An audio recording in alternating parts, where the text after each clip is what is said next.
bloody frickin' dog! Bitch! You are the son of a bitch. Quit playing with your dinghy. No. Oh, brother, this guy stinks! I can feel it all the way down in my plum. You are the tank. Okay. That's just my window reflection. Get your hand off my penis!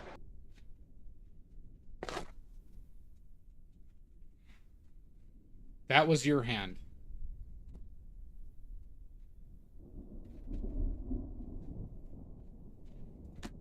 Fuck you.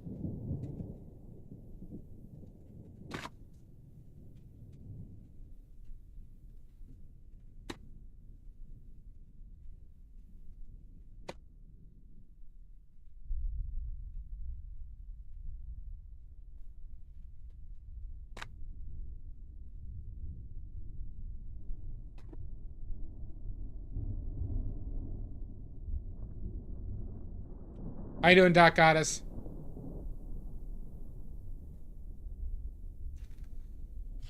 Oh. Oh.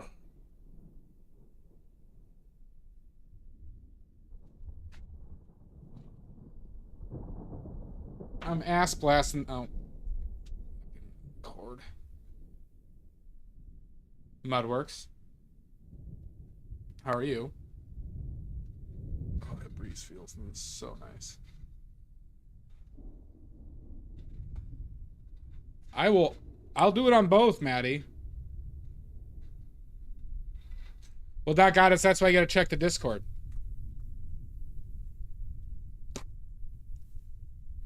Yeah, we're ass blasting a lot more light today.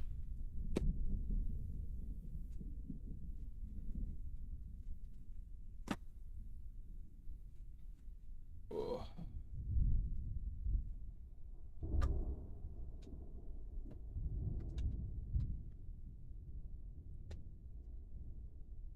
What are you talking about? Maddie, it's not off center. What are you talking about? That picture was perfectly centered.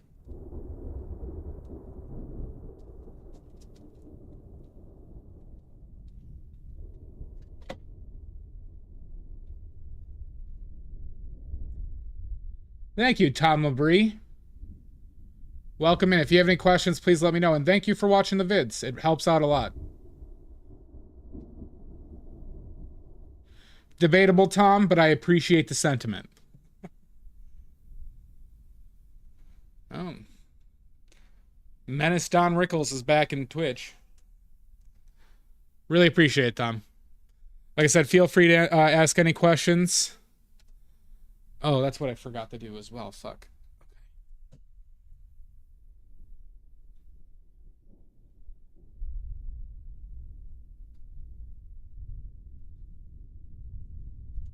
Okay, let's see. I gotta tilt this more towards me. There we go. So one thing that's tough with these large paintings is that your perspective gets fucked a lot. If you like tilt your head up or down or left or right. And so like, and I'm sitting down as well. So like, you know, you might see things like the windowsill, for example, to be straight from your perspective, and then you like look on it straight on, and you're like, oh, that's not. And you got to be really careful with that. Oh, like a sore. Super straight, Maddie. And that was the other thing. Did I want to move Plasticia closer?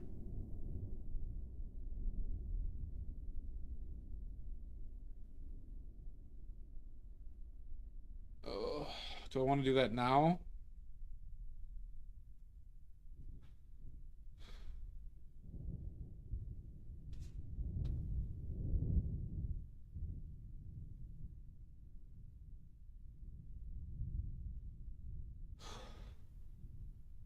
It always feels like shit moves around a little bit. No, that's how the paint dried, Maddie. So I'll show you with just like I could just use oil, or I could just use oleo gel, and you'll see if I just put oleo gel on it, it'll smooth out the surface, and it'll appear much darker.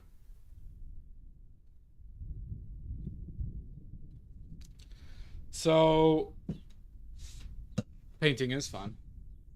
So right now I added the light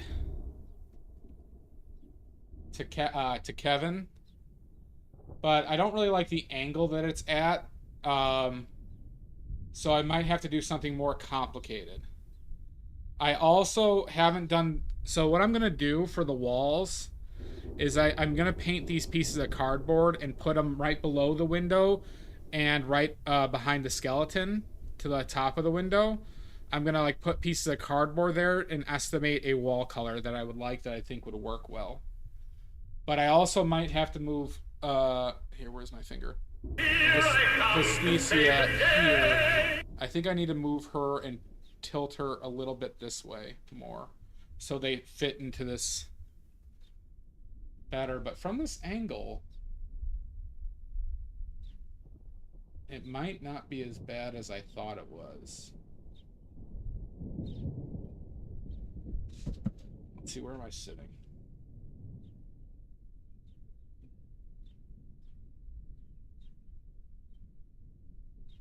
Hi, Shasta. You were the first one here. All right, let me move Plasticia. This is the interesting part about these big setups, everybody, is that you can kind of make changes as shit goes a lot easier than like a small one that you finish in one session.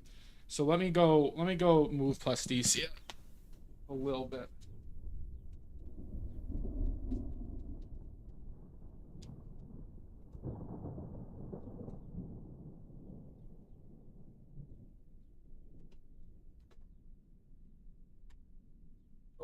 Whoa.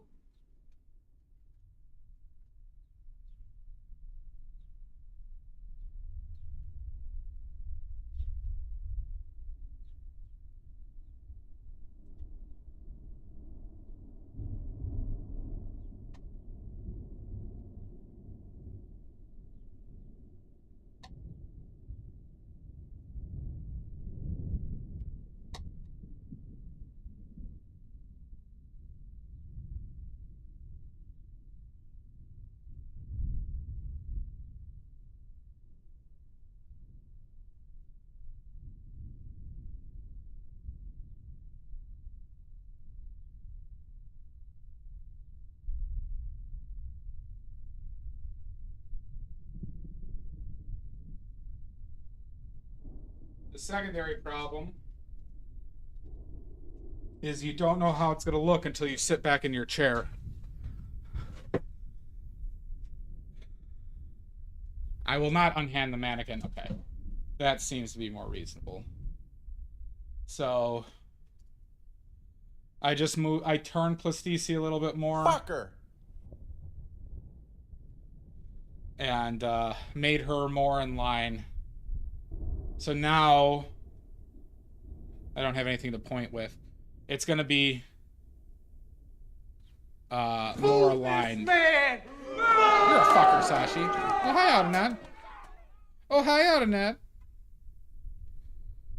So, I think that will work out better.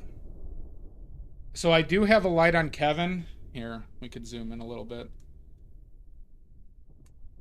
So you can see I have a light on Kevin, but I couldn't get a good angle at him. So I want to do it more straight on, and I just want it to hit him.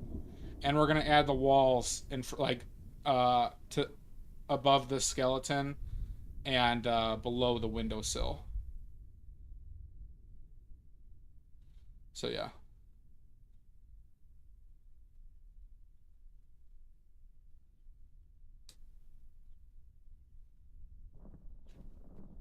I don't know, I feel like it's been a while. How you been, bud? What's new?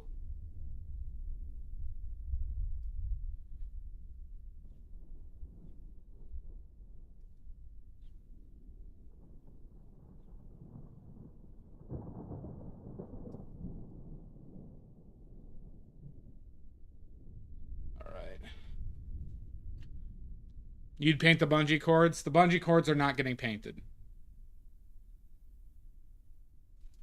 Good on that. Good to hear. All right, let's get paint out.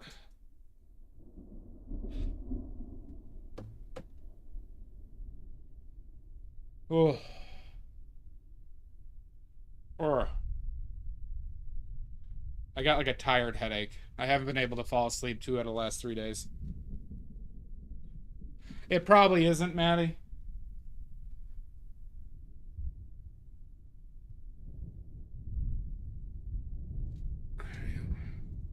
It actually cooled down. That's the annoying part, Shasta. It was nice and fairly cool last night, and I couldn't fall asleep.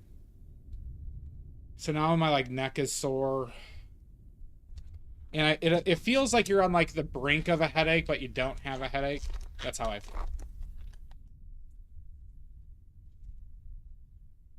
Yeah, we got that rain. It didn't drop it. It dropped it like about 10 to 15 degrees. So it is actually nice temperatured out. My upstairs is still a little bit warm, but not crazy. Like I'm not like dripping sweat. And I could get a few breezes from the window, and I'm not blocking the window right now. I'm actually letting the light come out. Anonymous, you dirty bastard.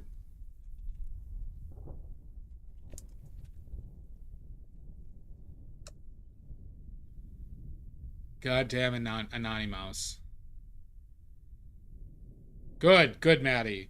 Show them your anger. How did that happen? Okay. Good. Oh, wait, that was 6 months? Jesus Christ, I thought that... Holy shit.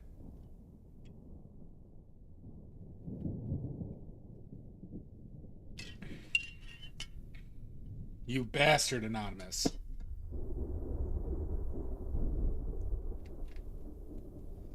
No, Anonymous is evil. I guarantee you Anonymous has bad motives.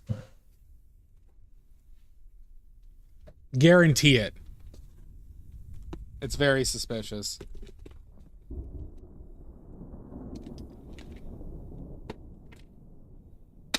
Ugh. That's ultramarine. Oh my god! Son of a bitch! Oh, alright, wait, thank you, Audinate. Sorry. Wasn't sure if that was Anonymous again. Thank you!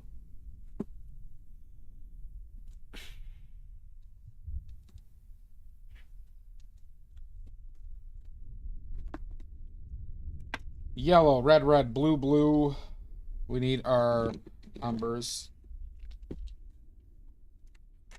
Oh.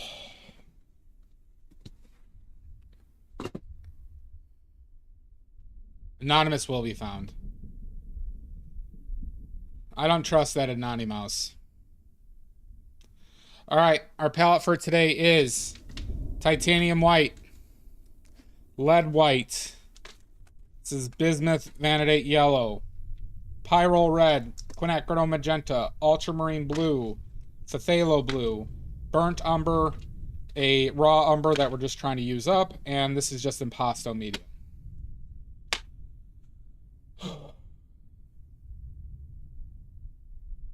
A wipe train would be pretty good if we could rename that. I guess that would happen during the breaks, Shasta.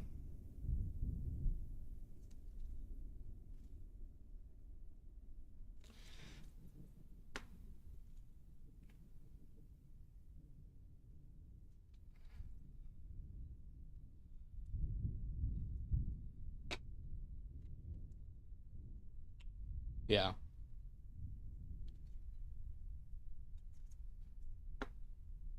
But thank you, Outernet, for that gift sub. And Anonymous, I'll see you in hell. Oh. Ads auto... Why would ads... Oh, because of the hype train? Weird. Come on, neck. Why are you sore? Oh my god! Motherfucker! Wait, Outernet gifted a sub but wasn't subbed? It's interesting when people do that. Well, well, well.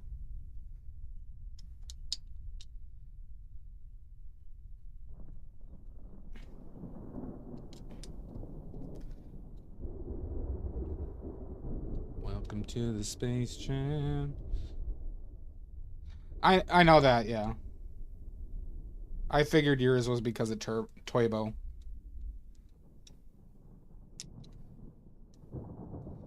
Throw your hands in the air if you feel fine.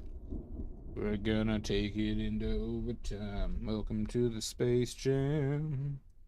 Alright.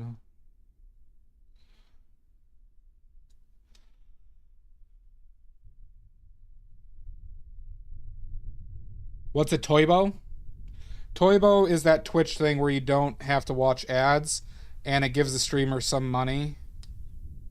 But it sounds like they lowered it recently. The amount of... But it's like $8 a month?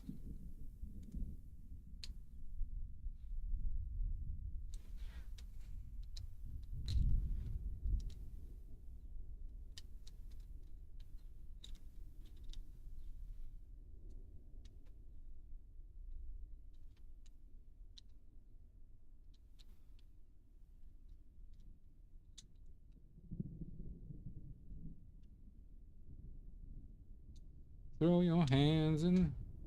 I thought it was less than that, Maddie. Is it $12 currently?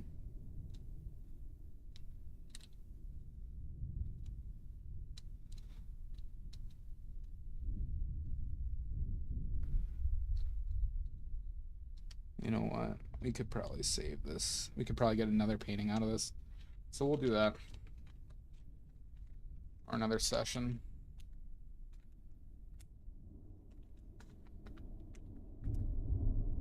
Yeah, it is. Frankly, I should switch over to that.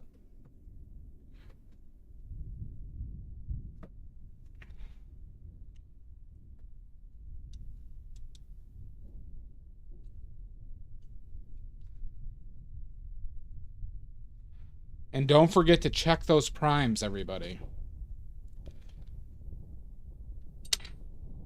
Amizo, if I didn't say hi to you, hi.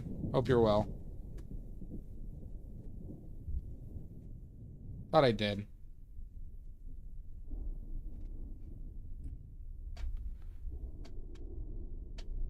That is true. What the fuck is this?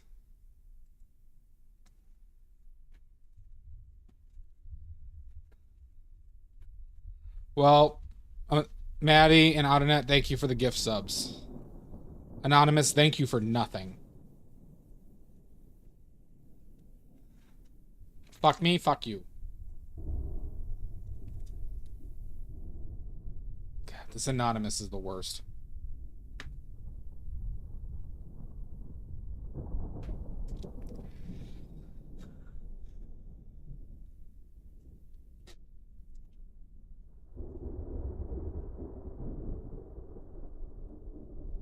Big bastard. I don't know what their game is. They're obviously up to something, Maddie.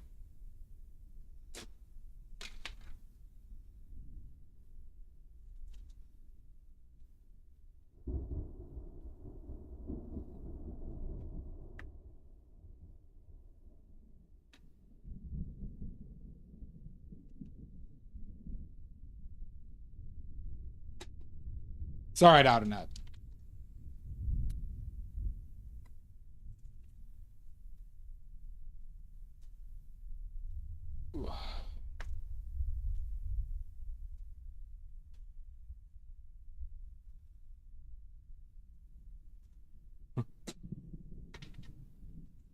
I would fuck me.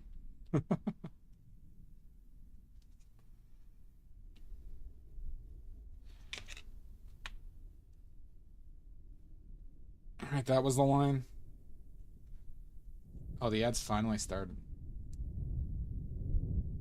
Oh, I have to make paint soon.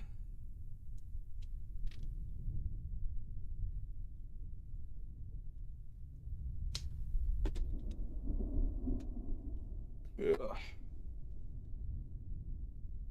Not bad, Yamari, but Maddie already had a 205er today. Just keep the lotion in the basket, all right? Out or not? Yeah. You got emasculated.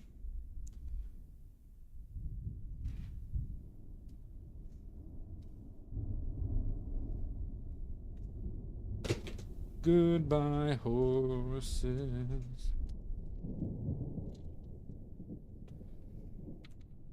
Well. Damn it, Sashi.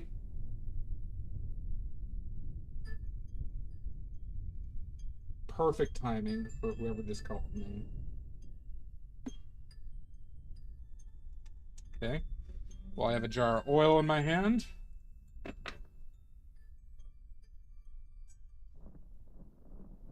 Don't know who that is.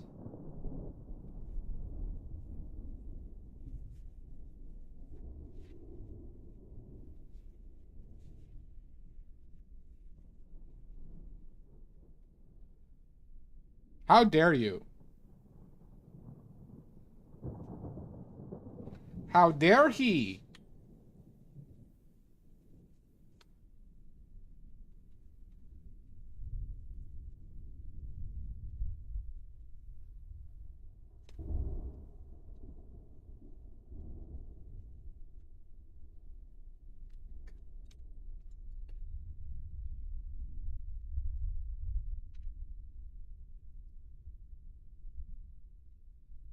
You need a little.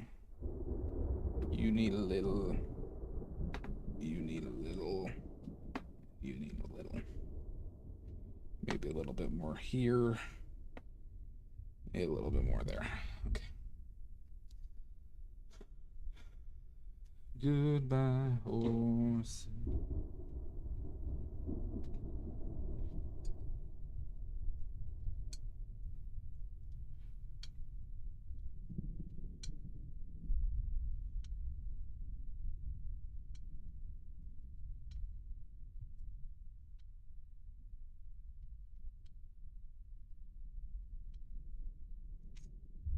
Yeah, a little bit more.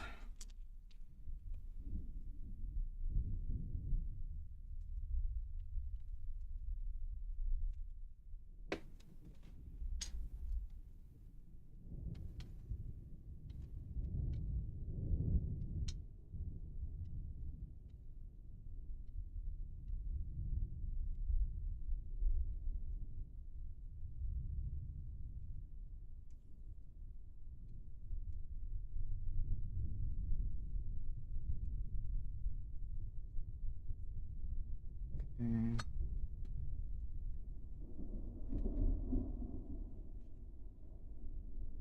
Ugh.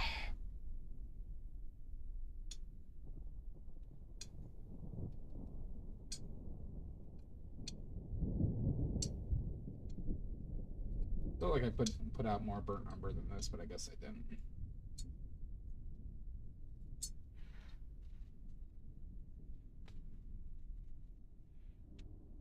Guirsh!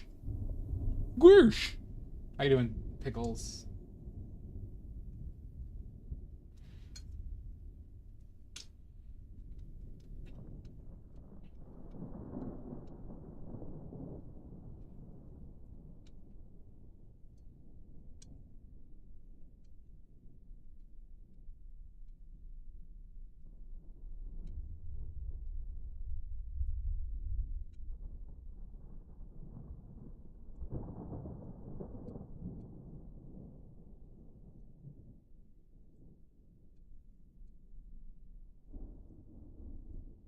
Mm.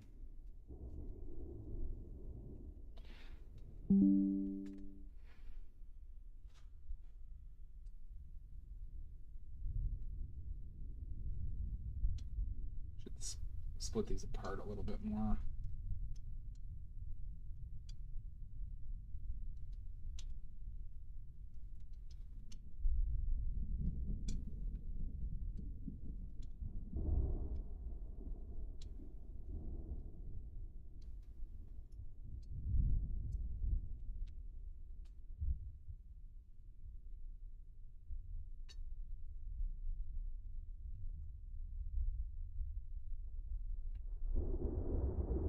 Almost there, everybody.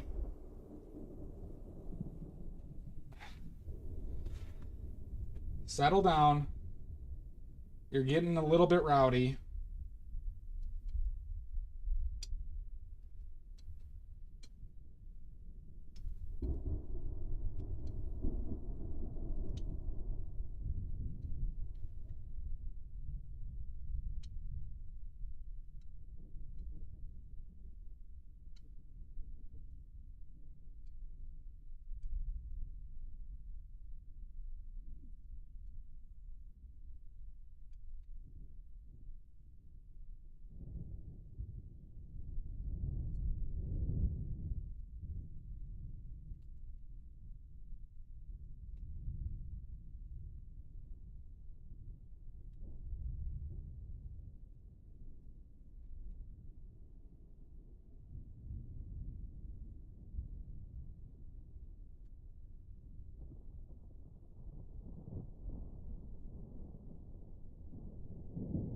Right. It's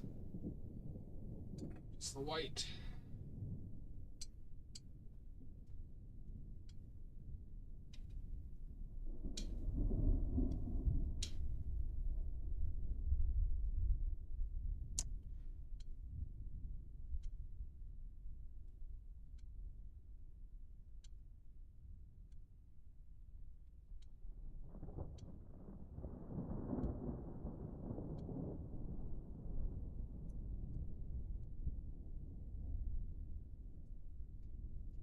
All right.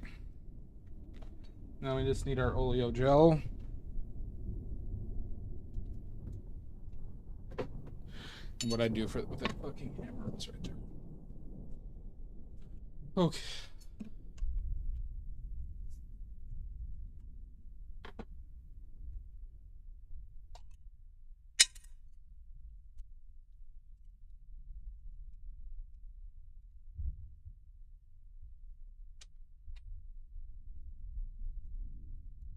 Goodbye, horses.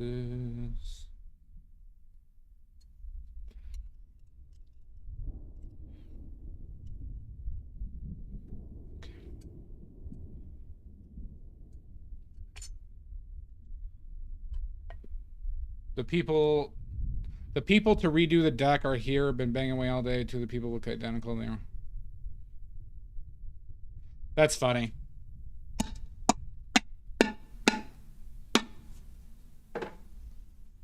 That's cute and funny.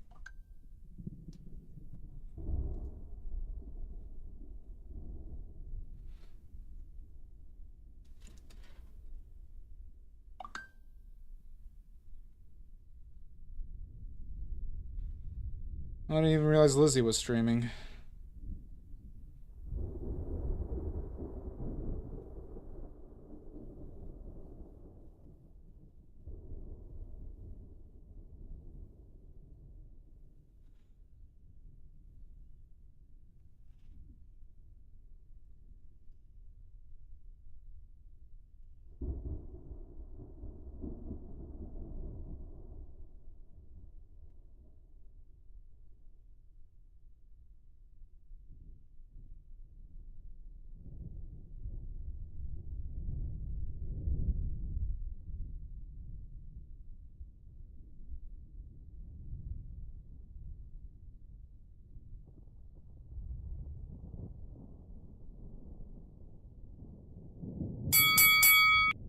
Son of a bitch.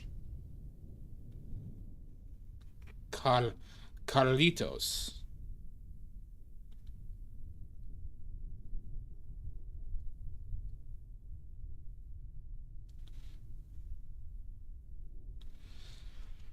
Hola.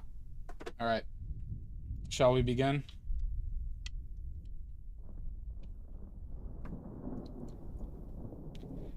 Maddie, do you want me to show you just by oil? I'll get as much of this color out of this brush. Wow, wow, wow. Oh, look at that. Brush came loose.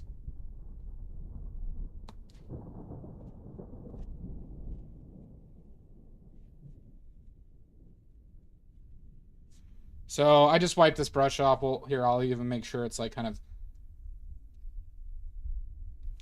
as much of this is out of there as possible.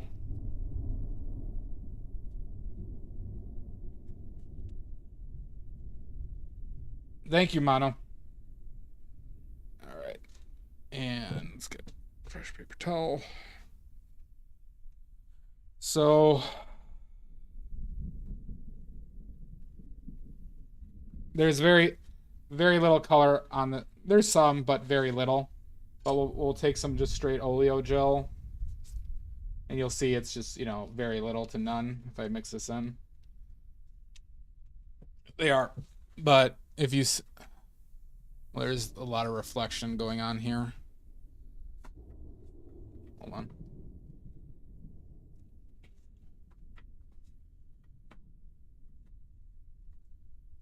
Got a lot of glare on this section. But you see how once you kind of get some more oil on there,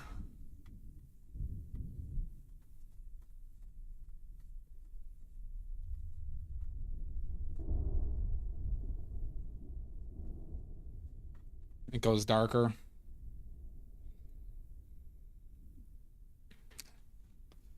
Battling a lot of glare.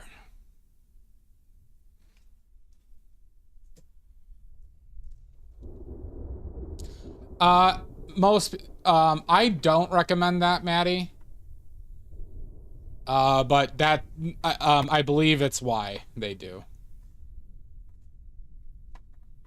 Some people do it too because it helps flow off the brush. On this area, it's a very low risk thing to do. But over this shit, I wouldn't. Or other shit. But the reason why that surface finish, or why that area that dries like that, is because I have the umbers. The umbers tend to dry like that. Umbers and natural earth colors tend to dry matte like this. The reds kind of do a little, my pyrrols do a little bit. But that's another reason why you should varnish. Another reason why you should varnish, ladies and gentlemen. So you can standardize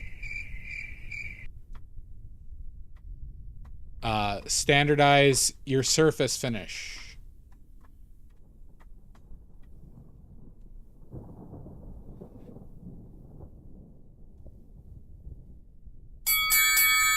Oh my God! 3? Son of a bitch.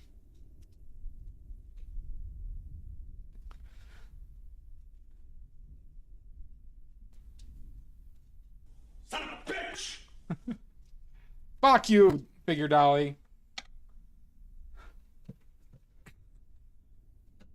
Okay. Oh. All right, what do I want to start off with here? We have this light from my window right here that's fucking this area up. I could probably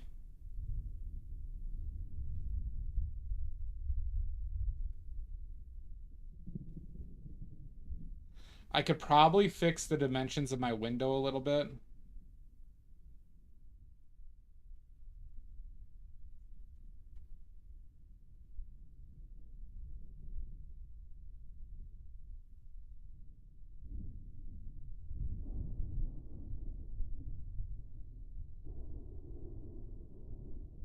Yeah, let's do that.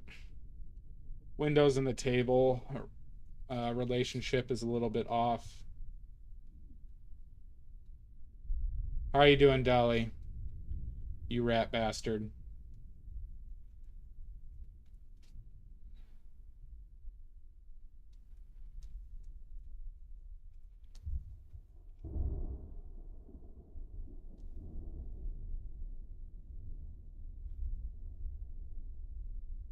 Problem is, I'm probably going to be going over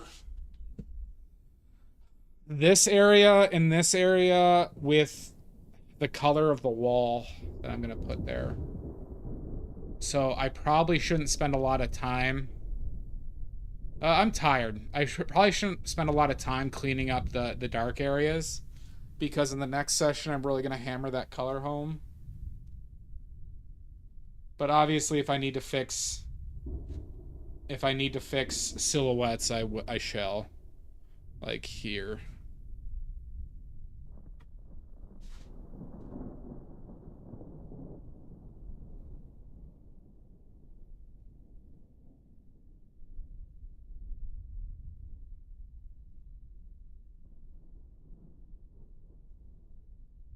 So this shoulder got a little bit low, it seems like.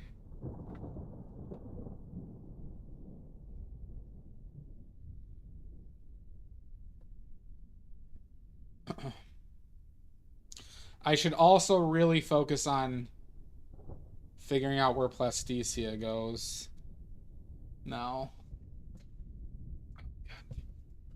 This is always annoying when that happens. When my chair hits the camera tripod. And do I hit us like a foot on there? Looks like I do.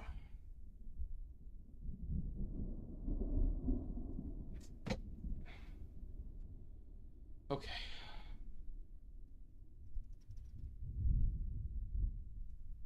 See, now I'm too far back. Shit. Shit.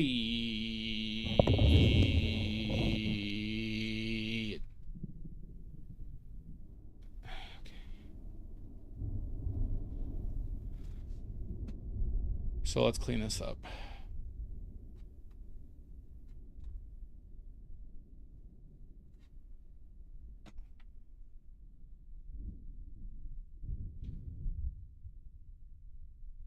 I think I'm still angled downwards a little bit.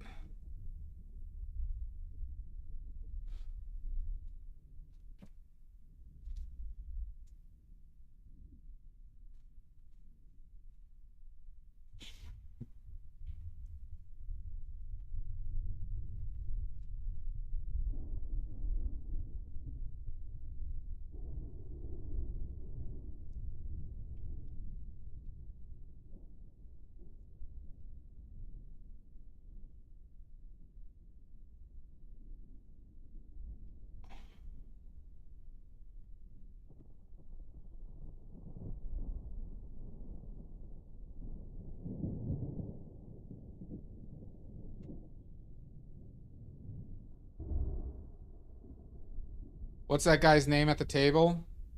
Gene Ebert. Well, the skeleton's name is Jebediah Bonespur, but this is alter ego Gene Ebert.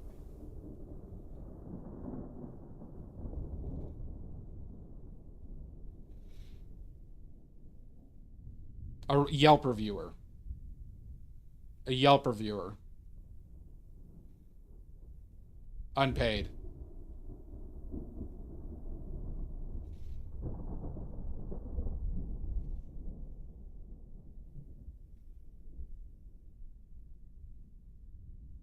Looks like a Gene. It does, doesn't it? Unpaid intern. A Yelp unpaid intern.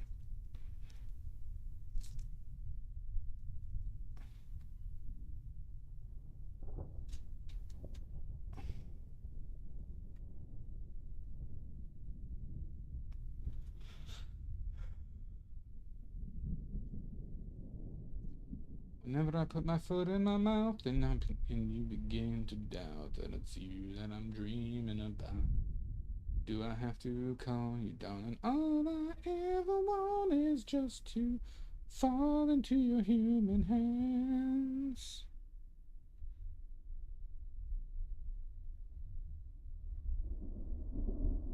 What a gaffe you just did, Figure Dolly.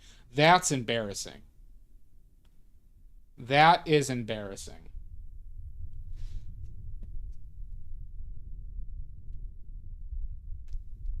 What a blunder. Shame! Shame!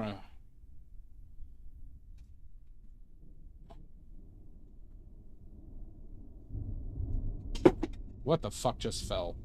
Jesus Christ, that scared me.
I need a brush for a mid-tone. Looking at you.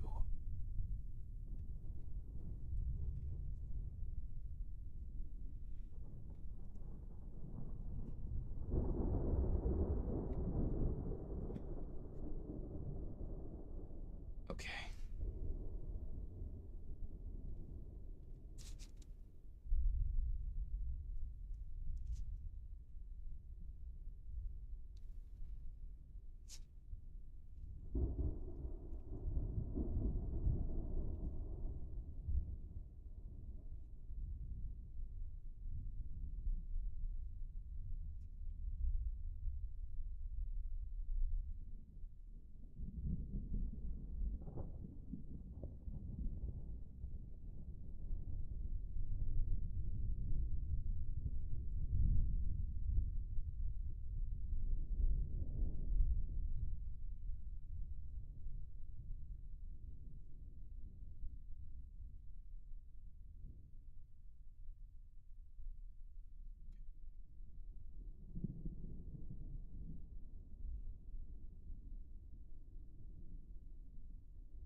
Oh.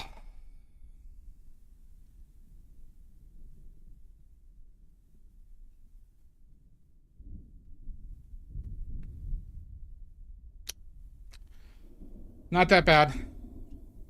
The glasses have been falling off a lot. And I retaped them right before stream. But that tape already failed.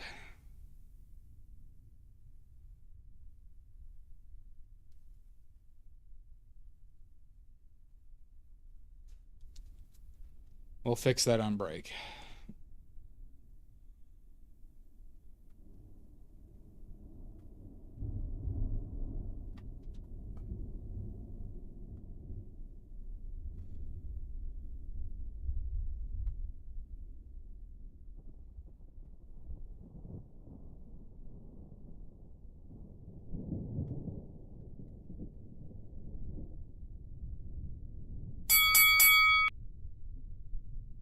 You may. God. Oh, hi, Nene.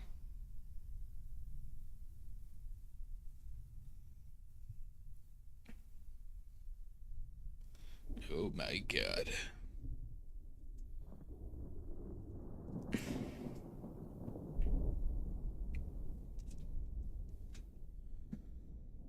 Dude's a messy eater. What kind of image is this anyways? This is the Sizzler. But I was looted today. Figure Dolly looted. This is a night at the Sizzler. Or the Shoney's.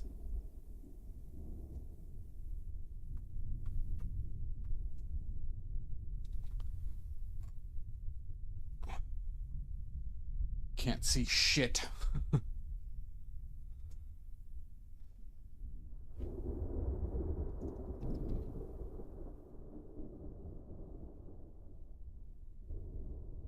Move this man! Don't you? Stop it. You know I can't handle that. I will not figure Dolly, you bastard. Yeah, I said you looted my dead corpse.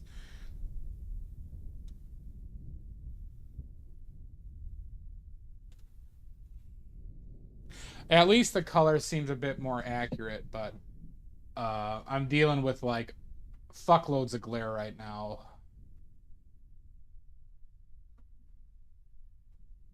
Dealing with a lot of glare.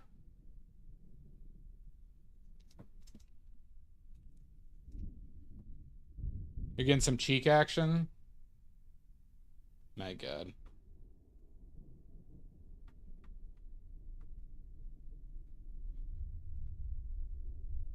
Well, every millisecond of cheek showing, it's $10 a millisecond that you all are paying. Yeah, it's tough, man. With the it's my setup, man. If I had the warehouse and I could set up the light You wouldn't believe how much effort I've tried to put into figuring out all this shit, and it just never works the way I want to.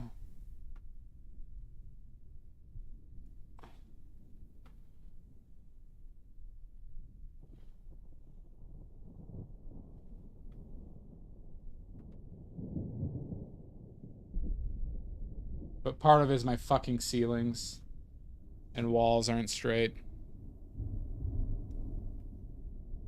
It's already been taken out of your account, Figure Doll. You have no control over this.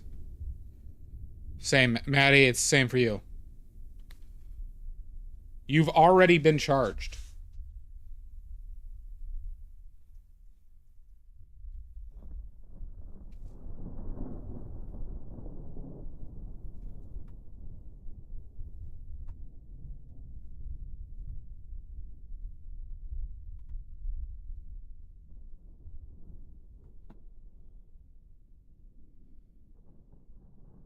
You say that. Take a look at your bank statement.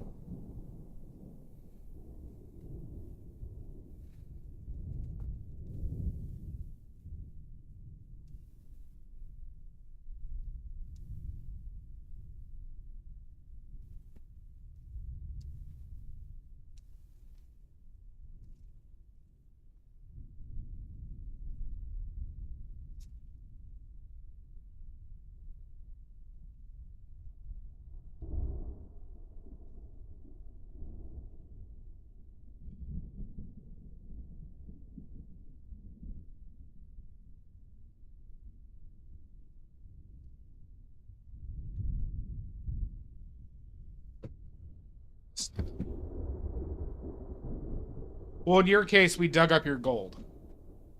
We dug up your gold. Hold on. I gotta try and see something straight on here. So I'm standing up.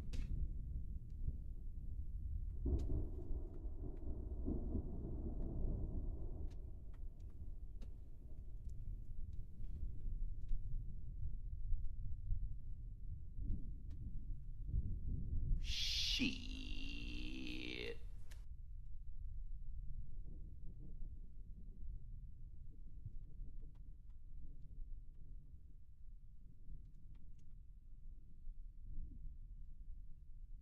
She. Francisca Goya-esque. How you doing, PlayStation Dreams? Well, I think this is just a, you know, an I'm painting badly. Be aggressive. Be aggressive. Whoever that fucker is. Oh, fuck. God. I'm so good on the technical side, you would not even believe. Problem is with standing up is I don't have a proper view. So I just have to do this out of memory.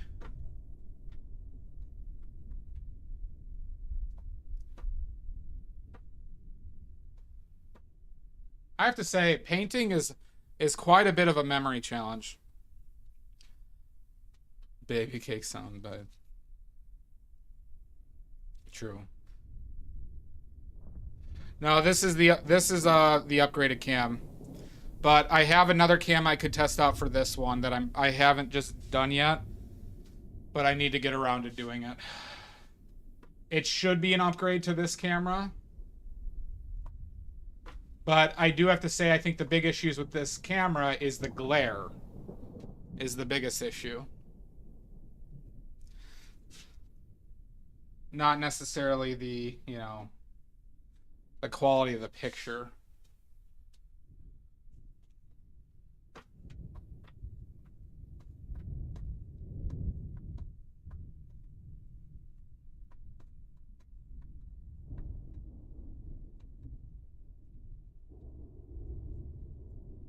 Yeah.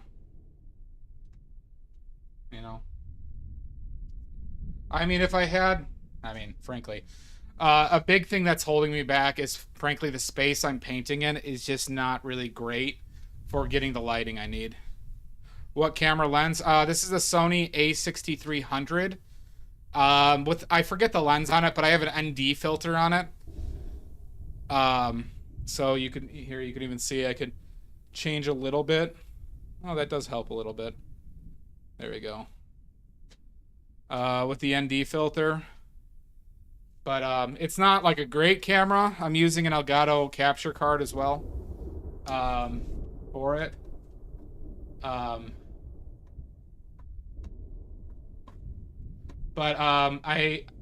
I recently got a Canon, what is it, M200, a Canon EOS M200, which should be better. It's always excuses. Oh, fuck you, Figure Dolly.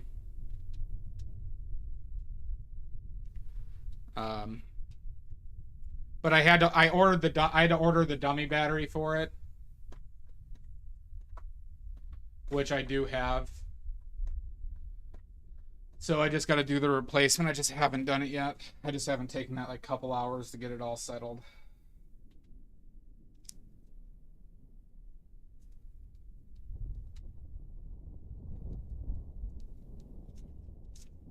But the main issue is that I can't get consistent lighting on my painting. Jesus, son of a bitch.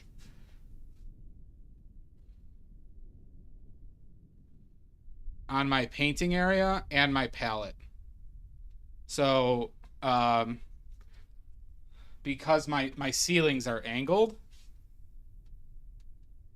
I got it for free, Nene. So, you can see I have these. So you see these are lights I've been testing out, but it hasn't been enough. But you see I got these angled walls. I'm in basically like an attic here, right? And that makes getting consistent lighting at a consistent distance very difficult, especially with how powerful the lights need to be, because then there's issues like you don't want light going into the lens. Oh wait, that could also be. Oh, I forgot about that too. Yeah. So it just adds all these layers of complexity, and then the secondary problem is I don't have money to kind of be like, you know what, I'll just pay for somebody to figure this out, or like, you know, get a system that works. Because I have to figure it all out on my own, right? And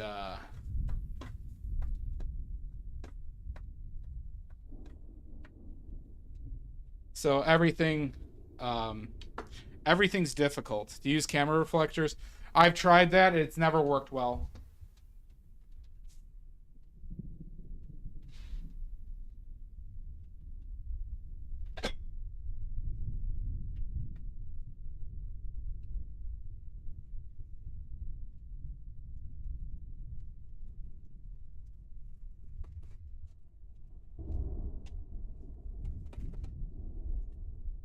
But what has worked well is this black tinfoil when you need to block light from block some of the light that's getting into the camera.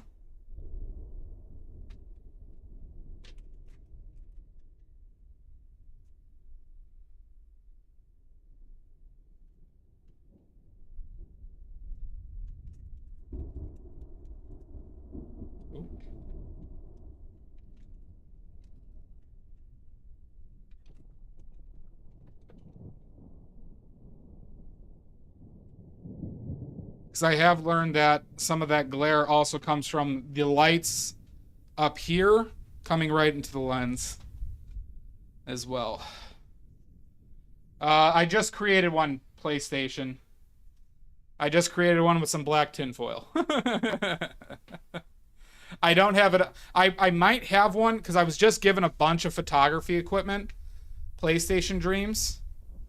I might have one now, but I don't know what they are or look like. So I've been using tinfoil. It's a real mess over here. You wouldn't believe how difficult it is to get a clear picture when you're doing oil painting because of the gloss. It's a real pain in my assholes.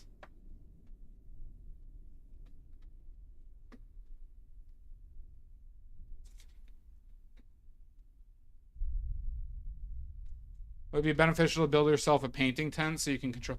Yeah, but that's why I want, like, Maddie, a big square room, like a warehouse. Because if I could have the lights at a controlled height, right? At just a consistent height, and, like, angle towards this canvas, that all changes how easy it can be. You get what I'm saying, Maddie? I just haven't been able to figure that out yet. Because I also want to put my palette. One thing is I'm going to put my palette down here eventually. You've done some trouble. PlayStation demo, Dreams. I would love to hear any advice you have. Do you have Discord? PlayStation? There should be a Discord link. I mean, if you're willing to give any advice, I'm willing to listen, or, you know,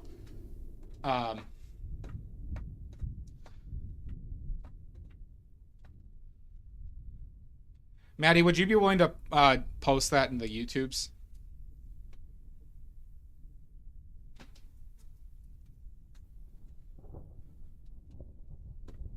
Figure Dolly, assholes. Yeah, we all have 3, obviously. One for ins, one's for outs, and the ground.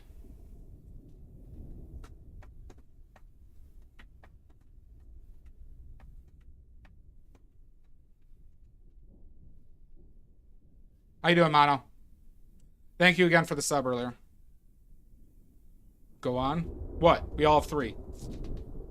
A triforce of assholes. Yes, it did, Maddie. It did.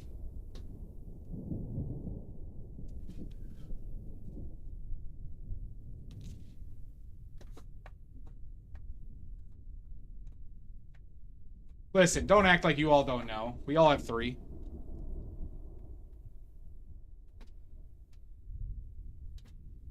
Goodbye, horses.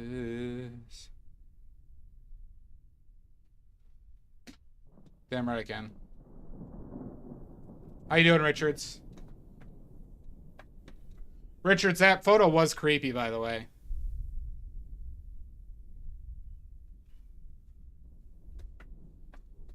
It's cool as fuck, though. Alright. Got that covered.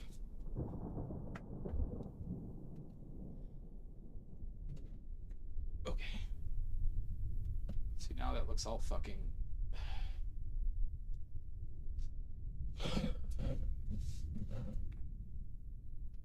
Just waiting for that sun to pass and then the DL. No shit. That's cool.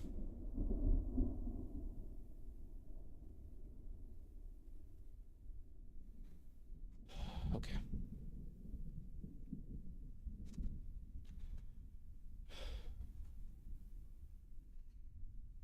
I hate how exhausted I feel just because I didn't fucking barely slept the past 3 days.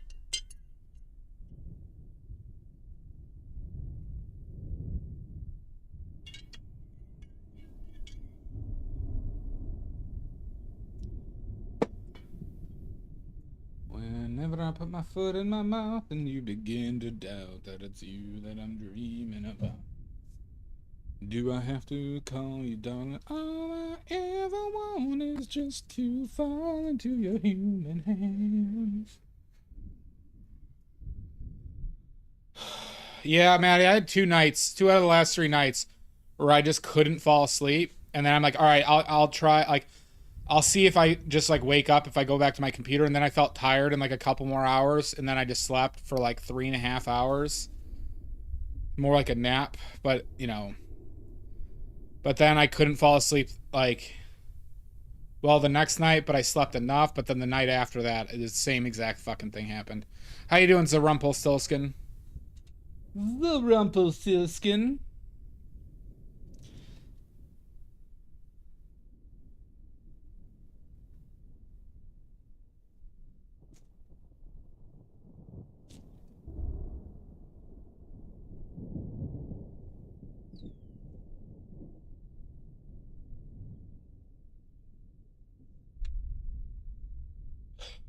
Whenever I put my foot in my mouth and you begin to doubt that I'm dreaming about.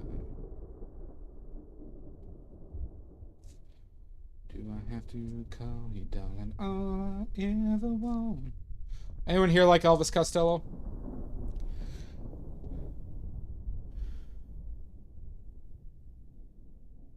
Well, there's a brain. There's a brain. He's eating brains. And it is a bib. Yeah. Thank you, Richards. Oh, don't worry, PlayStation Dreams. Well, you know, whenever you, if you feel up for it and you get a chance, would love to hear advice, because it's been a constant problem. But I've tried polarized light and ND filters, and that worked better when I had a rectangular room I was in. Now I'm having problems with wherever I put light, I cannot get rid of glare in entirety, because I'm not working on like a flat wall and surface. It does. Don't you boo me, Kaylan.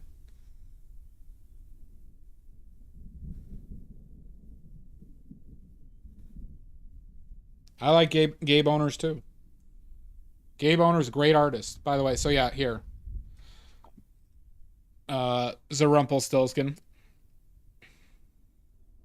You can't really see because of the exposure, but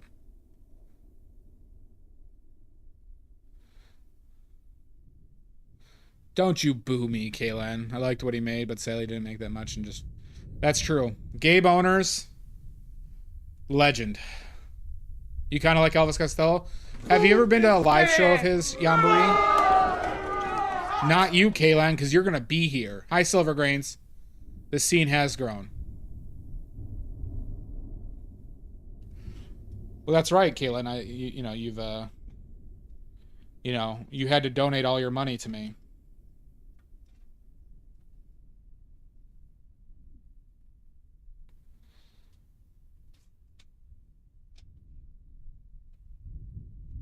Costello was one of the better, better live shows I've ever been to. Tell me the difference between red and scarlet. There's a lot of subjective aspects to that, Figure Dolly. That's why I avoid using terminology that is nebulous.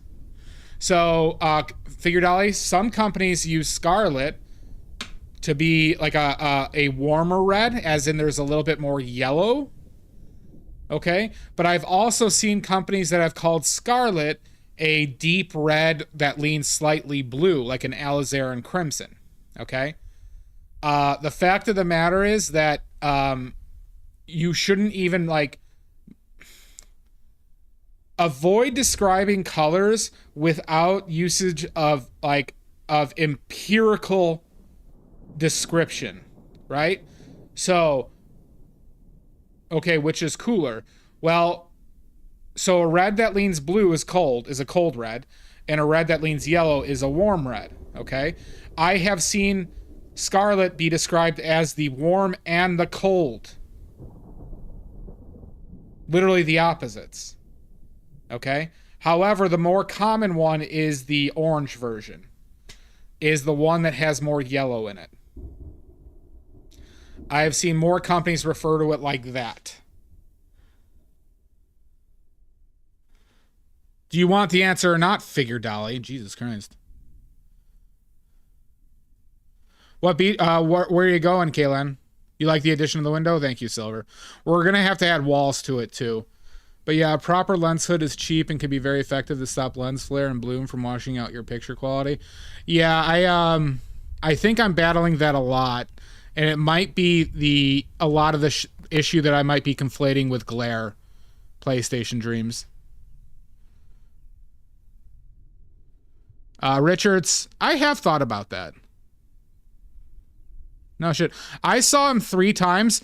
You know what was the most fun show, Yambari? Was he was on a free stage at Summerfest in Milwaukee. And there was like a group of like 6,000 people outside, you know, at a free stage just going nuts for him as he did like a 2-hour set. It was fucking awesome. Is your Scarlet or red oil paints cooler? Scarlet looks cooler.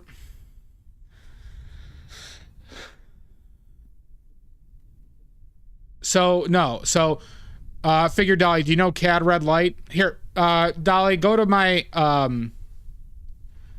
4th wall. I sell Pyrrole Scarlet, coincidentally. It's the name of the pigment. and it is warmer. In the oil paints, you'll see Pyrrole Scarlet. You'll see it's closer to orange, okay? I have, once again, seen people describe the Scarlet as a cold red. But your monitor is fucked. So imagine this red here. Okay. This red with a smidge, a pube's worth of this yellow, and that's what a lot of companies call Scarlet. There. Which one is cooler? The one with less yellow. So this is cooler. The Pyrrole Red is cooler than Pyrrole Scarlet. Yeah, but Alizarin Crimson fades, Figure Dolly. That's why you should just use Quinacridone Magenta, which I have over here. Alizarin Crimson is not a good pigment. A good color, bad pigment.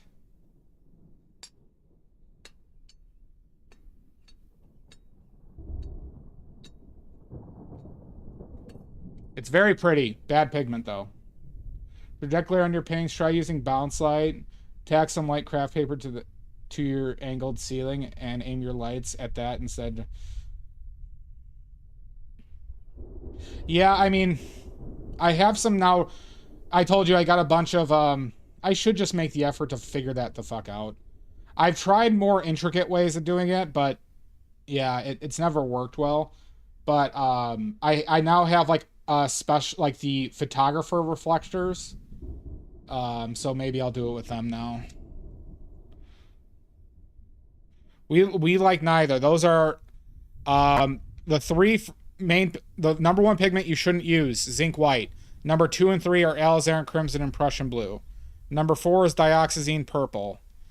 Number 5 is anything Number 2 is actually any lake color, any true lake color. Number 3 and 4 is alizarin crimson and Prussian blue. 5 is dioxazine purple. 6 would be anything Hansa yellow. 7 would be, I mean, there's some ones that are less common, but like, Naphthol red should not use. Cobalt blue is a perfectly good pigment. It's just very expensive and weak tinting, Figure Dolly. I find no other reason than to use the phthalo blue and ultramarine blue. They're good value, and you can make, frankly, there's no green that you don't need another color for than this phthalo blue, and there's no purple or like dirty green that you don't need that, like the ultramarine blue can't do you for. The fact of the matter is cobalt blue is double the price of those pigments, is weaker tinting. It's a fine pigment, like it dries fast and it's light fast, but you're gonna you're gonna have to work the street corner to fucking pay for it. Figure Dolly, you should use phthalo blue. Figure Dolly, straight up, phthalo blue is one of the best pigments in the world.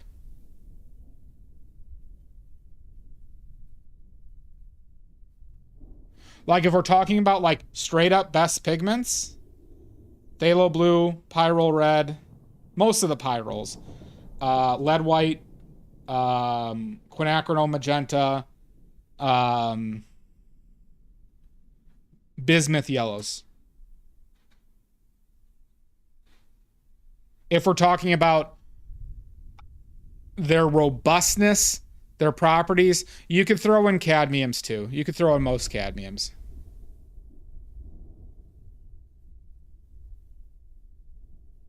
Well, all right, so what phthalo blue did you get, Figure Dolly?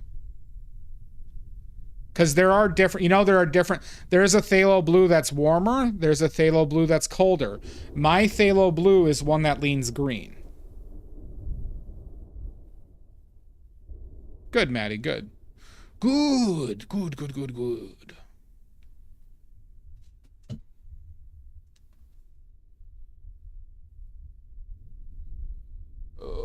I should iron that out more.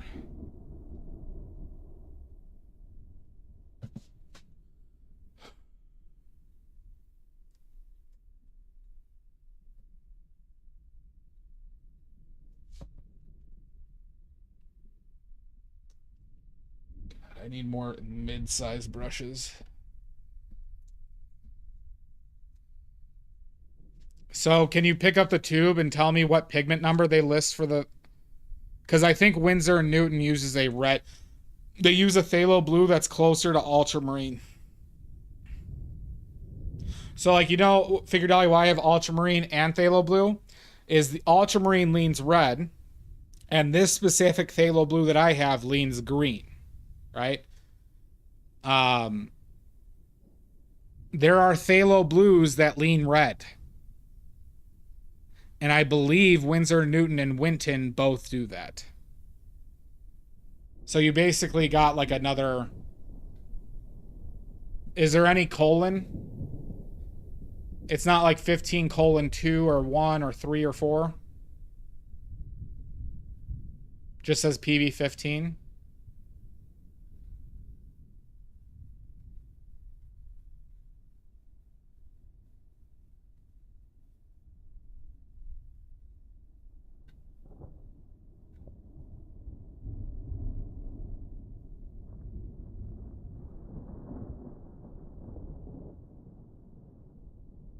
Yeah. The permanence, figure dolly, the permanence thing literally means nothing. However, phthalos are very permanent.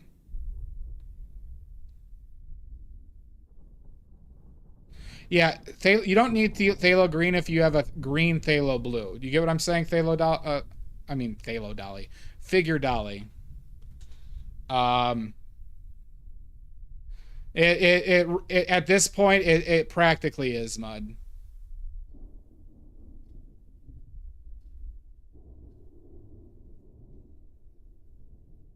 Well, see, figure dolly, you know why you're reaching some of the bullshit of the industry. All right? Because... Okay. All right. You remember figure phthalo dolly, you did this. You did this. Pigment number is not a direct...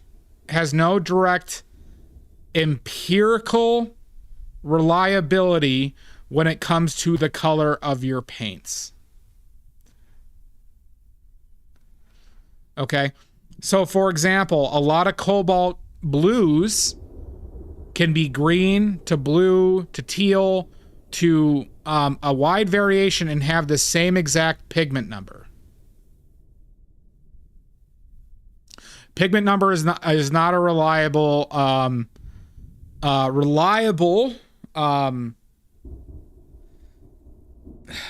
with regards to the color of the pigment.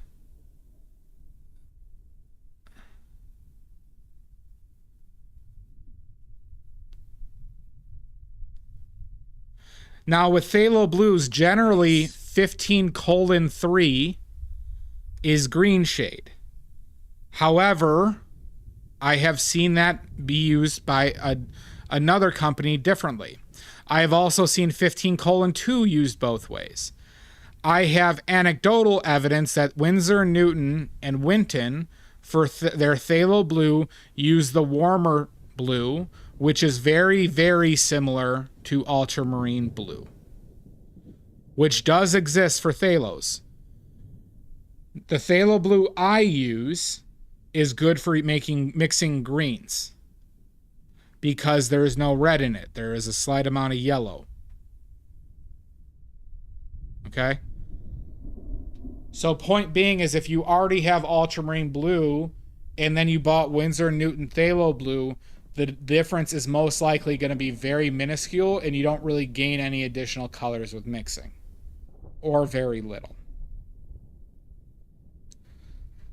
It's partly why I chose this phthalo blue for my palette. Because you can get bodacious greens.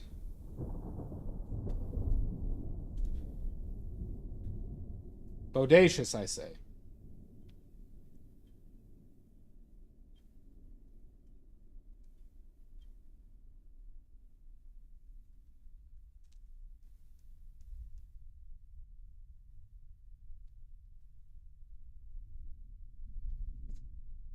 Booty, butt cheek greens. Exactly, Mud. Good work, Hanser. But I'm not sure the Winsor Newton Phthalo Blue can do that. Like I said, I have heard that they use the warm one.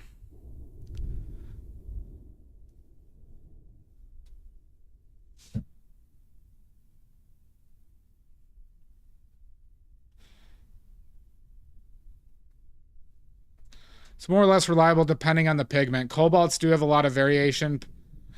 That's true, but Shasta, there are more that it's less reliable than it is more reliable. For example, yellow ochres, siennas, burnt umbers. There are so many. These two umbers that I have out here are the same pigment number. All of the earth pigments are generally like 3 pigment numbers. Right? One for siennas, one for ochres. You could have a green ochre and a yellow ochre be the same pigment number, right? It's because Mudworks, they follow a general classification. If they fit into the classification of an umber, then it does have, the color is meaningless. You know?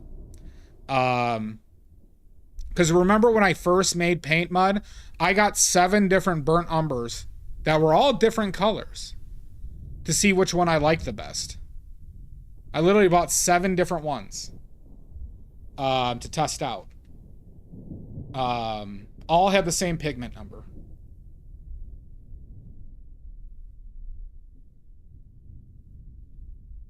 Yeah.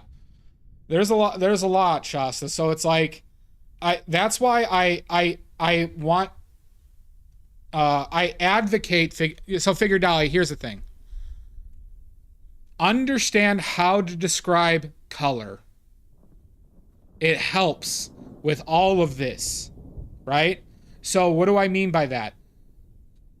We don't use nebulous terms like salmon, coral, scarlet, royal,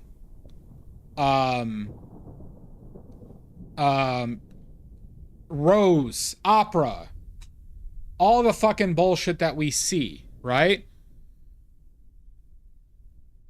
But use empirical definitions, right? Saturated, desaturated, warm, cold, light, dark, and you only describe things in the 6 colors, right? Red, blue, yellow, green, orange, purple. Fantastic, Hanser. Good for you. Sounds like a good thing. So ads. We'll wait for ads. Waiting for ads. Ad break.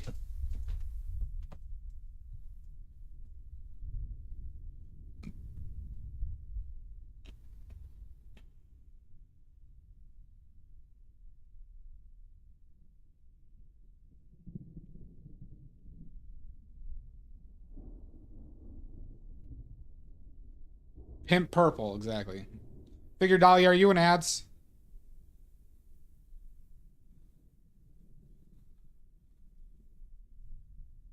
All right, so for example, if I'm describing this green, I would say this is a green that leans blue, that is saturated and a mid-tone. What are the 2 different whites you're using? Titanium white and lead white.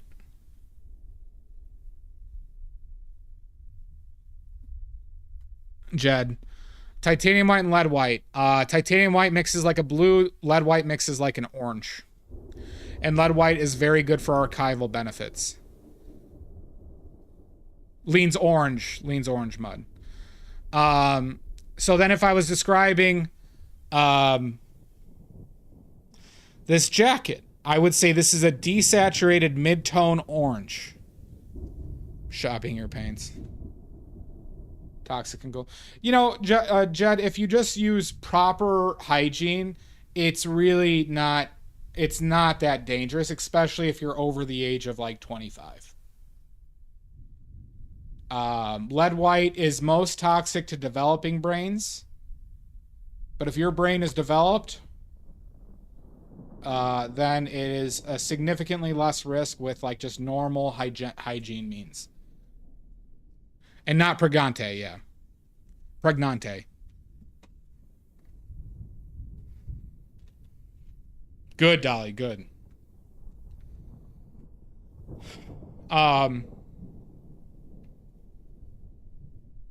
But lead white, Jed, lead white is the single best pigment for archival properties that exists.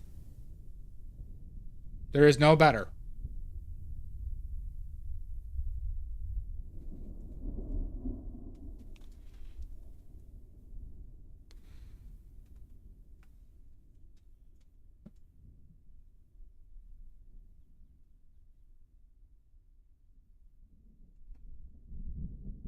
Whenever I put my foot in my mouth and you begin to doubt that it's you that I'm dreaming about. Do I have to call you darling? All I ever want is just to fall into your human hands. And then never use zinc white. Jed, I have literally never heard that about lead white. The knocks on lead white has that it's semi-transparent as a pigment, so it's not a strong tinting pigment, but it is I have never heard that it goes more transparent with time. I have heard that there are a couple things that can cause it to discolor, but those were pigments that are no longer used.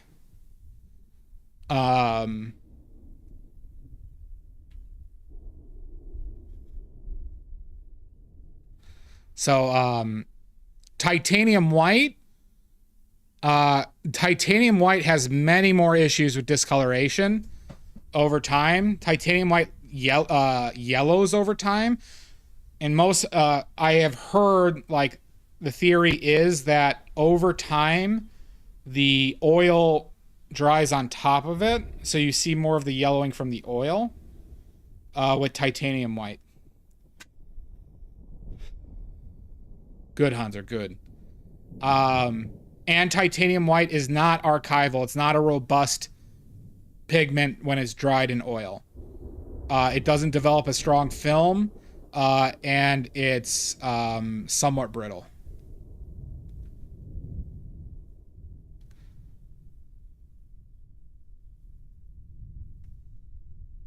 However, zinc white is the devil incarnate. Zinc white should never be used. If you have zinc white, or if your titanium white has zinc white in it, you should throw it out.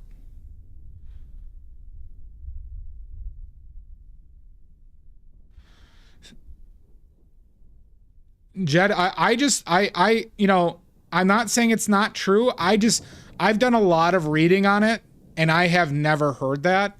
And not to mention, every painting before basically 1910 was used with lead white. It's like their only white that was primarily used. 95% of the paintings plus were lead white. Probably 99% of the paintings we had before 1910 were done with only lead white.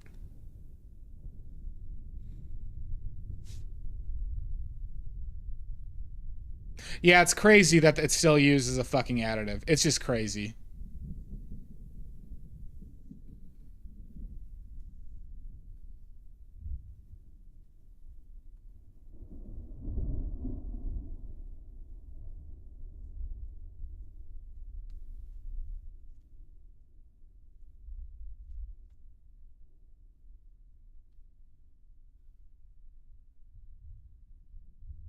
And Jed, are you sure are you sure it wasn't one of those mixtures? Because there was a lead white mixed with barite or barium, and there was also lithopone that I think that could also have lead in it. And I think I read that about one of those two.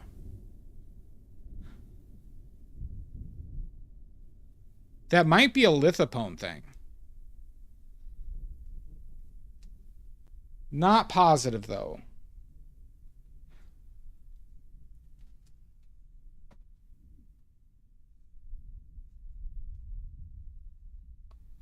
I'm not going to run up and die on that hill. No, I think zinc white is zinc. or zinc white zinc sulfate or sulfide. Lithopone.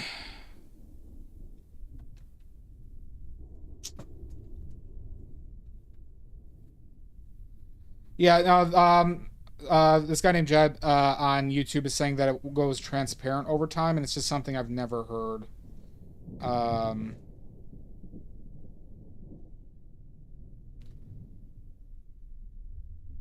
Let's just look it up. What's in Lithopone? It is zinc sulfide, Hanser. Or barium sulfate.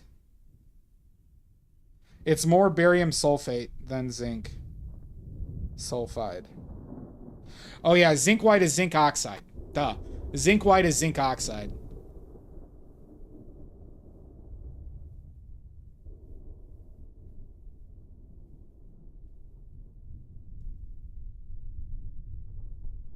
Let's just do a quick search. Did lead white pigment ever go transparent over time?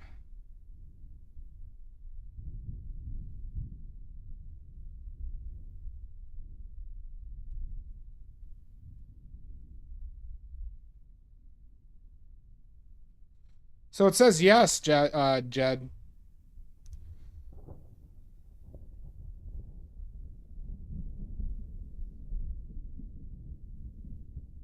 And that's from Natural Pigments.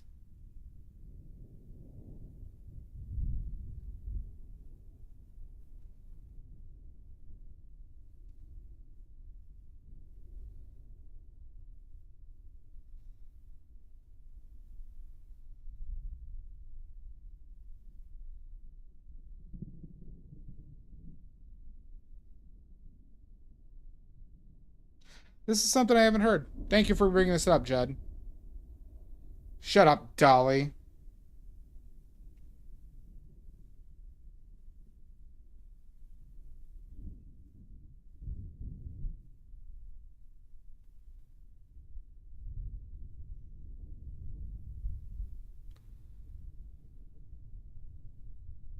It discolors. Lithopone discolors, Hanser. There was a lot of discoloration issues with it.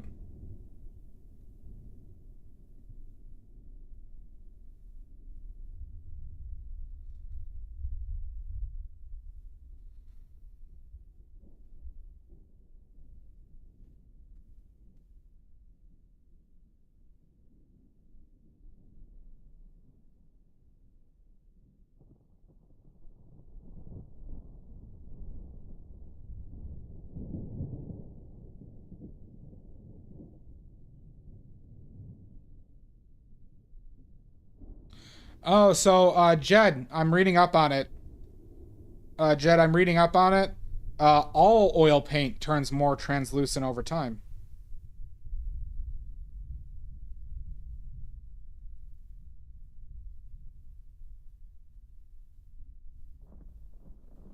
But they recommend, from my most trusted source, to paint a very, substantial ground layer. Apparently that helps a lot with the transparency issues. Specifically doing it with lead white.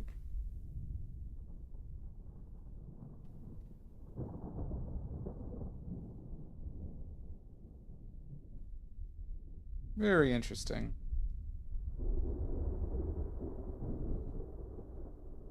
So apparently that's not a property of just lead white. Good to know. It is semi-trans, which doesn't trigger. Well, you know, lead white is semi-transparent, Hanser.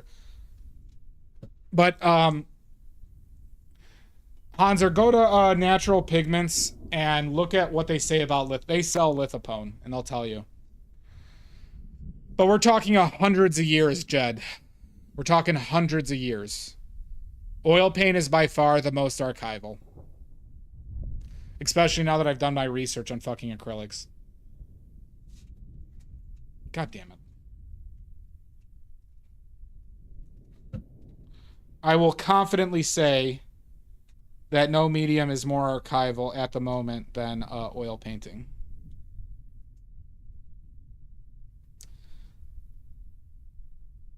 In general.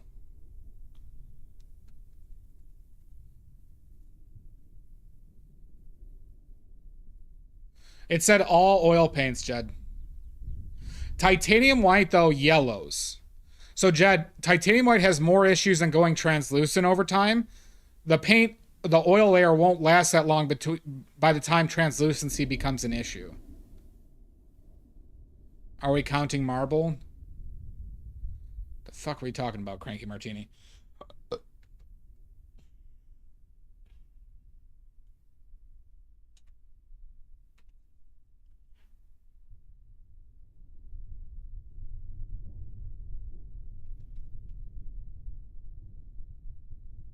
Oh, mediums with longevity?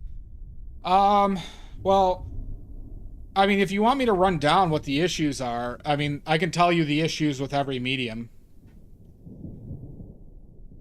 There's just no comparison to oils.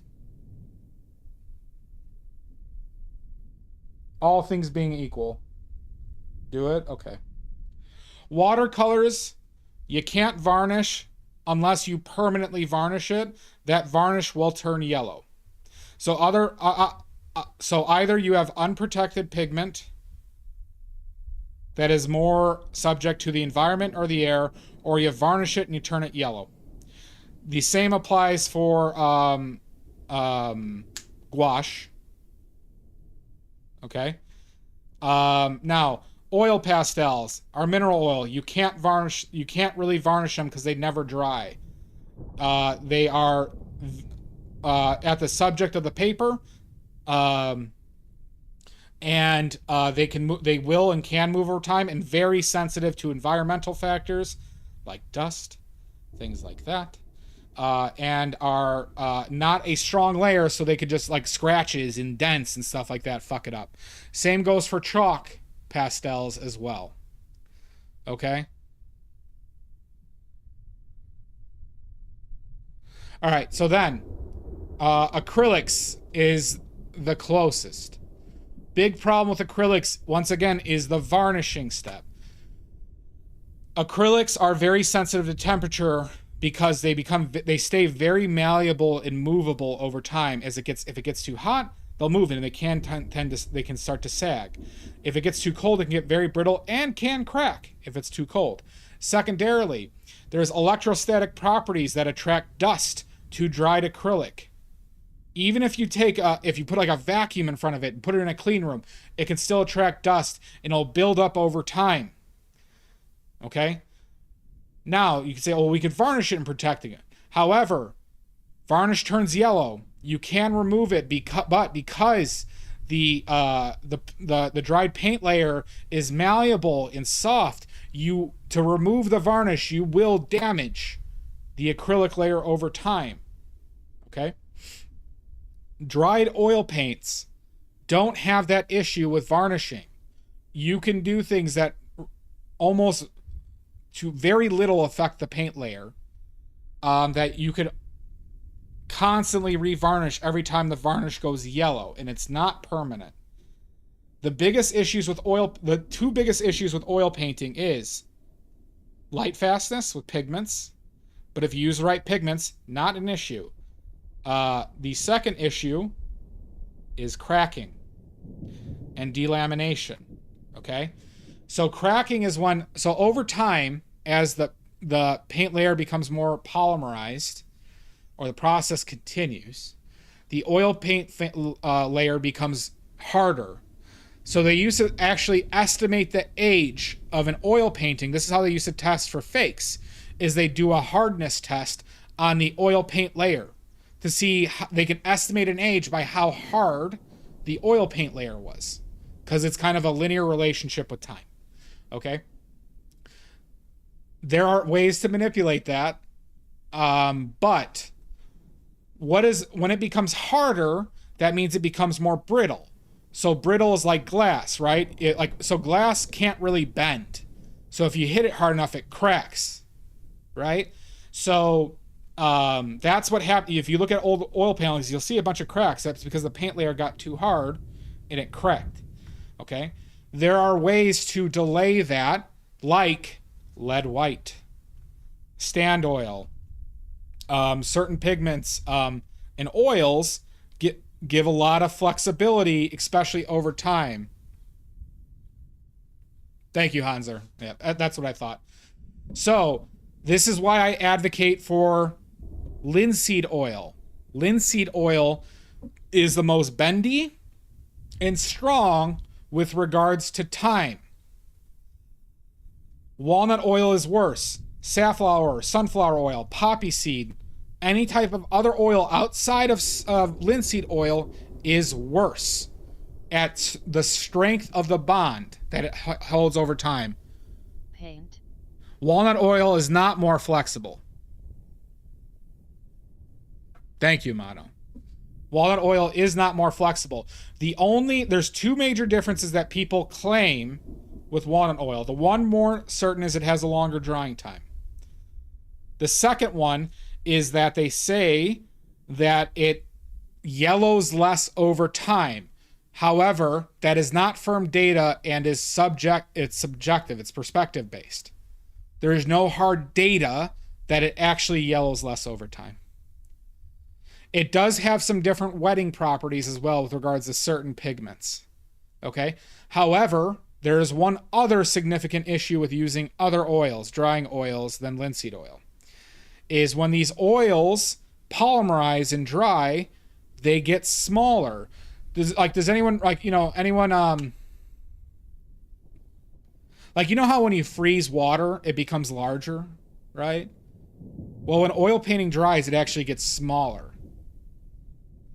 Not as flexible as lead, but it is very stable in oil, Jed. It's very permanent in oil. So what happens is the oil has less volume as it dries. Now with linseed oil, the difference is fairly tiny. It's just a little drop. But with like with walnut oil and safflower oil, that's a big jump. There's a much larger gap that it changes volume-wise. Okay, so what happens is, like, it's like a landslide where you have a gap of air that develops. It can happen with your oil paint layer if you do layers of paint with those oils. Yep, exactly, Cranky. So you'll have these like minuscule gaps in between the paint layers that can cause cracking and weakness in the paint layer. So it's another reason to use linseed oil. Now, stand oil is an oil. See, you guys really did it today. I am on full fucking lecture mode, you sons of bitches. All right? Stand oil, I understand, Doc Goddess, a lot of people use walnut oil there. It doesn't mean it was right. A lot of painters painted with zinc, so a lot of painters had paintings fall apart because of the materials they used. Stand oil is general. It could be, walnut oil or linseed oil, but stand oil is the oil that the drying process has started and then they stopped, making the oil particles bigger. What does this help with? It helps with sinking in matte finishes on your painting. Secondarily, the oil, when it dries from there, or polymerizes from there, the links become much more flexible. So you can increase the flexibility of your paint layer, helping stop the cracking over time. Where does this all lead us? Thank you, Mom. Oh my God. Oh my God. So, where does this lead us? Only use linseed oil for stand oil and regular oil. 2, use light fast pigments. 3, avoid overuse of pigments that can cause rapid drying. So like this is an issue with cobalts and some umbers. And lead white. Lead white is a quick dryer, but you don't want to, so you can use those pigments. Don't add stuff to quicken the drying. There are significant issues, especially if you paint thick. There are significant issues with fast drying. Here, my arm's getting tired from holding it up. So we're going to do this. There are significant issues with using quick dryers on your paint layer. Oh my god! Oh my god! Especially if you paint thick.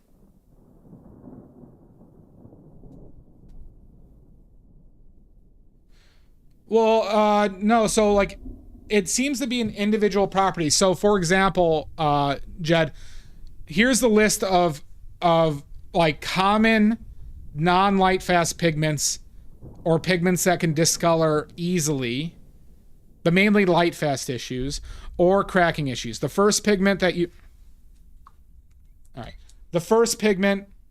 you shouldn't use is zinc white. It makes the oil layer brittle and will cause your the paint layer to crack. Okay? If you like a lot of companies use it in their titanium white, you should throw it out. Okay. 2. I'm gonna lump these together. Alizarin crimson and Prussian blue. Color fades over time. Straight up. Especially when you thin it with solvents, or thin it significantly, they fade even quicker. Prussian blue and alizarin crimson, nose. 3, I'm gonna lump these in together. Naphthol red, Hansa yellow, and dioxazine purple. Oh my god! Oh my god! All 3 of those color fades, and they have stability issues with other pigments as well. Okay?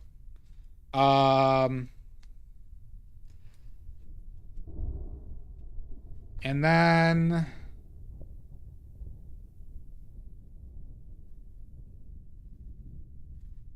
there are some other ones that I know that I think have some fading or discoloration issues, but they're not really used, so I wouldn't even like throw them out there. I know, Pickles.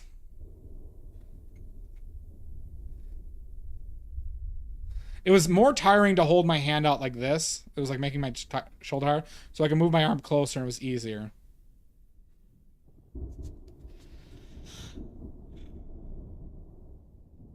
So, what are some of the best pigments? The best pigments I'm aware of for general use, for stability, light fastness, how they hold up in oil, are the ones I use. Pyrrole red, bismuth yellows, cadmiums. Almost all cadmiums are great. Cobalts are great too. They have a little bit of the quick drying issues. Lead white, quinacridone magenta, phthalo blues. Synthetic ultramarine blue is also very good. Burnt umbers, or umbers I should say. Umbers are good. Ochres are good. I don't like how desaturated they are, but they hold their color forever. A lot of iron oxides, very good. Right? Bone black is fine. Titanium white is one that is on the iffy line. I use it because it's very opaque, it's blue, and you can get a lot of great contrast out of it. But it does not dry strongly, and it can yellow over time. However, it's the only white, that and lead white are the only whites I would use out of what's available.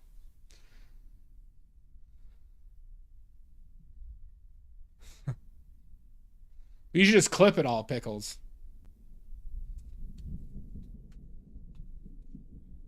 You should clip it.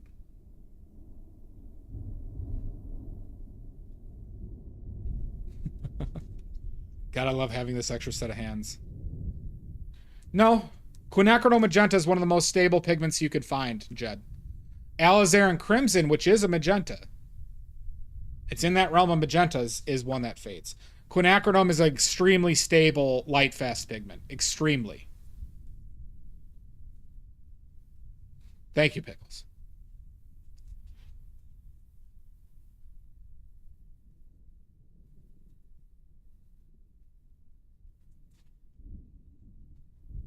All right.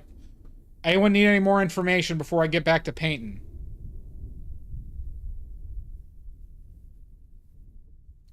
Do you?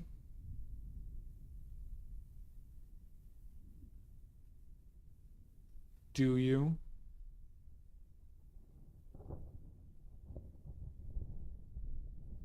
Why is it called the blues? Kraft macaroni and cheese, baby.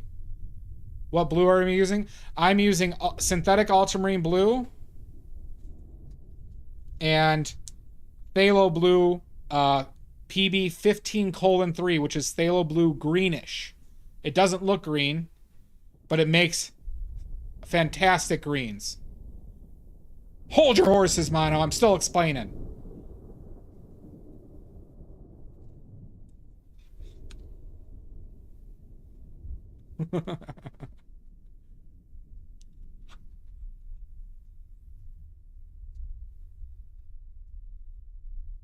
Now, I paint with a very high focus on archivability, but it's also within my means.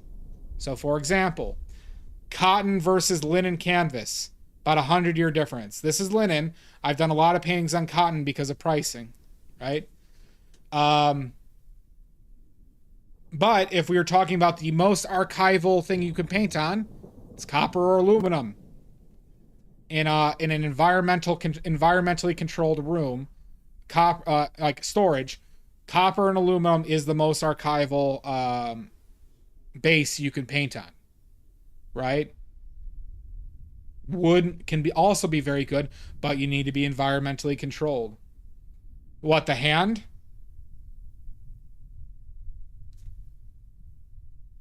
I got 2 for like $15. I got it off of Amazon.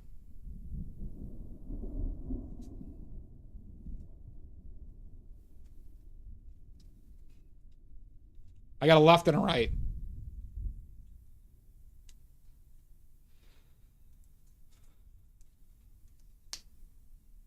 So yeah.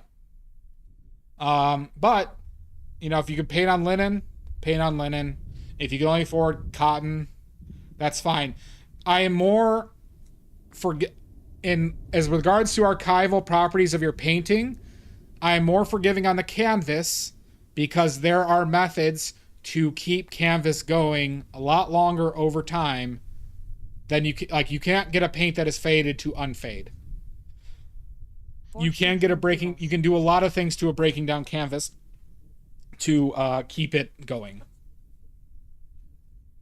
Thank you, Mono. For the poops and giggles. All right. Ooh.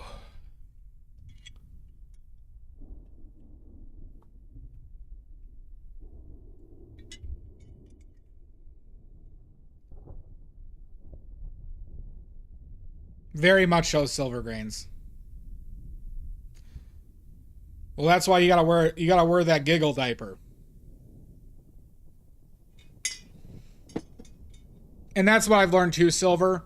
But like, right, so that's why we should protect against the things that are not reversible, aka color fading, things that accelerate the cracking, like zinc, right? But other good practices, right? Well, you should never paint over varnish, silver grains. And you should not, and I forgot to address this. You should never use a paint with resin in it. And you should never paint over varnish. This yellow, Jed, is normally bismuth lemon yellow. I don't have that yellow on here because I'm just using up this yellow and I don't need the lemon yellow. Normally, my only yellow is bismuth vanadate yellow lemon. If you go to my shop, you could see it there. I'm just trying to use up this older yellow in my box that I didn't need for later. So good observation, Jed. Because yes, lemon yellow gives you a much better gamut than this yellow. Good, Jed. Jed, you fit in very well here. You're gonna have to watch every minute of every stream from now on.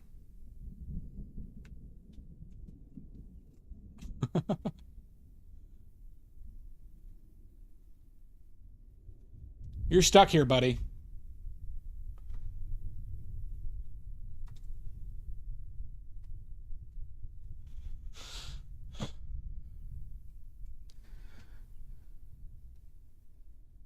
Well, yeah, so like, you know, silver grains, when you're talking about touch-up work, right? They use a resin-based paint, so they'll varnish and they'll use a resin-based paint to paint on that layer, so it's completely reversible. And that's fine for conservation work. I'm talking about for your own painting, you should never varnish and paint over it. And nor should you ever have a resin be a part of the actual paint, which a lot of companies do. Do.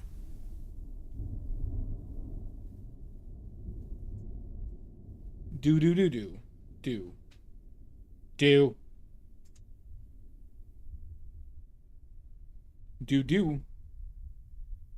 Poo poo. Oh god, that was a lot of talking.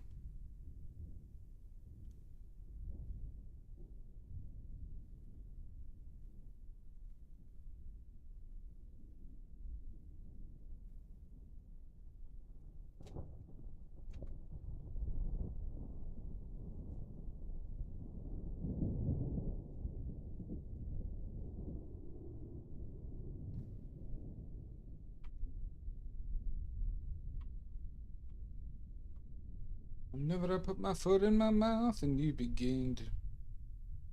I will, when's the next ad, Maddie? I was hard triggered. Several trap cards got activated simultaneously.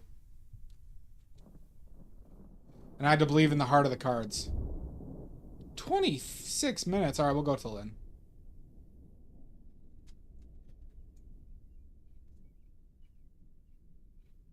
Hootin' and hollerin'. Did you learn enough, Figure Dolly? Did you?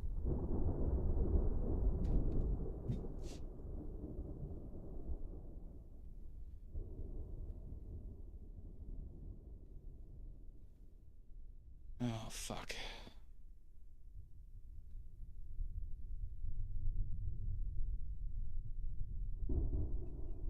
Time to unfuck this. There is something that needs to be a little unfucked. This head is tilted a little bit from the top, a little bit that way, and it needs to move over like a half an inch.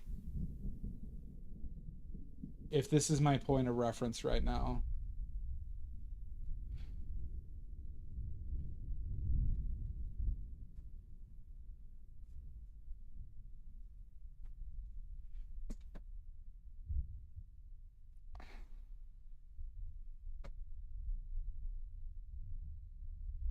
But I am, as you all know, I am very happy to talk about these subjects. I think people ought to know more about the materials they're using.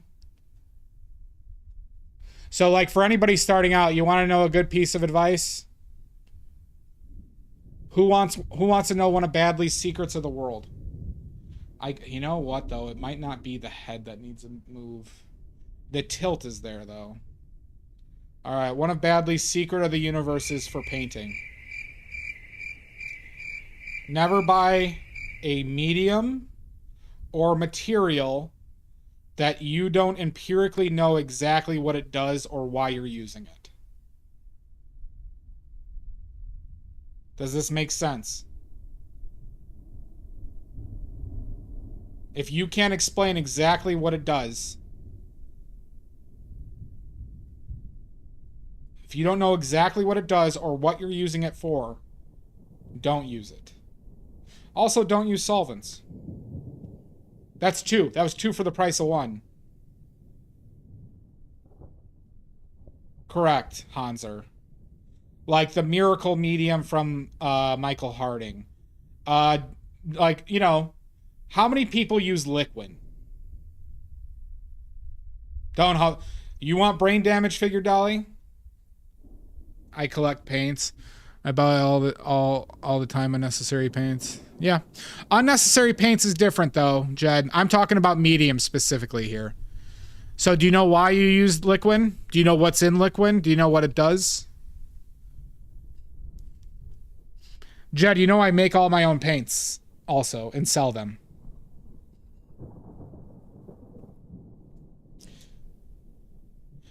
I mean, if you just get brain damage, then I guess the extra brain damage doesn't matter. All right, do you know what's in it, Figure Dolly? Well, you never know, Mono. You never know. Maybe you're the next Van Gogh. Actually, no, I'm not a Van Gogh boy. Maybe you're the next Monet.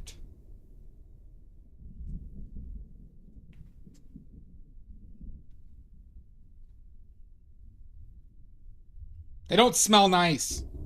Stop it. It actually can give you brain damage. You sons of bitches. Damn it, Jed. Not you too.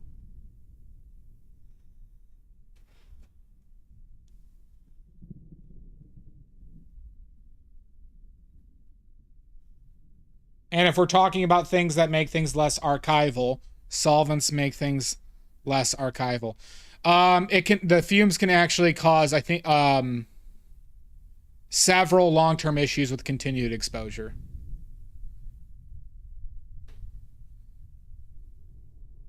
Nope. I be smoking. Liquid is usually a resin, oil, and like a dryer, like a Galkid dryer, which is another resin. So it also has fumes, but it's just full of resin. So it yellows over time. It's mixing your paint, making your paint less archival. People, for some reason, love it because it just, makes paint go off the brush. But just use fucking oil. People are so many people are so obsessed with drying time. When it's just like, you can control that with pigments.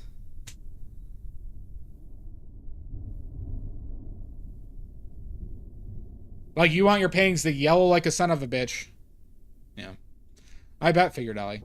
Well, here, we are in a period, and this is a bit of an alarmist take, but I have a suspicion that a lot of the art created in the last, 30 to 40 years will disintegrate very fast. Like, fall apart shit. Like, they'll destroy themselves.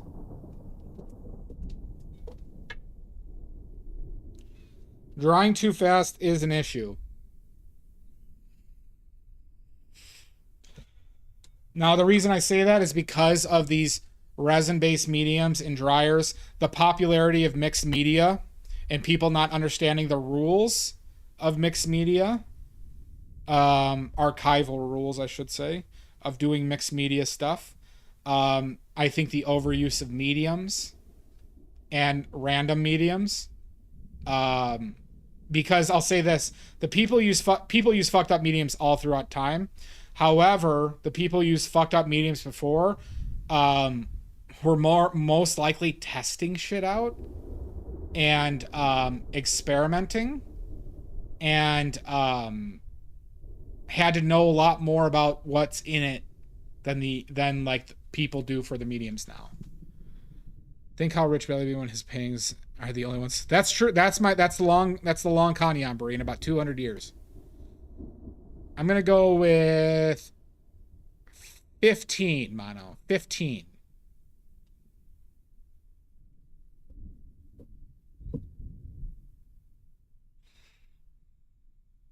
One five.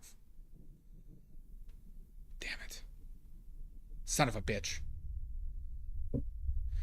Can I get 15 more guesses?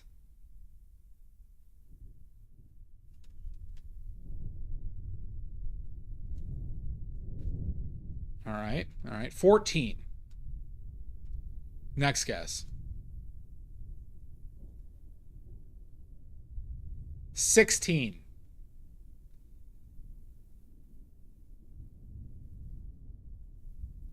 17. Almost there. 18.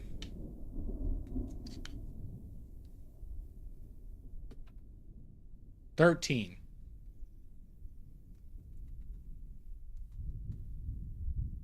12. This number is impossible. 2. 3.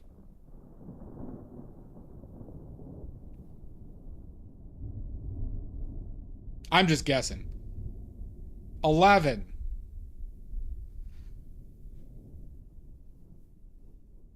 4. I'll get there one of these days. 10. 5.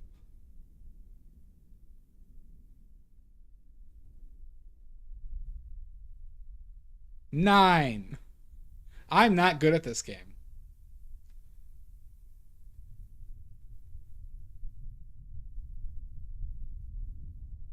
Was 9 a nope? Then 6.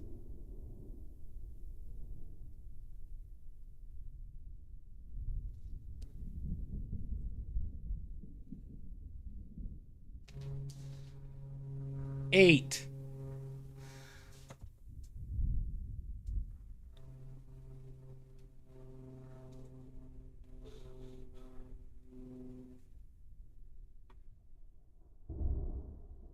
Yet. Oh, there we go. Yeah, yeah, yeah, everybody. Okay. God, that was. God, I'm smart. Yeah, yeah.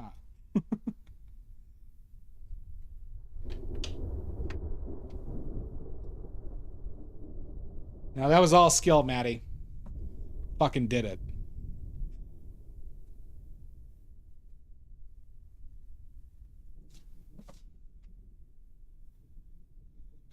Somebody said guess a number, and I did a very good job at it. Thank you, Figure Dolly. There won't be many other. There won't be many other times.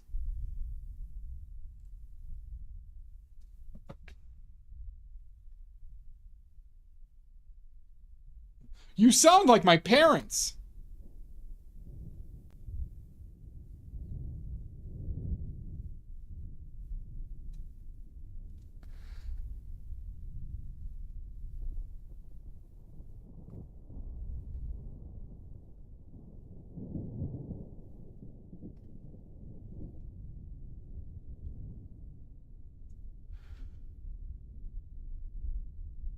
Yeah, that's fine.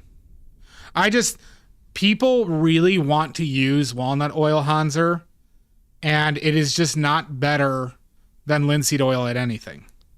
Unless you want the extended drying time, that's fine.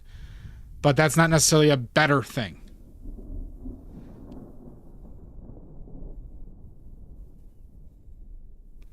Why do you use wax in your paints? I don't use any wax in my paints. Wax is a huge no-no. Wax is bad in paints. It's a hard no from me. Okay.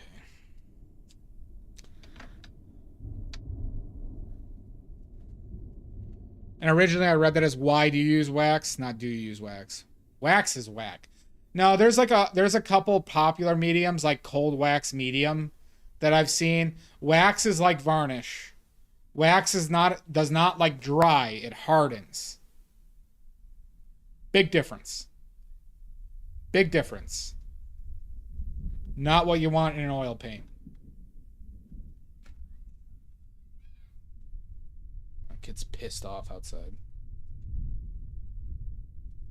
So, right, Jed, you want the paint to dry so it becomes a permanent structure that is resistant to other factors, right? So dried oil paint is solvent resistant, water resistant, and it has a good level of heat and cold resistance, right? It does change properties from heat and cold, mind you. But wax is not rigid. It doesn't provide a good layer for the oil. It doesn't provide a good way to bond to the wax. So now you have wax interspersed within your paint that is drying, that could lead to structural issues within the paint. So you're making your paint layer more fragile. Fragile.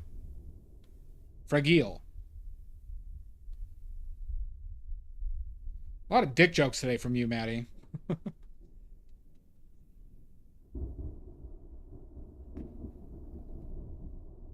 Silica powder.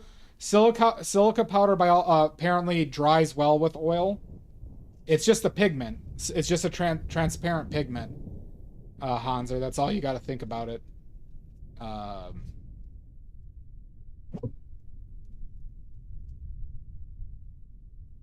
And apparently it forms a very good...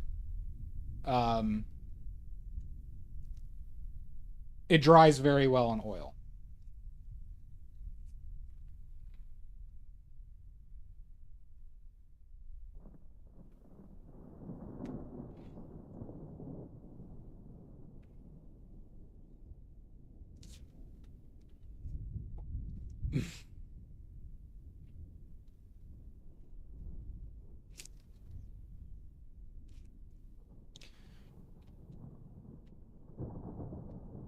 That's why I use it for impasto medium, Hanser. It's not a recipe I came up with, but I found out about from Natural Pigments, and that's where I learned about silica powder being like a good pigment, essentially, even though it's transparent, right? But apparently it has archival benefits.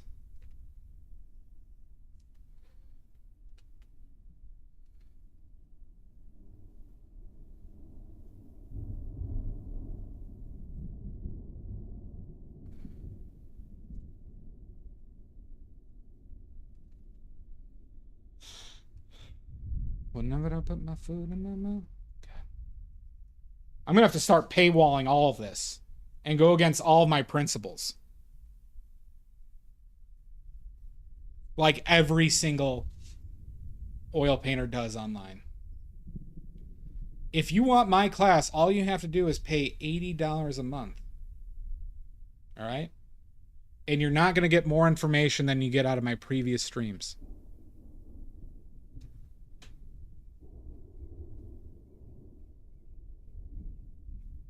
That sounds like a good time. I would love to go there and paint. If I had the money, Mono. It sounds like a good time.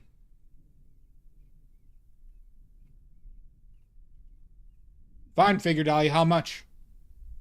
How much, Figure Dolly? And take the sponsor. Listen, if Winsor & Newton said, hey, you know, we'll pay you $100,000, 10 bill. All right, deal. I won't say another word and just paint. 10 billion. Done. Prank him, John.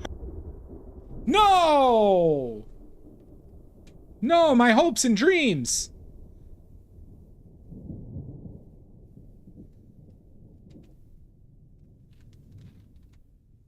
Do you know that all of my problems could be solved by money right now, Figure Dolly? Literally pretty much all my problems could be solved for about 30 grand right now.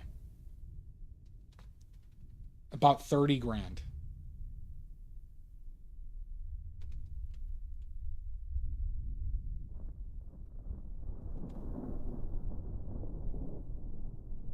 Except for all my problems except for one. All my problems except for one. I would be the coolest billionaire in the world, Yambari.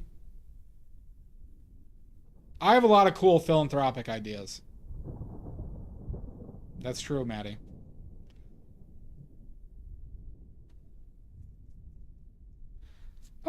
No, my parents love me. I'm pretty confident in that. I have a great relationship with my mom. My mom!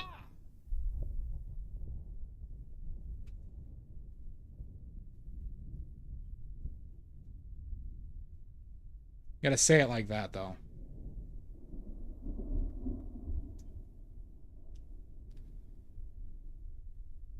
That's true, Fugu.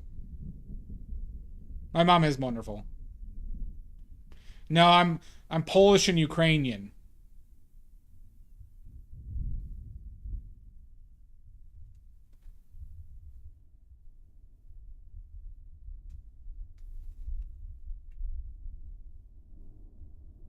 Wait, you're Polish and Ukrainian, Fugu?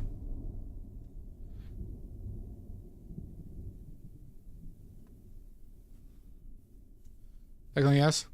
There you go. Well, so my grandpa was in Kiev during World War II and, you know, got thrown in a camp and then he fled after the war, or left after the war. Then he had my aunt in somewhere in Europe. I want to say it was like France or something, where he met he had a previous wife and daughter that got, you know, separated during the war. Met my grandma somewhere in Europe, had my aunt, and then they moved to Chicago and had my mom. It is a sad story. Yeah, my mom's side is all. My mom speaks Ukrainian. My grandpa only spoke Ukrainian, and I never met my grandma on that side. My dad's side is Polish, all Polish, but my dad doesn't speak Polish. Like, he was second generation, and yeah.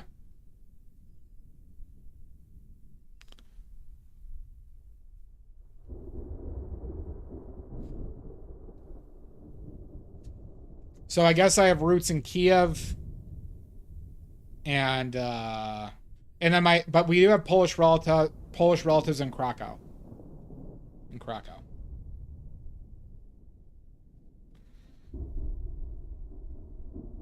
And Zakopane.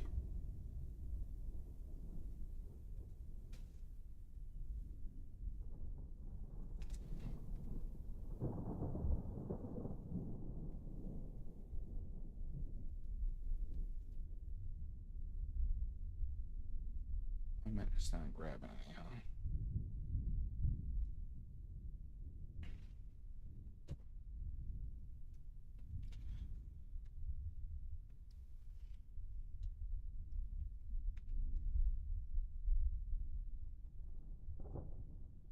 Fuck.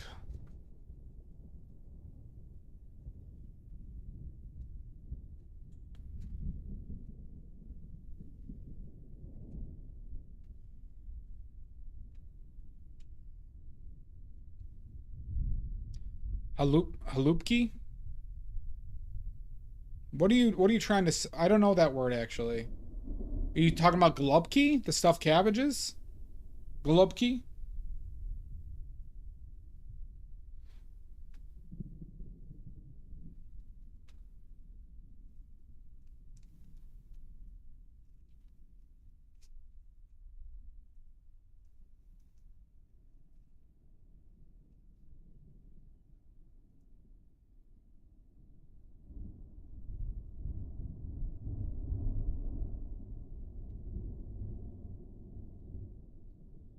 Well, nobody on my Polish side spoke Polish, Figurdali. Halupki. Halupki? What is it? I do love a good Golubki.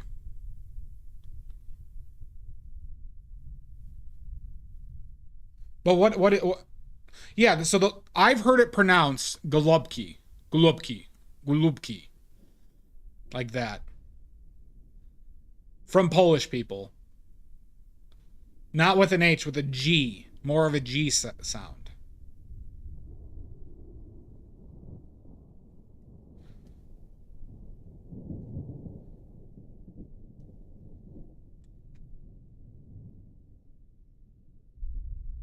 You know what one of my favorite things that my dad, like, I'm not a big fan of my dad's cooking, but he made mizeria. Loved that. That's the like the cucumbers and like the sour cream sauce. Oh, I love that shit.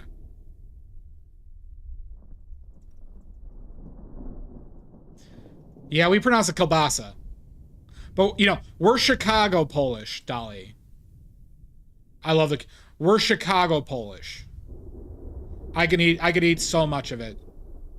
It could be. But you gotta realize there's a difference between Chicago Polish and, you know, your New York Polish. So there might be some cultural differences between the two.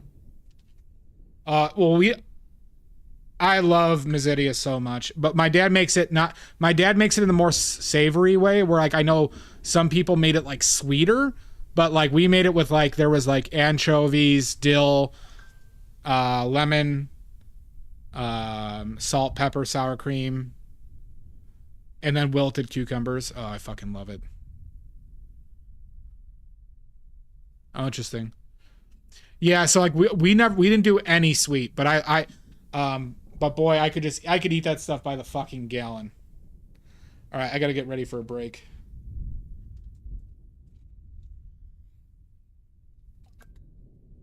Fuck. Why am I getting all these messages? What's your favorite pierogi? Okay. Fugu, there are some recipes that literally add sugar.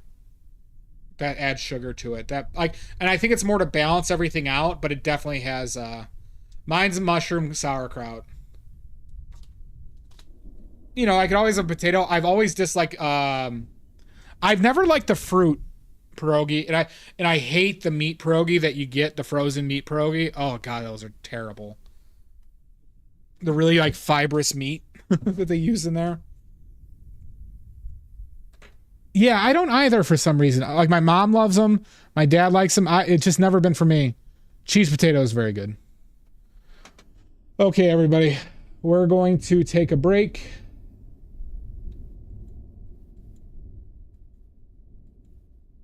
When we get back, we're gonna have more Polish Fest. Todd, any grocery store that carries pierogi will have meat pierogi.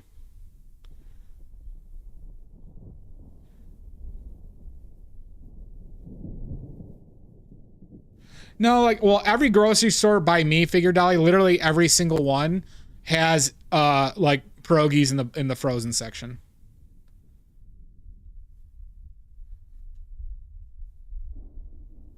The only stores that don't carry them are like the ethnic ones, like the Mexican grocery stores or like the Asian grocery stores. That might just be a Chicago thing, though. I mean, like that, you know, literally any place that had pierogies had all of them.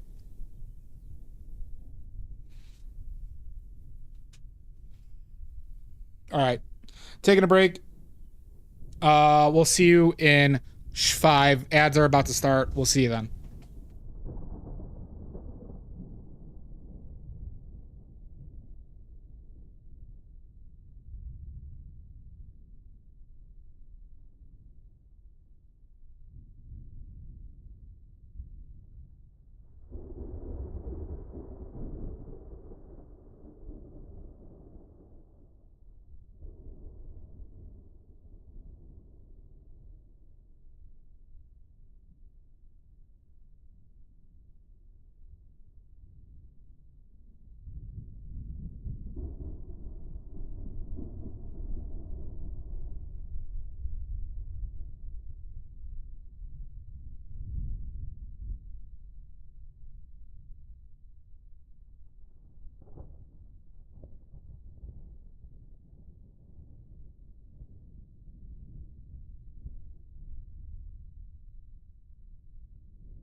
Whoa, whoa.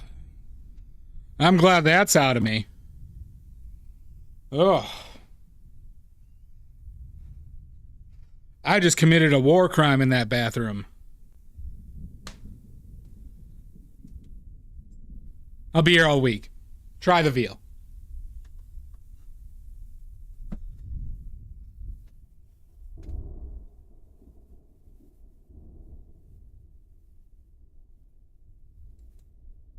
No, I don't recall you saying that.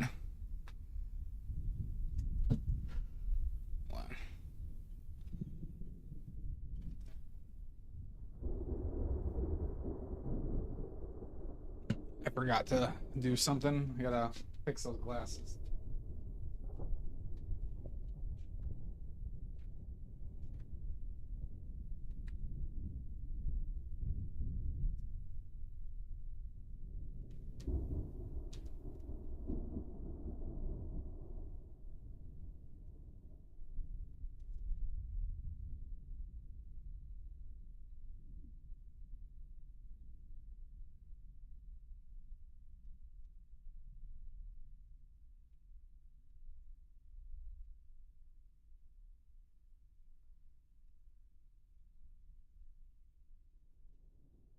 All right.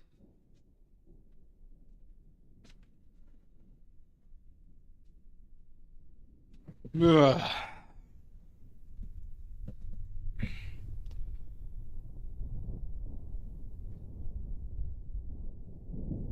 Okay.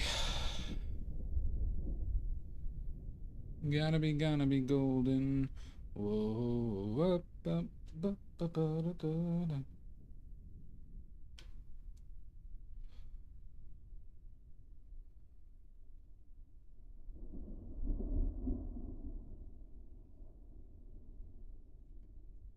Is that blurry?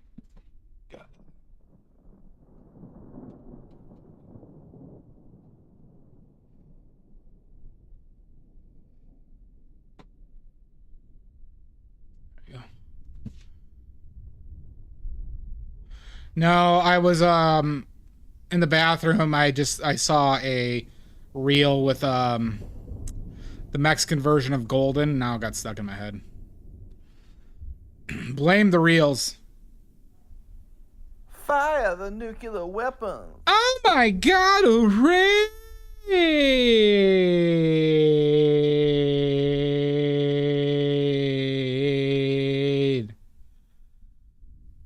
What do I owe this pleasure?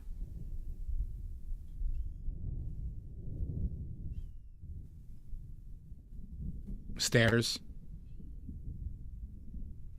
You owe me $22 over my goddamn dead body, you son of a bitch. You could pry it from my warm, dead hands.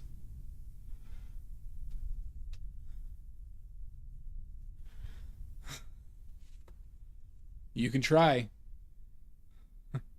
Worse people have succeeded.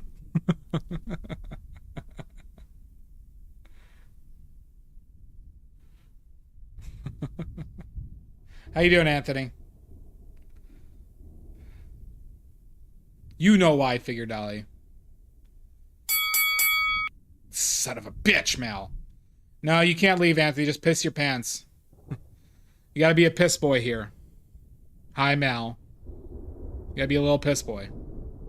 Good. Welcome in, everybody. No, that's just rain, Anthony. That's just rain and pre-diabetes.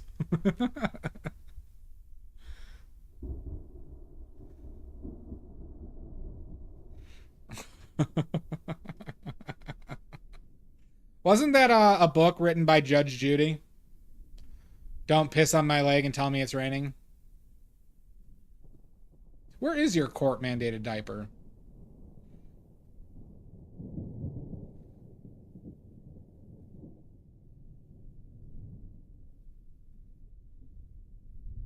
Oh, is that the piss wig? Okay. Welcome, everybody. We're painting with oils. I'm painting a scene that Wheeler, told me to do.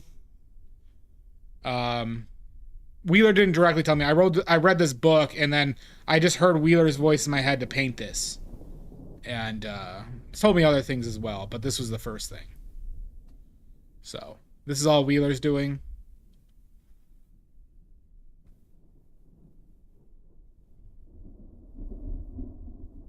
Painting's called Dinner at Earl's. No, that's just the fucking light. It's so overexposed. And I don't know what causes it. Like, it's... how overexposed it is, but... pisses me off.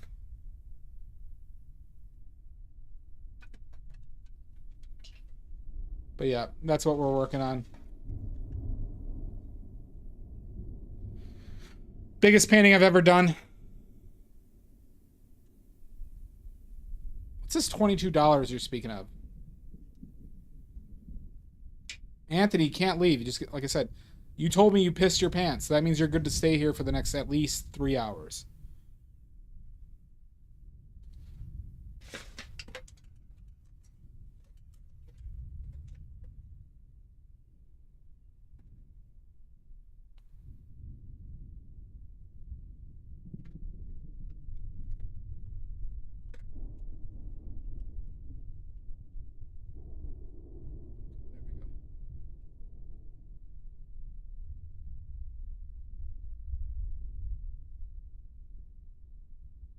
But Earl's gotta die. No.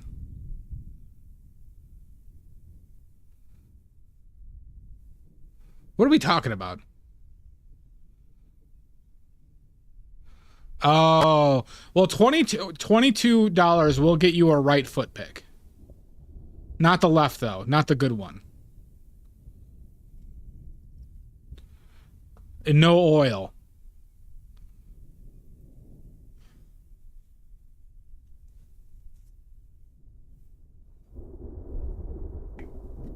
What were you referencing there, Sashi? Umabashi? The Chicks? The Dixie Chicks? Or something else? Are they just called the Chicks? I'm not familiar with this band. Oh, the Dixie Chicks are no longer the Dixie? I see. Well, did that lead singer leave? What was her name? Like, wasn't she the talent? Like, the old lead singer was the talent of the band? Is she still a part of it? Yeah, Natalie, what the fuck was her name? She's on Howard Stern all the time. The whole group is still together? Natalie Maines, that's it. She was a very interesting person. Liked her a lot.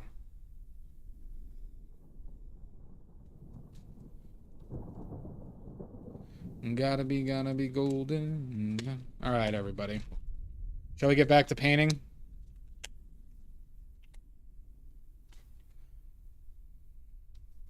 Just a normal painting for normal people.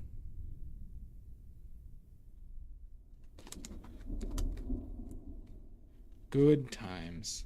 It's 2020? Okay. Why'd they get rid of the Dixie?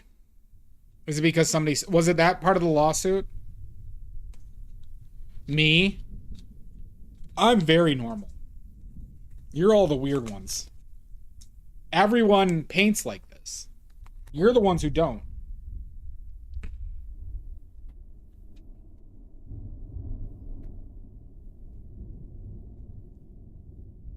I can't help but think.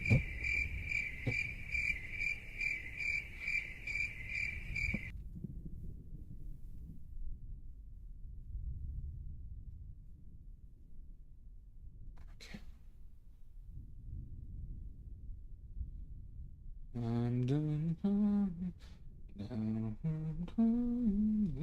I'm born to be. Gotta be golden.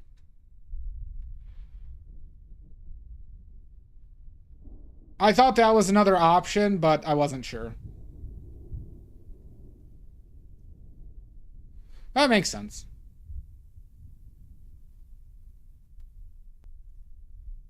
That makes sense, Yambri, to me. But isn't Lady Antebellum Republicans? Yeah, if Dolly did, yeah, Dolly's a good, Dolly's a real one.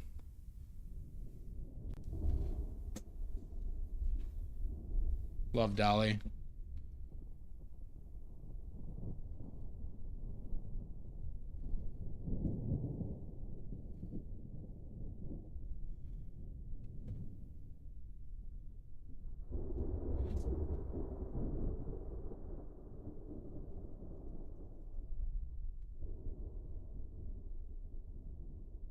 I was referring to Dolly Parton, not you, Figure Dolly.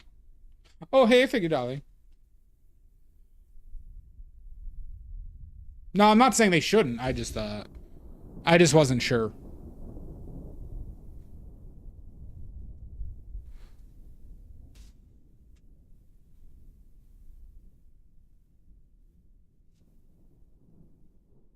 Interesting. What the fuck? How did that? Okay.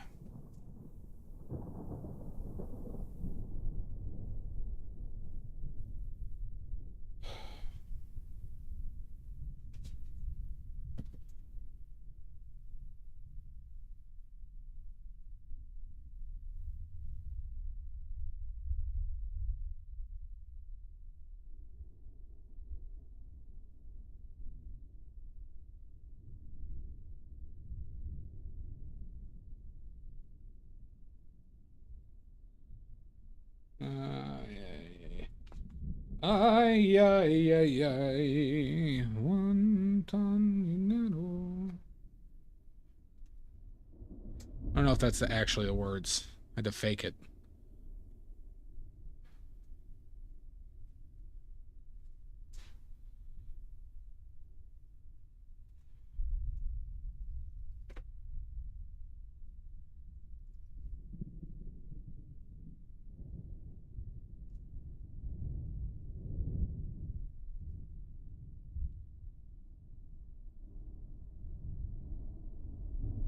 Some I do,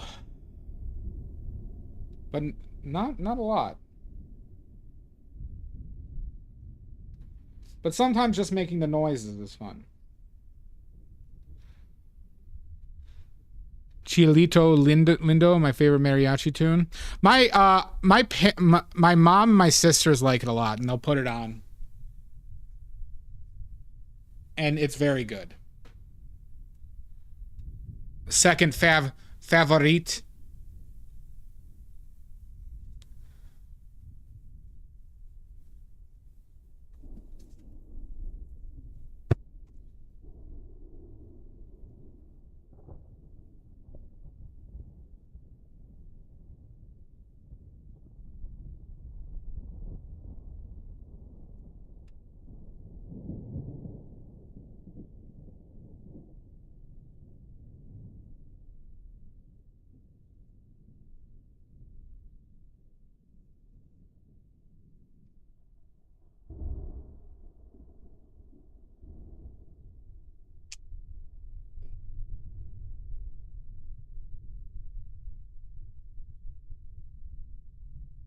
And that's a fact.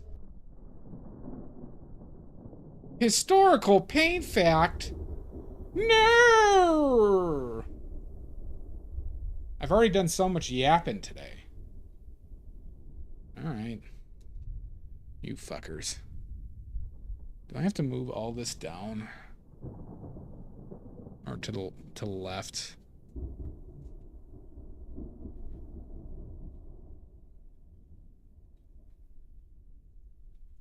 Oh, I think I do.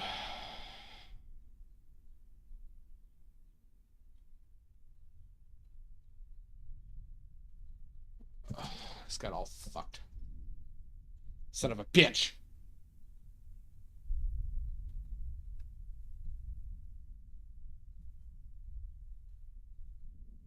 All right.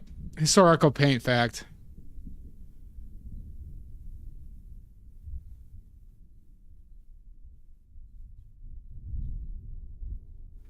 Let's see.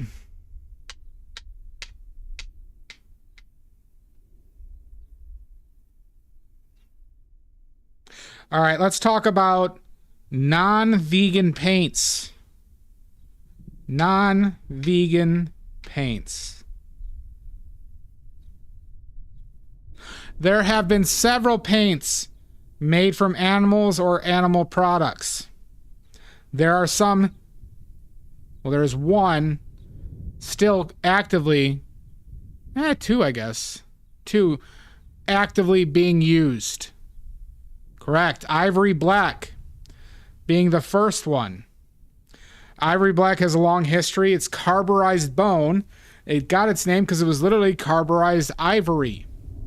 That's why it's called ivory black. There was an uproar in the late 1800s in Europe about this, and that's when they switched to pig and cow bones. Pig and cow bones, and it's still made from pig and cow bones today. Correct. Mummy Brown was actually made from ground up mummies, and there is historical evidence of such. Once again, it took to the 1800s before that kind of stopped. But literally ground up mummies. There are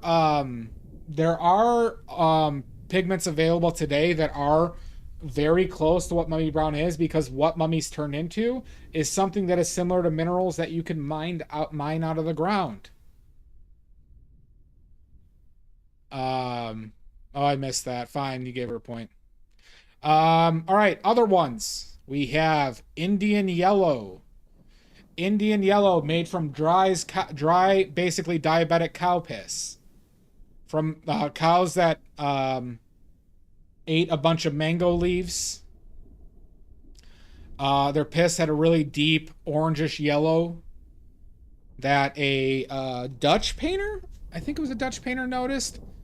Collected it, dried it out, and painted with it. Wasn't very light fast though. But that's where Indian yellow came from. What else? We have ivory white, they called it, which was a white that was briefly used, but not a very stable pigment, that was made from bird bones. Those bastard birds and their bones had a short run. We have the lake colors or dyes. We have two. We have Kermes red and cochineal red, both made from beetles. One from Central South America, that's cochineal red, which is red dye 40. And then the Kermes beetles were from, I believe, Algeria or Syria, from oak trees. These beetles that would hang out on oak trees. Both very important during the Renaissance. Deep reds, deep cold reds, those would produce. But they were lake colors. Okay. What else? I know I'm missing. I know I'm missing one.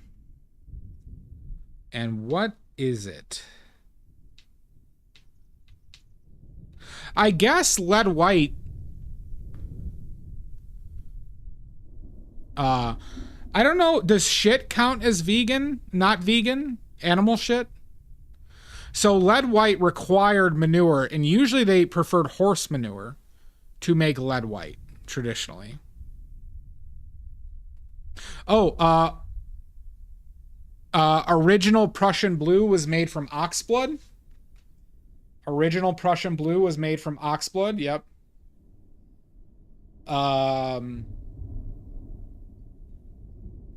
Yeah, well, traditional watercolors are not vegan because they use honey. And yeah, there's paints like, you know, that use casein or hoof glue or rabbit skin glue. Carmine, yeah. Well, carmine is just an overarching name for cochineal or Kermes red, Todd. Carmine can refer to both of those. But carmine is nothing on its own, from what I have read.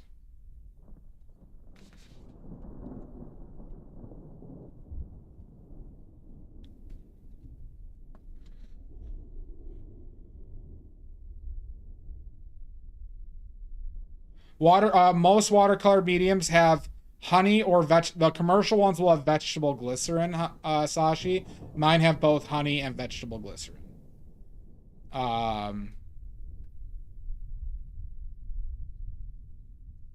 Well, there's also rose madder too. So Todd, the other carmine is rose madder, but so carmine is, like I said, is nothing on its own. It's referential to the other three. Let's see. Oh yeah, Tyrian purple. Yep, that's the one with snails. That makes a dye as well. That can be turned into a pigment. Let's see.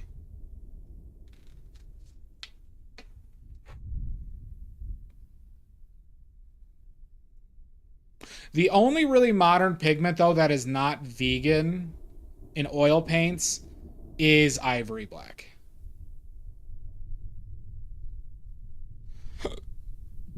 That I'm aware of.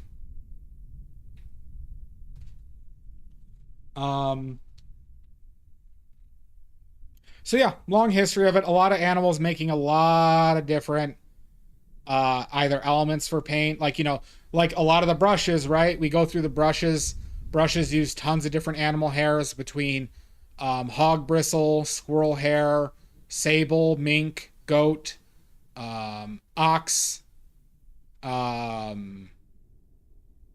mongoose. There are loads of different hairs that have been used for brushes. Where does the child slave labor fall on the vegan scale? That's true. If we go for that, so the big one with paints, Mud, is cobalt. So cobalt, the biggest deposits of cobalt are mined in the Congo, and horrible conditions, children doing it. Now, there is some controversy here, okay? So what a lot of suppliers, this is coming directly from Natural Pigments, Mud, is that a lot of suppliers say they get it from ethically sourced cobalt. Fact of the matter is there is no verification of that. So they can get it from somebody who says it was ethically sourced, and they have to basically take them at the word because it's not really auditable, right? Now, one thing is, I'll say this, what's causing the slave labor is not the paint pigment industry. I believe the actual percentage of cobalt mined is like 1% goes to pigment making, and the rest goes to batteries and electrical parts. That doesn't make it better necessarily, because I mean, if I'm a betting man, I would say that cobalt is probably at least part of it is sourced by slave labor or near slave labor or completely abusive, practices. So, that is a notch against cobalts.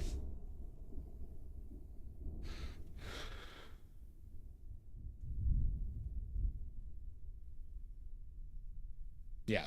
I mean, it goes to it, like, right, man. Like, if because we could say the same thing about our cell phones, not only because of how they're made and the countries they're made, but all the parts and so forth like that. Like, we benefit from a system of that, unfortunately.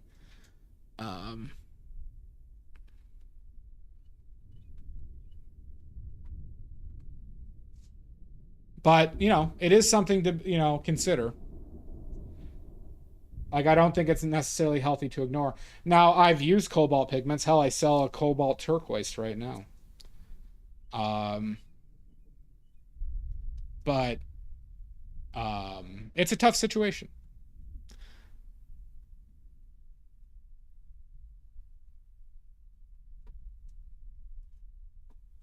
It's a sad situation, too.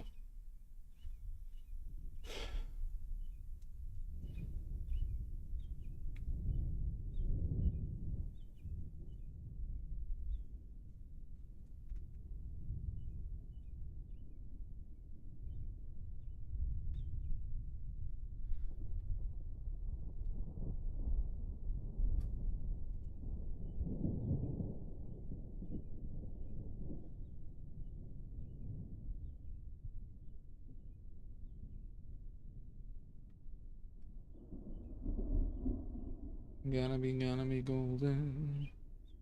All right, that's your historical paint fact. There you go.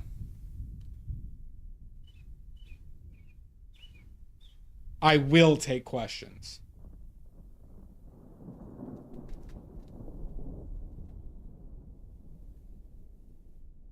So cobalts have a lot of like I was talking about earlier, Shasta. Cobalts are quick drying and they are permanent, and they make some really good blues and greens, right? They just straight up. However, I don't find any of their colors truly unique. Oh yeah, the blue in the glazes mud, you know, we've talked about that. But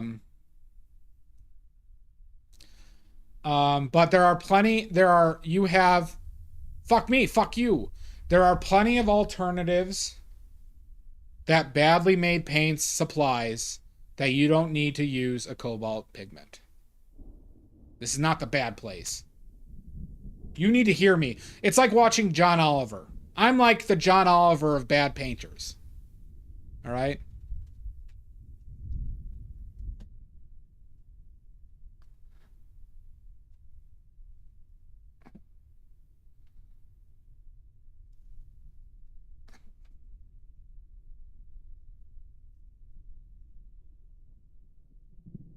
This is not the bad place. See, I'm in the bad place because I'm also in I'm in a very sad simulation right now. And for some reason, somebody put torture mode on.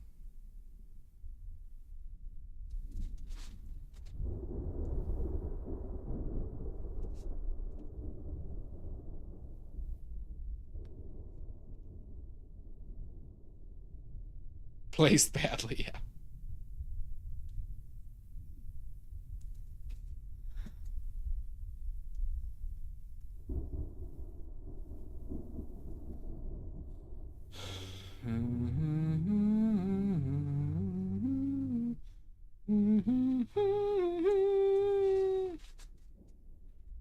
Goddamn right. I'm gonna have to take a few more red pills to feel better. What's the almond milk situation?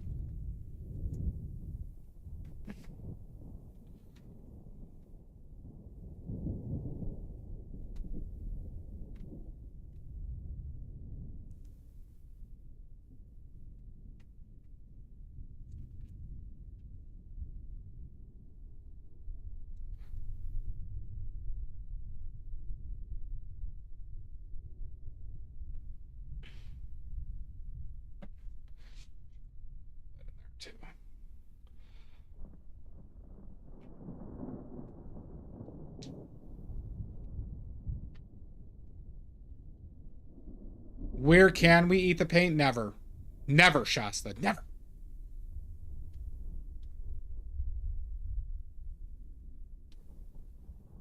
Oh, gotcha. Gotcha. Yeah, that makes sense to me. That's why I only drink raw milk from unclean milking machines. Okay? I need that cow poop inside of me. That's how I get stronger. Straight from the teat. Not a chance, Shasta.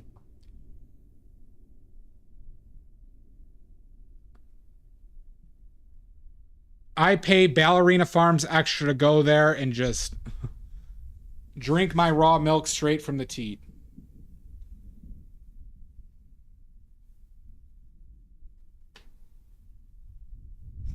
God damn it, Figure Dolly.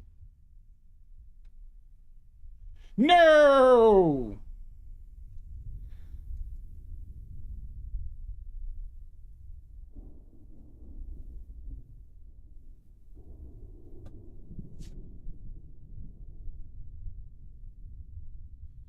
Like I'm born to be. Oh, gotta be golden.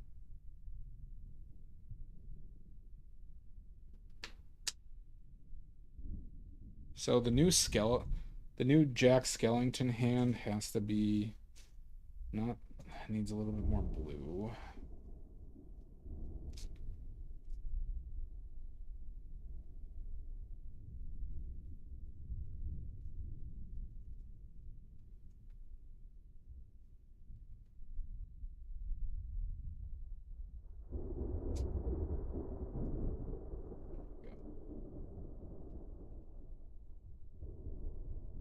Did you know Bowie bottled his own urine for a while? Well, he was, Yambari, he lived years off of like only eating green peppers, drinking milk, smoking cigarettes, and loads of cocaine. I did a pepper on that. Milk and peppers were like the only food he ate for like years.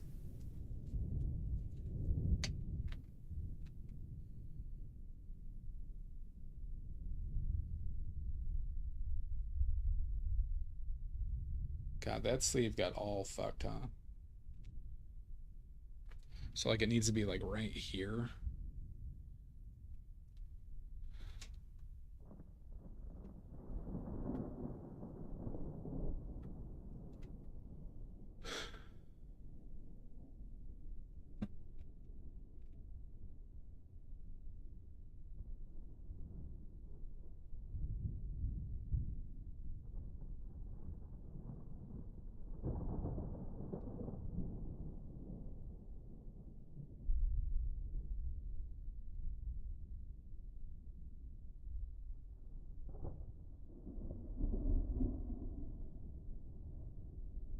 Oh, did you, Yambri?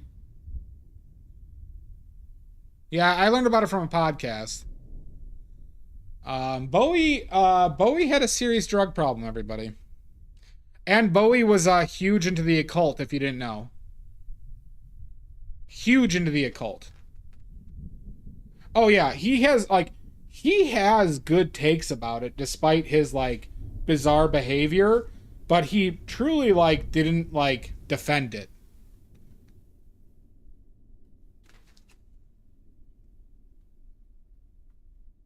At least from what I know, you know.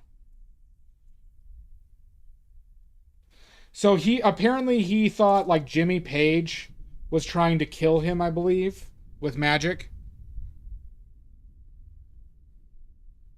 Oh, the hard drugs don't bother me.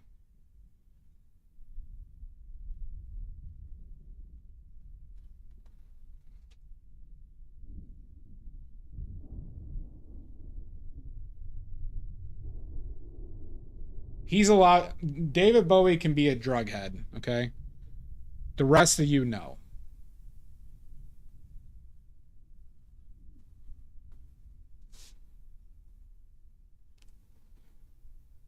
Yeah.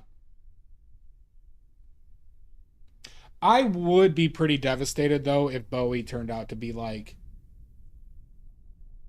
a pedophile. I don't think he was. But boy, that one would hit me hard. That or like Bourdain or Howard Stern would really like...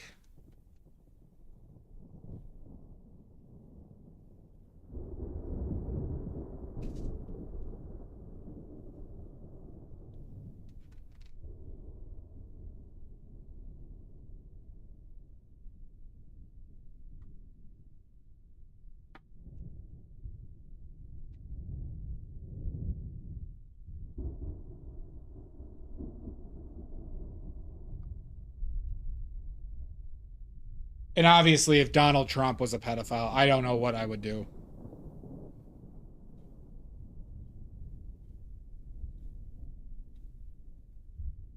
I don't think he was either, because he seemed extremely well adjusted when he was sober and like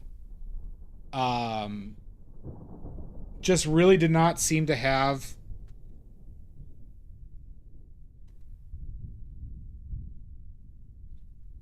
I mean, I don't think that's a fair thing to say that everybody has something going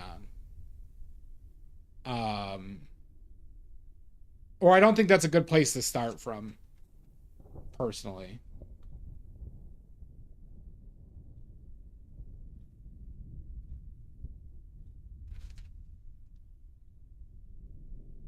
Well, I'm glad you like it, Maddie.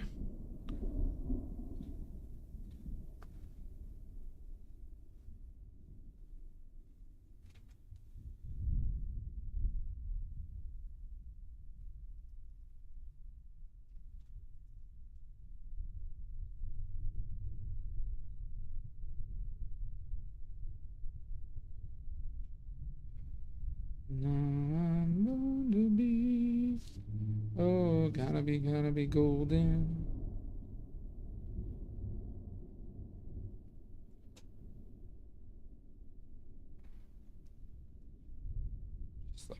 a pubes, half a pube of blue is all I need.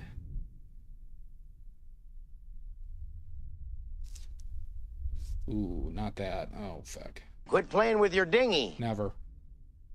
We ended up in the right spot. Never, Dolly.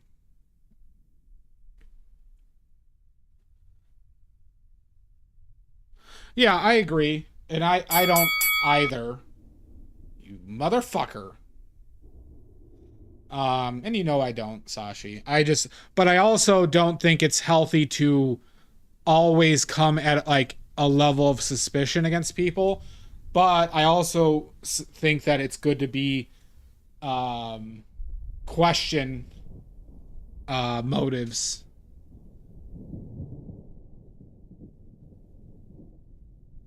But I think like a blatant saying that everybody has something going on is not like a good place to start from.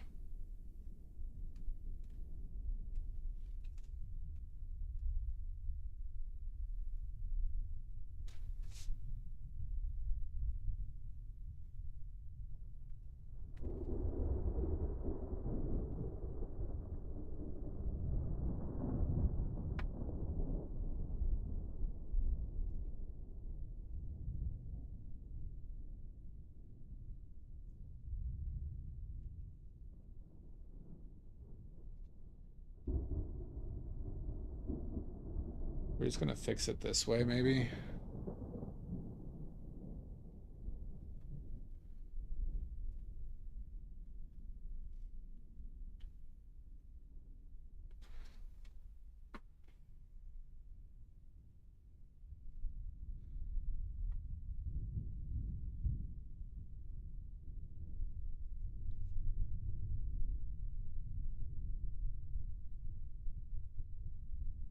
Nick, what problematic things have I done? All right, what have I done that's problematic? I wasn't progressive politically until early college because I don't think I really attacked myself like logically enough, right? So I would have said I was like a conservative in high school and like freshman year in college, like an idiot. And then all I had to do was really kind of think critically about shit. And I'm like, oh, yeah. Okay, none of this makes any fucking sense. Let's see. But truly problematic. I was immature, but...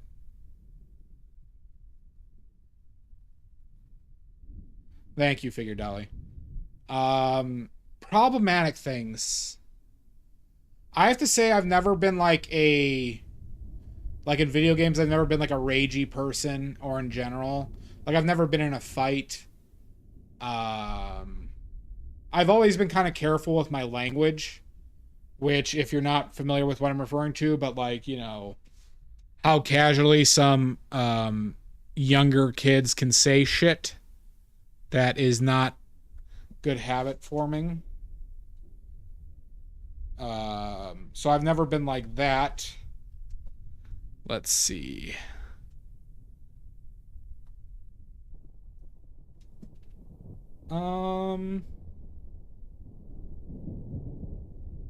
Maybe some toxic masculine shit with like lifting and competitiveness in sports, but I don't know if it's really like bad stuff.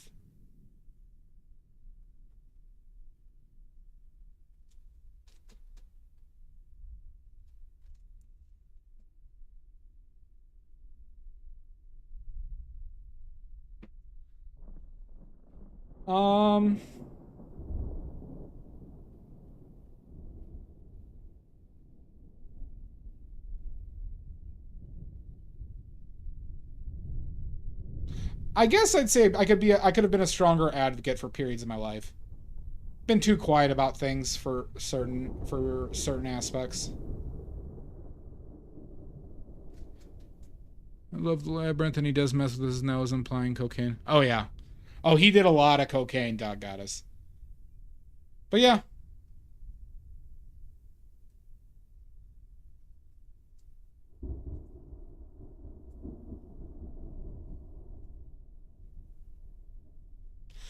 All right, what level of problematic are we going here? Is this like Catholic confession or is this like big stuff? I can't even think of like... I'm pretty happy with myself right now. I can't really think of big stuff.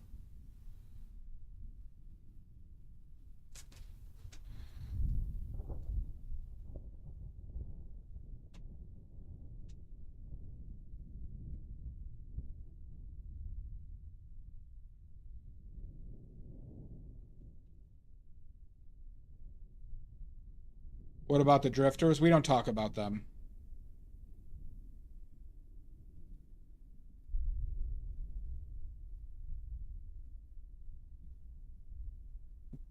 They don't count.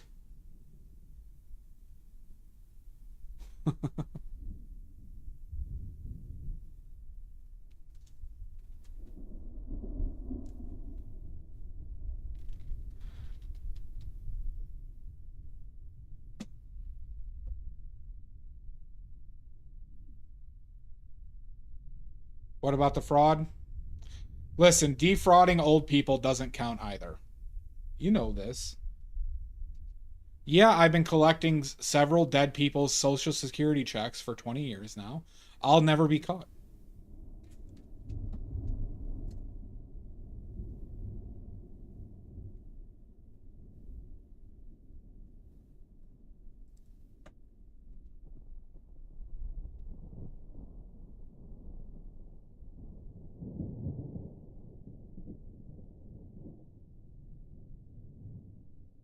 Thank you.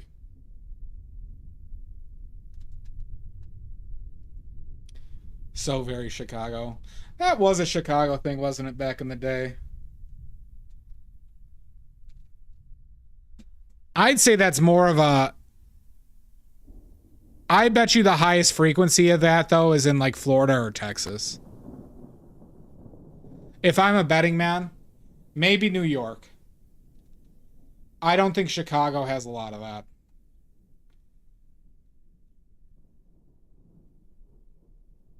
Because Chicago was more of, like, with its corruption, was more of an aristocracy. But, like, you know, fucking Florida, there's a lot of old people there. It's not a very regulated, like, you know, state. It's an incompetently run state.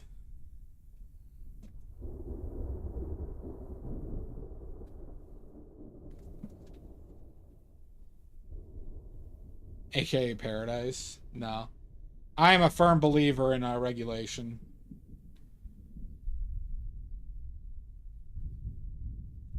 Firm believer in regulation, yo.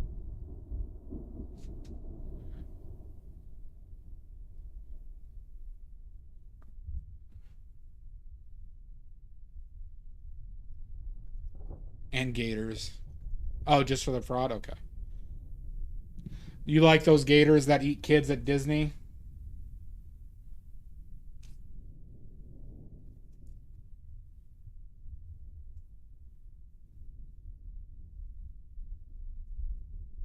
I think I read something that kid is like 20 now. Wasn't that like 10 years ago? He was like 15. I think he's like 15 or 16. That kid who almost died.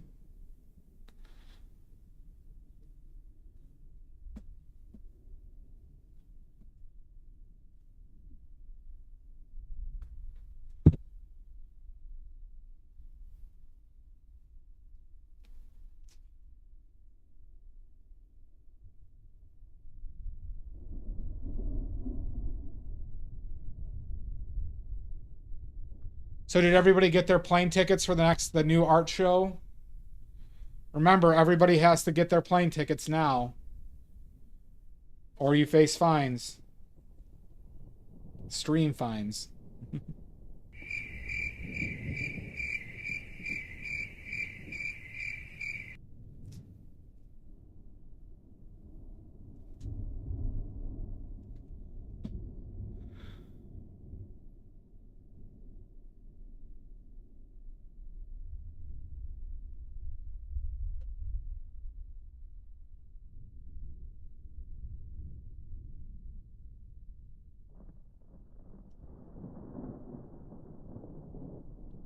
You're telling me you haven't bought your tickets yet, Maddie?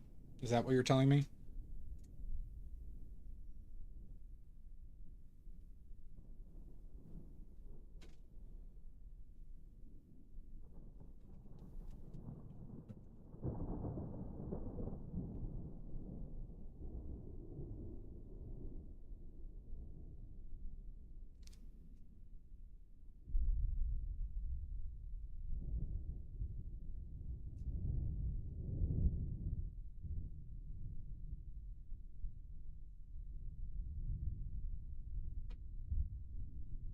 Nope, it's plane tickets.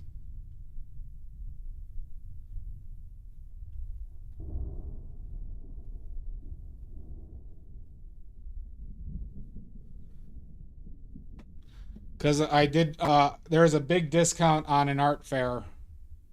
A $400 discount on an art fair that I'm entering in Woodstock, Illinois. Woodstock 2026, baby.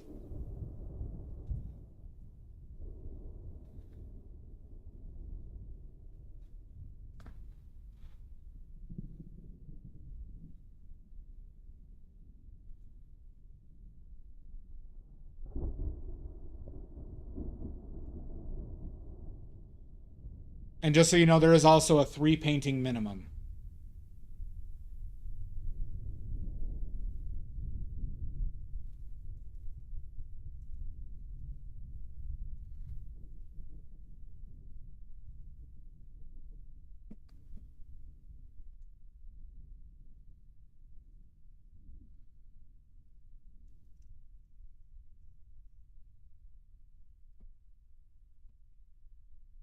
But we should take on bets on what type of paintings sell, if any.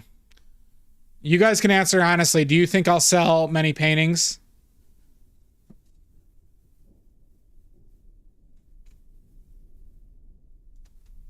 Speak freely.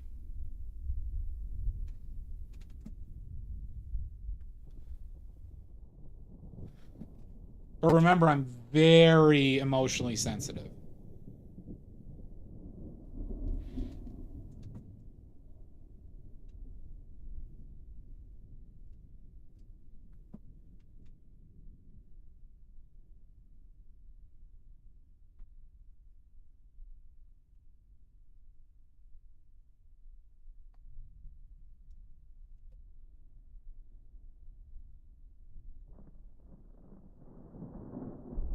Well, so my booth fee is like $500 to $600. So you'll think I'll definitely sell one painting, essentially.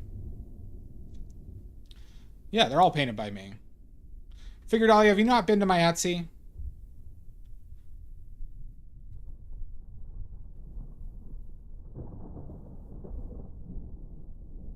Thank you, bud.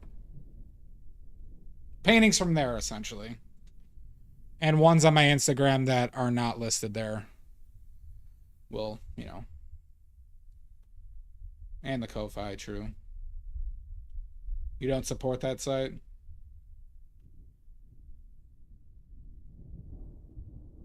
I think I'll sell that boat. I'm gonna list that boat pretty high, though. I'm gonna try and take advantage of that.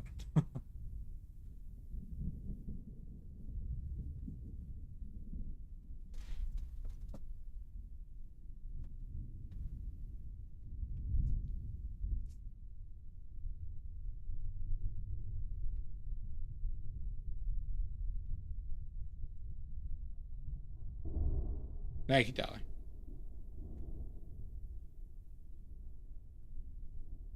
Well, no, that's just the water. I only speak the truth. That's just the watercolors.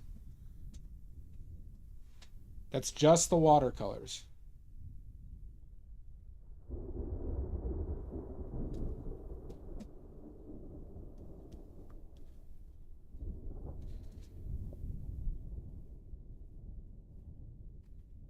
And that's scientifically proven.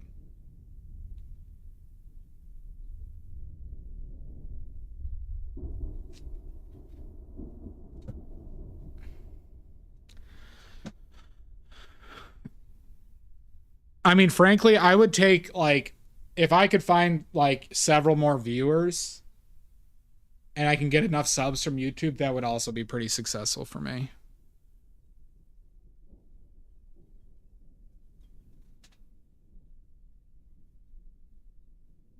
Fuck me, fuck you. God, this dolly is a bastard.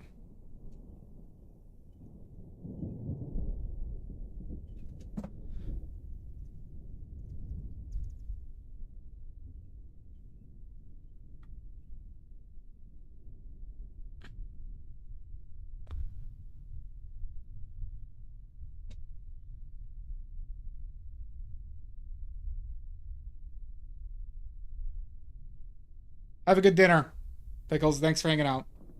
See you soon. Be well.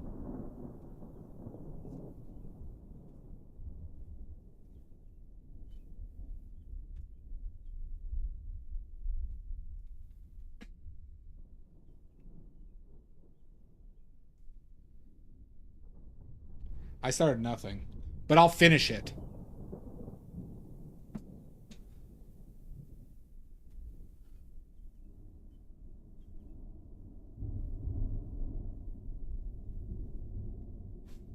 You just brought piss to a shit fight, Dolly.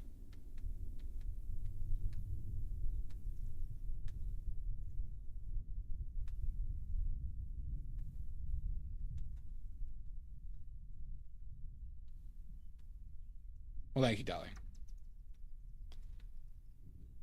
I think I'd still rather take the poop over the knife.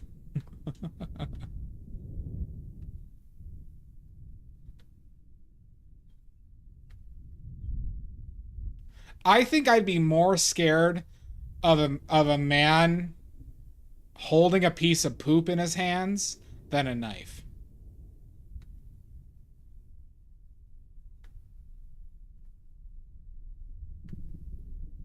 Let's think about this.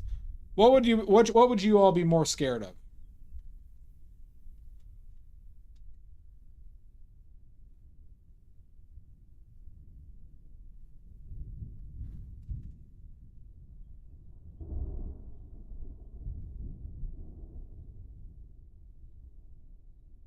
Yeah, but like, what if they like just chuck the poop in your eyes? And then reload.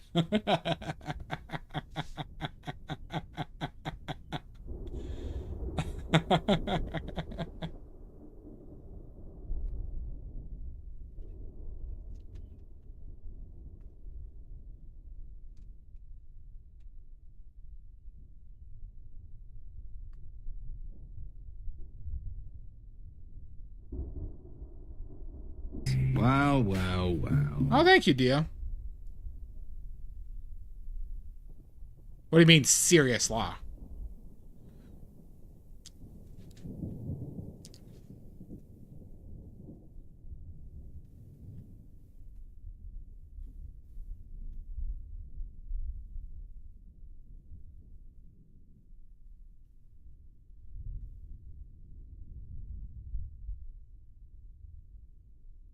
This is a fun painting. You like this one, Dia?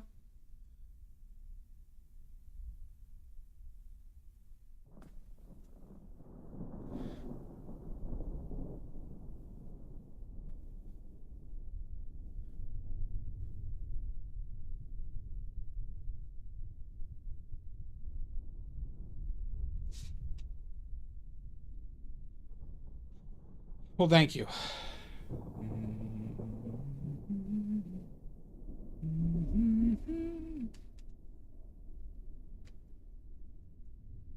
The glasses have slipped off again, huh?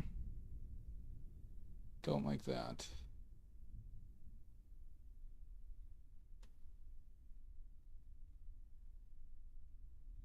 There is nothing to be concerned about there, Dia.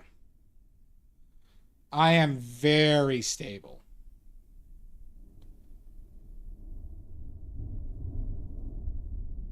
Very stable.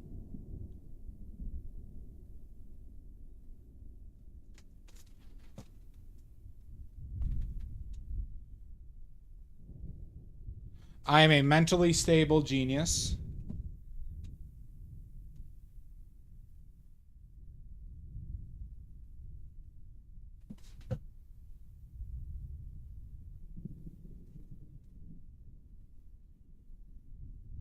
As you all can observe.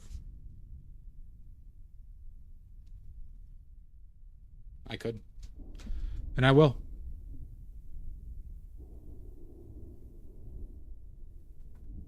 I'm running for office, everybody.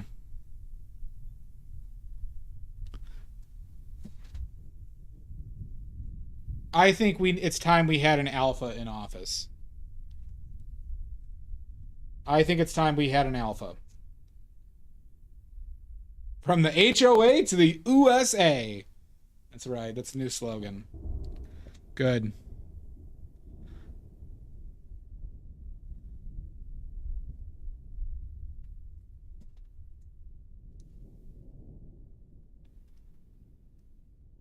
I know, but I could be a president squared.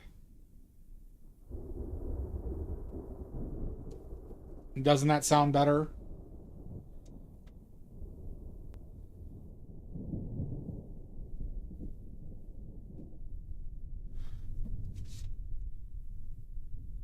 I'm crying like I'm born to be.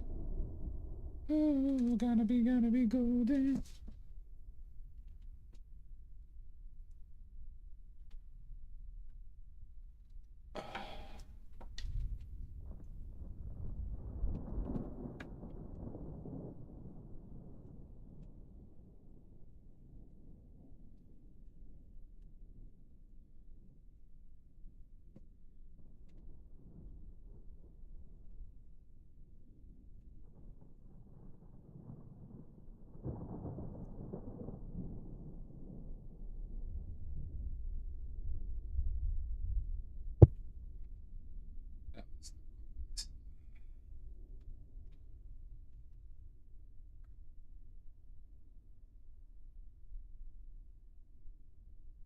Fuck.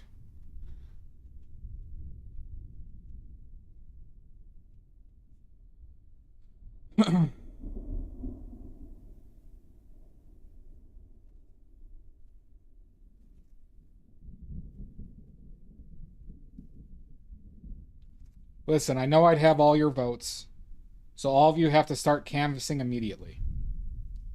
All right?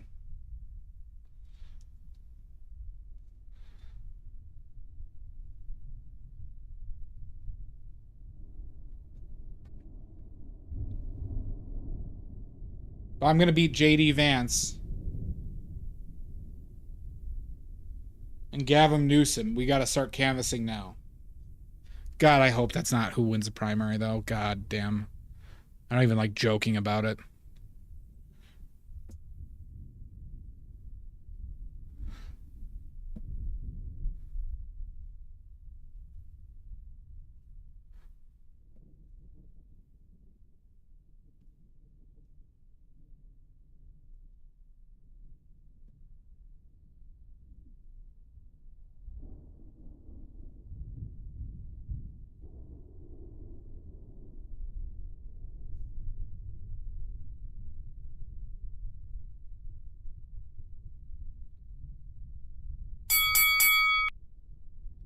Son of a bitch.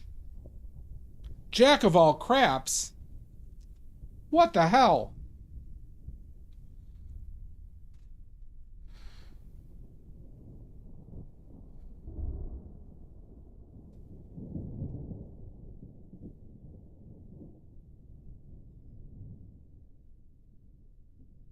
How have you been? I feel like I haven't seen you for a while.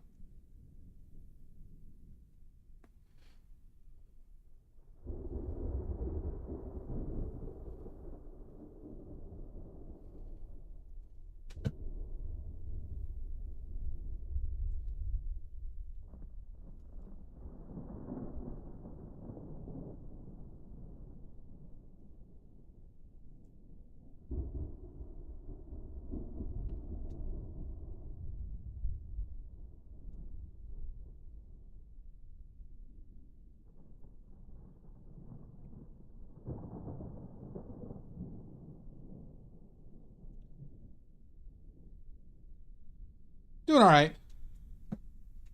Doing all right.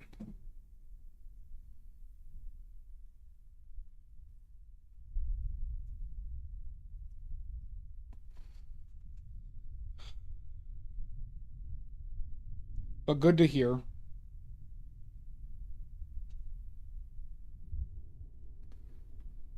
that.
I'm at the portion where I'm doing like, I'm like moving back and forth like I'm doing a goddamn like ab machine.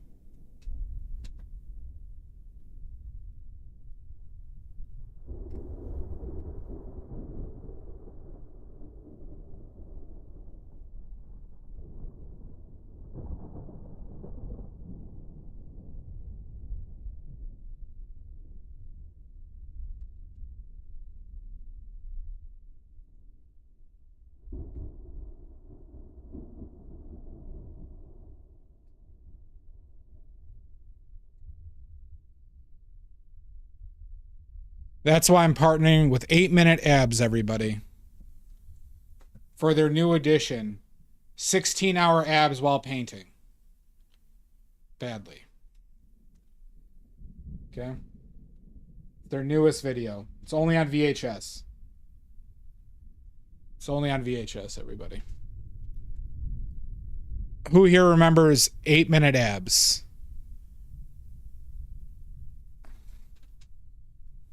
We're also partnering with Sweatin' to the Oldies.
Sellout coward.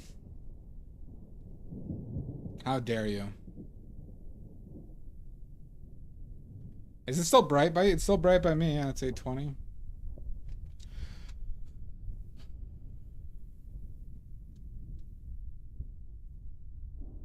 Listen, we're getting Richard Simmons' spiritual successor, Bruce Valanche, to do a Sweatin' in the Oldies and 16-hour abs. Okay?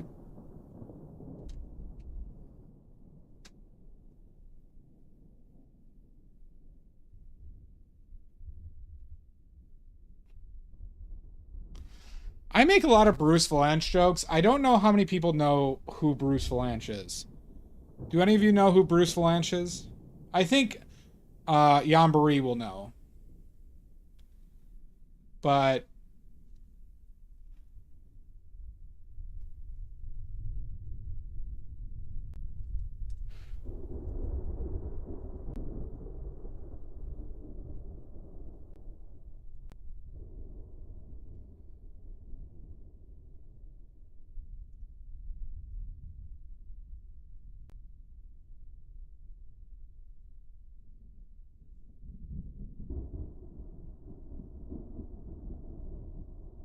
Maddie, you have no clue who Bruce Valanche is, right? You have no idea who Bruce Valanche is?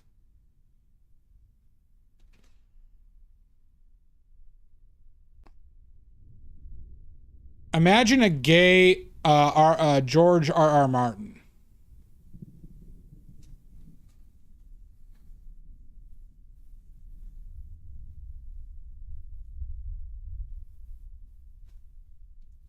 And he actually might not be gay, but he has a very I guess feminine affect.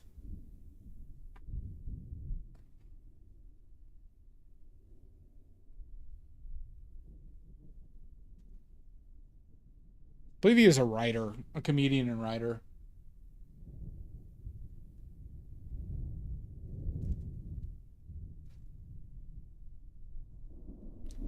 No, no, no. You'll get it when you see it.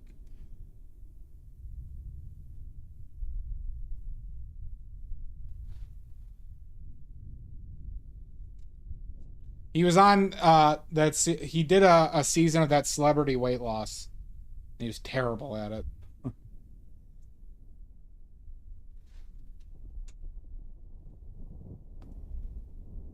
Or on that VH1 show.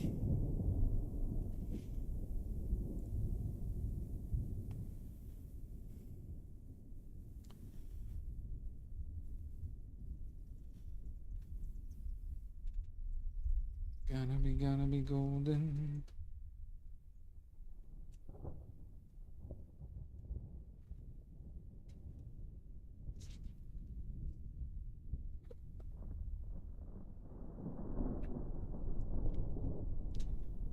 What did Bruce Valanche actually... Like I said, I believe he wrote on something that was pretty big.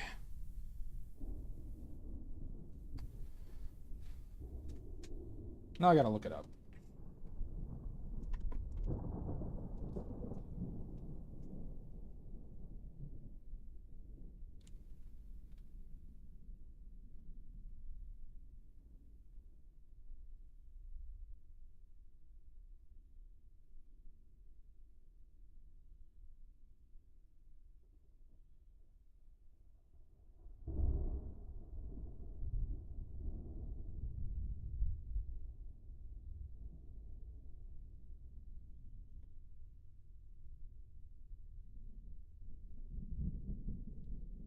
Yeah. So you didn't know who he was, Yanbri, huh? I didn't realize he's that old now. 48? So he's almost 80? I didn't realize he was that old.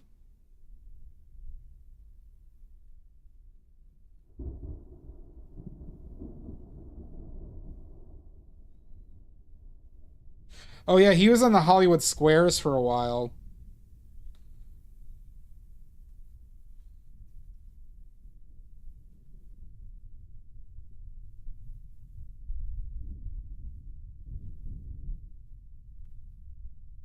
The Ice Pirates he was known for.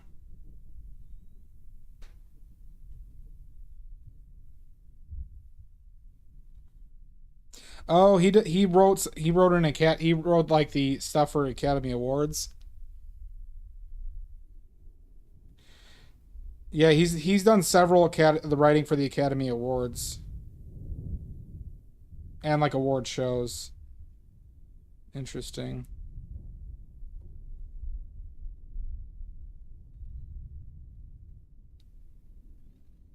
A lot of Academy Awards.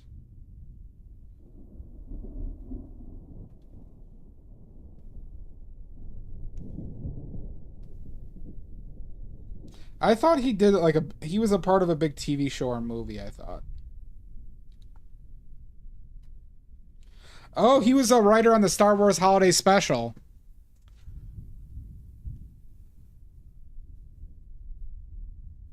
Yeah.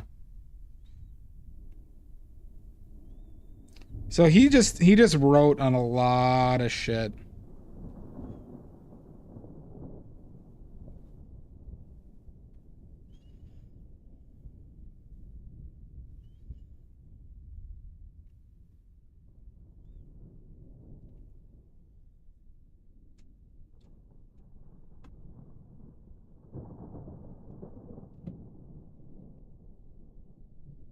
Oh, gonna be golden.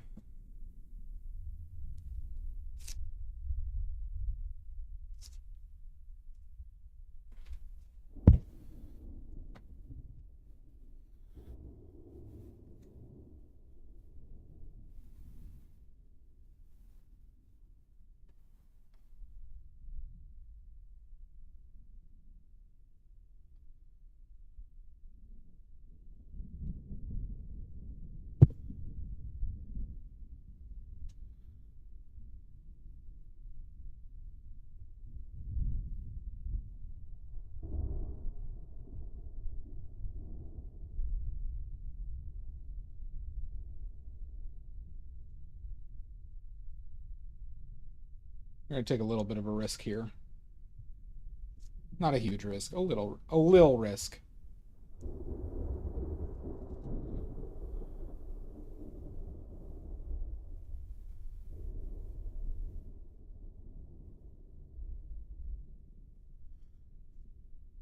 Yeah, not a big risk. Okay.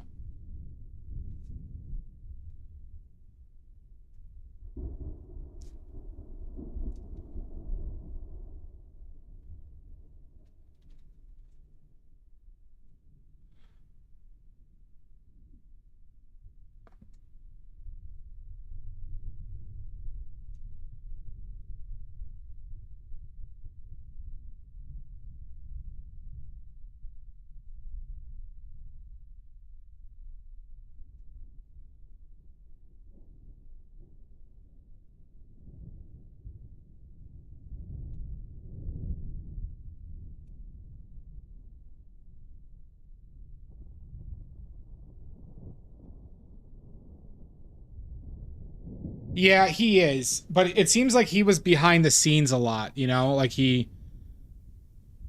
like in like how showbiz operates, where he was just like a lot of the industry stuff he seemed to have some involvement with.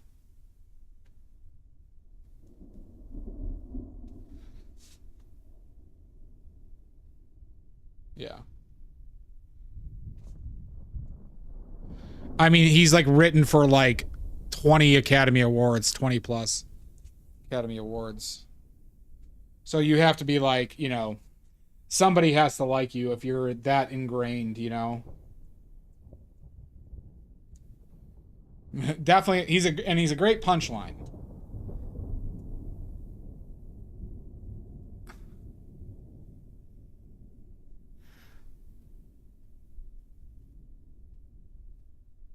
He's a very eccentric man.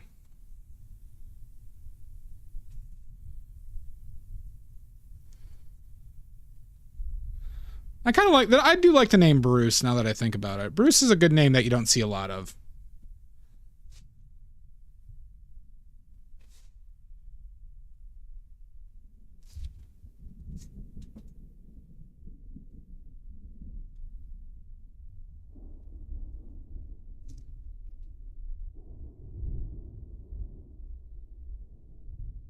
Yeah, Balsamic is very good.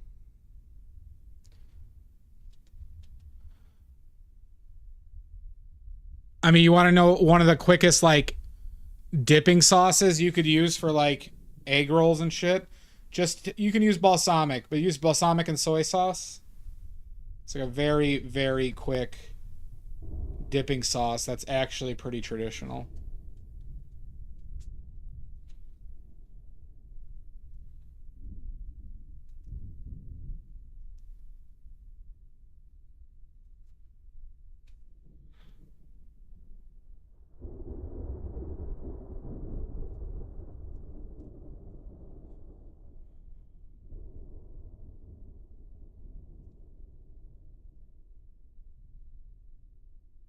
So Hanser, what type of still life are you setting up?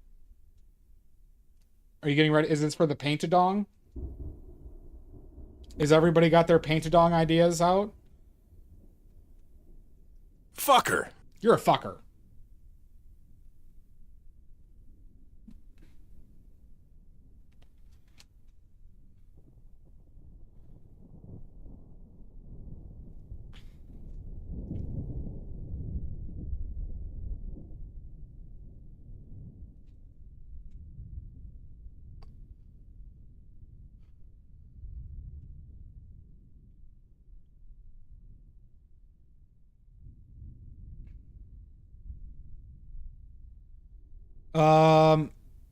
I think like the 3rd or the 4th, Maddie, is what I'm kind of expecting. I really got to make a decision on that soon, though.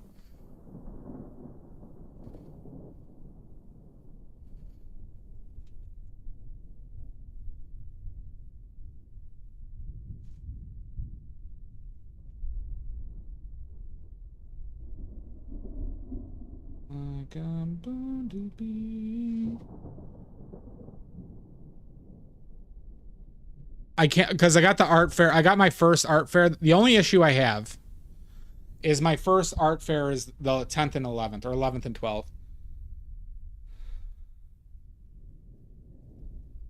All right, Hanser, do you want a little advice?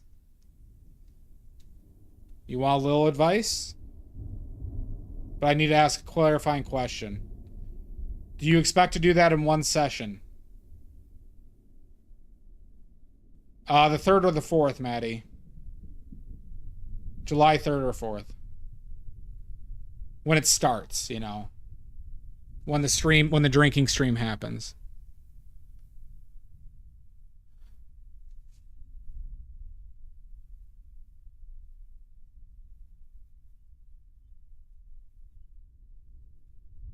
So Hanser.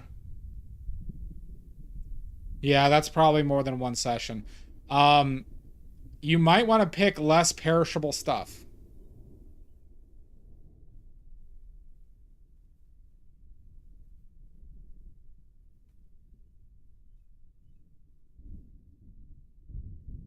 Especially for your first.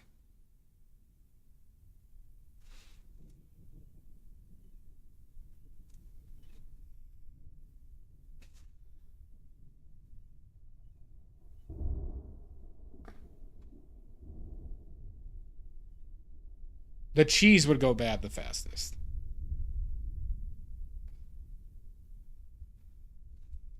Even if it's goat cheese.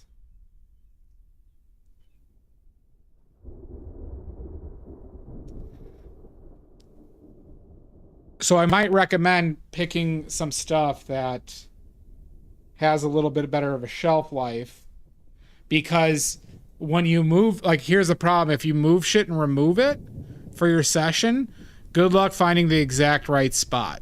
It's tough. It's very tough to do. That's why once I get my warehouse, I'm going to keep my warehouse at a brisk 37 degrees. So that when I have still lifes, they never go bad. I'm going to live in an old old slaughterhouse.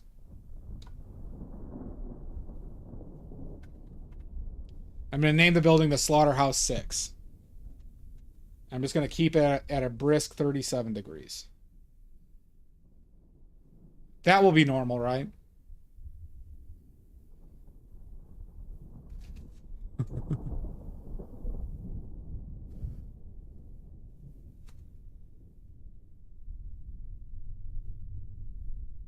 Right, that's a normal thing for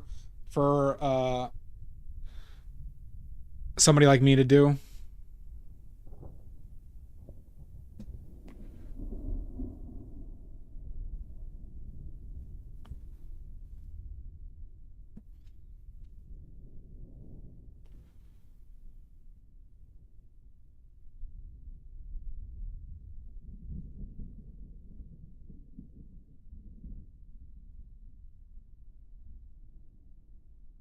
Thank you.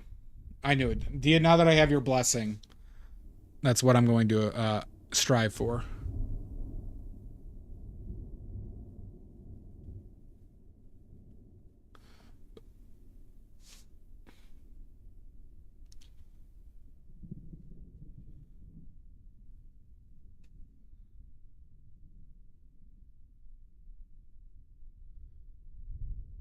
Oh, I have a new commercial idea, everybody.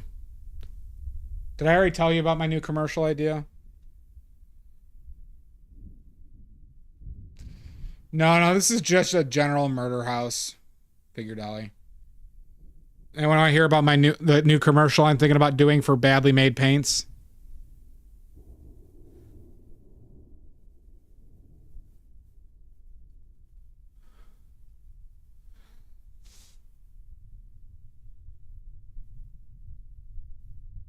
So, generic voiceover, like a corporate voiceover thing, like something you'd watch on a first day that HR makes you watch. Like a badly made paints. We strive for, the highest quality paints, blah, blah, blah. And then show like stock footage of like, like men in business suits, people in lab coats, like people in the office high-fiving and stuff like that. And then, but then just interject some of those videos of like horrendous workplace accidents happening. Like somebody getting like stabbed by a forklift or getting run over by a forklift or like falling off the shelves. Stuff like their arms getting jammed in a machine, and just kind of interject that through all the corporate bullshit. And that's just the commercial. A tight like 40 seconds. Figure Dolly, have you not watched my watercolor commercial?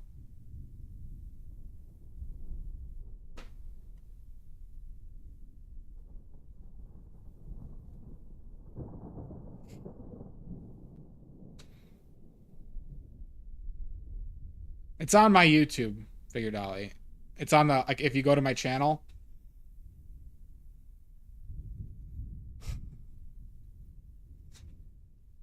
I think you'll like it. I think you'll like my watercolor commercial. Well, I think I'll just get salt, right? I think salt is perfect for that.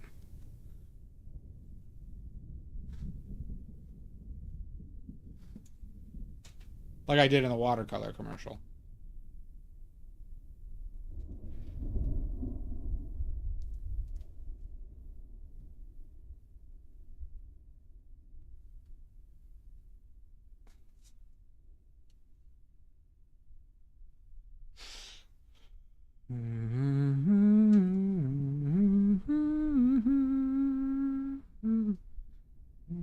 Be golden.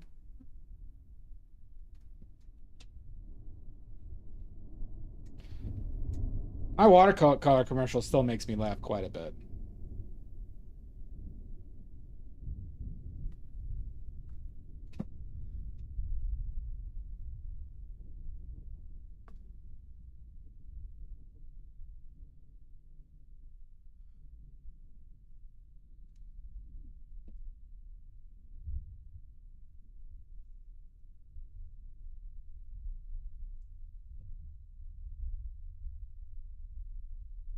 Like Maddie, I was even thinking of like in the one of the Batmans, the Joker, the Jack Nicholson Joker, falls into like a vat of liquid. So I was thinking about like playing that, and then like then you see the paint being made, like on a molding machine.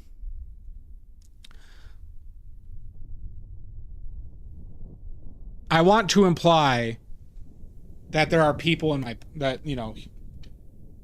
humans are in the paint.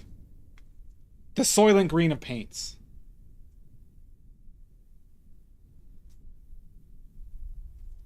Not exactly.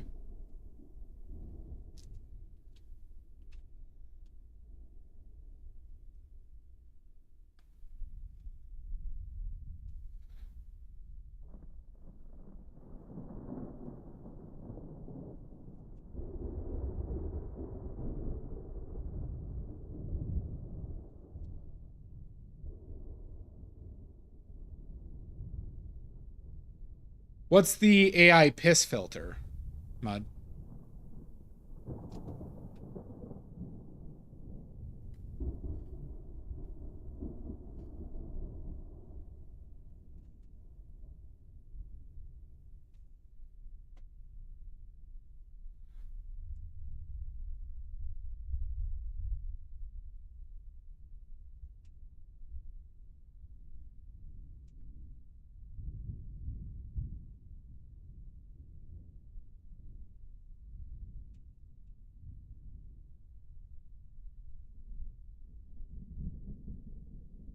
Oh, do like a tampon test where it's like, our paint will never soak through the canvas and show those, like, you know, like the blue water pouring. Will never soak through the canvas. Like it's a test.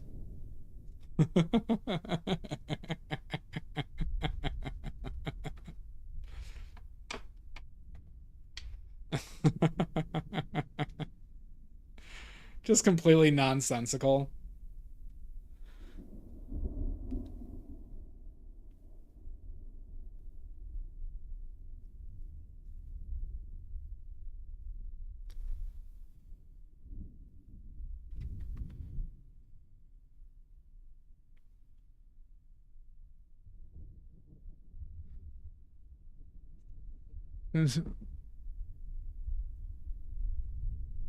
Like there was like, but there was like an AI watermark on it.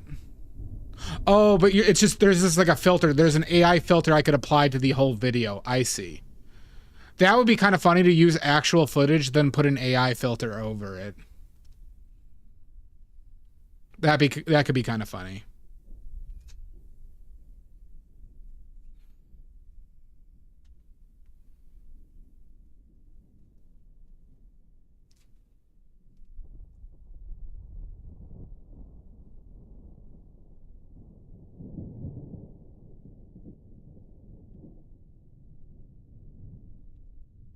I'm actually pretty proud though of my watercolor commercial, even though it didn't, like, you know, do anything serious. I don't think I got a sale because of it, but I thought it was fun. I thought it was very funny.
If you just go to my, like, if you just click on my channel, Figure Dolly, it's the commercial that shows up. It's also in my videos too, I think. It's in the videos or the shorts. Hold on. I've got a complaint to file with you.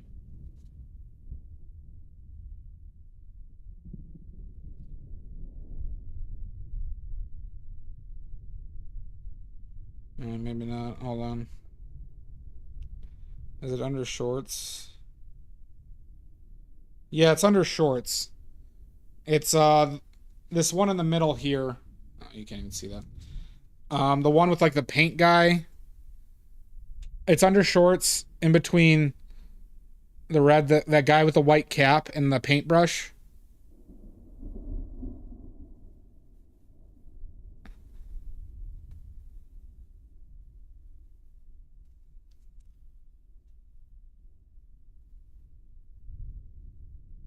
Are you tired?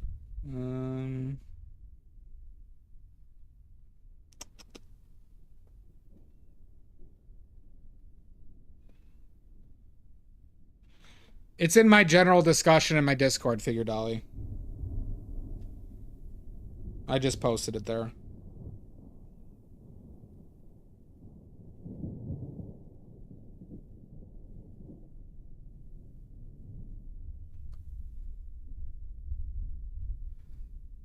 If you all want to see my award-winning watercolor commercial, check out the Discord. Oh, why is my stomach hurting?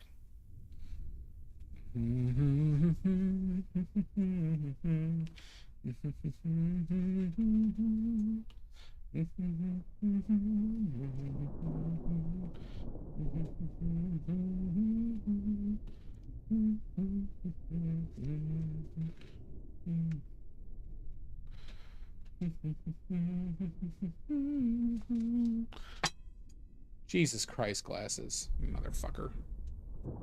Oh.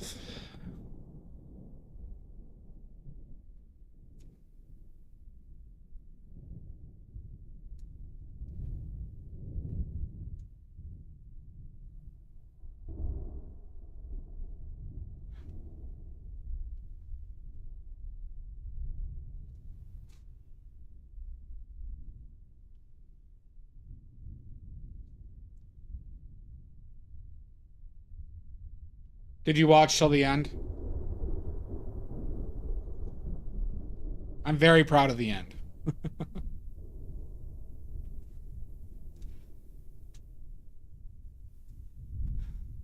So now do you see why I referenced it when you said leave the watermark in?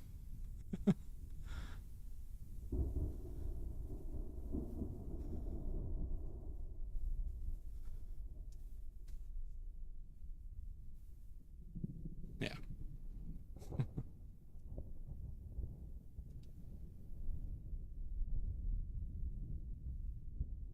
Where is Gerg now? You don't want to know. You don't want to know where Gerg is now. I thought it was funny. It made me laugh a lot. I like the idea. It really has no really just like, there's nothing really good said about my paints in there.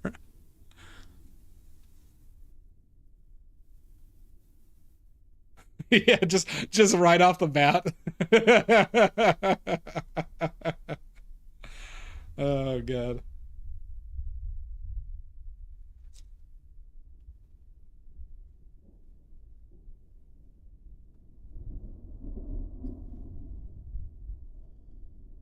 Nothing gets to you.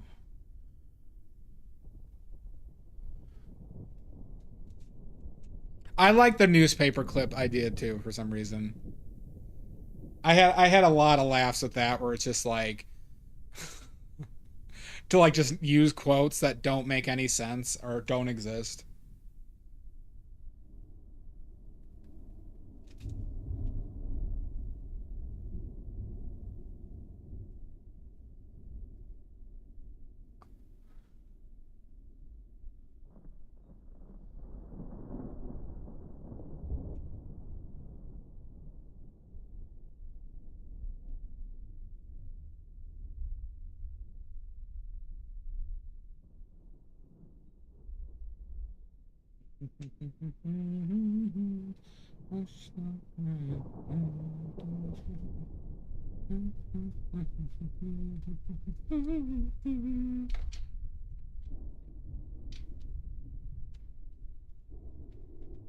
Fire the nuclear weapons. Yeah, that could make sense. Oh my God, hooray!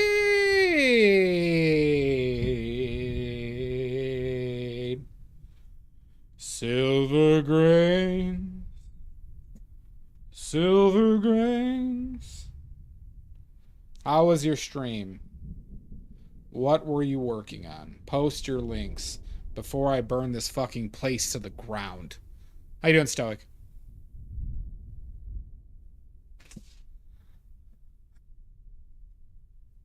Nothing gets to you. Staying fresh, staying cool. You sketching? Oh, nice. All right. Post your links before I have a conniption. I'm about to connip.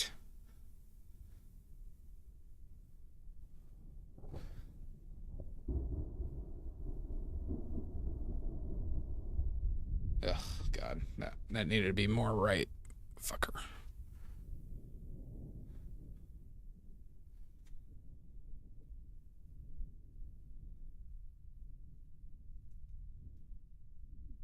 Good.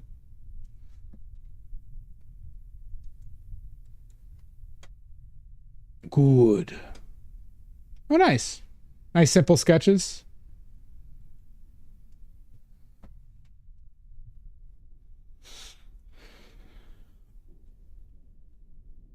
Are you going to be switching to oil paints like Mudworks to take me down? Because we all know mud is going to do that.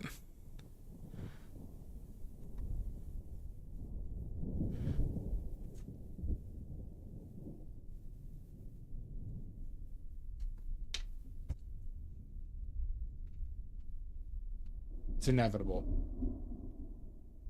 By the way, Maddie, are you still there? Maddie, can you hear me?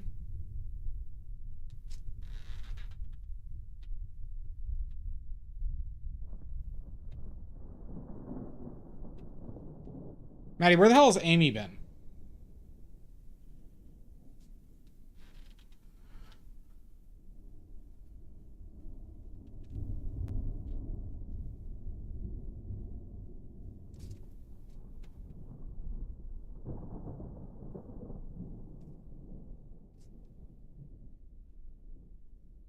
Yeah, I miss Amy. I was thinking about her. I was curious where she's been.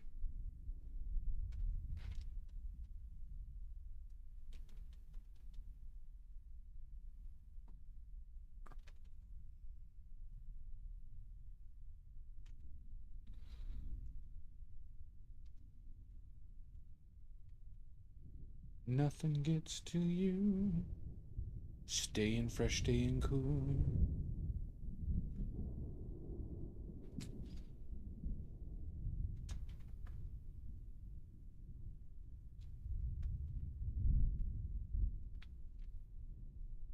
Okay.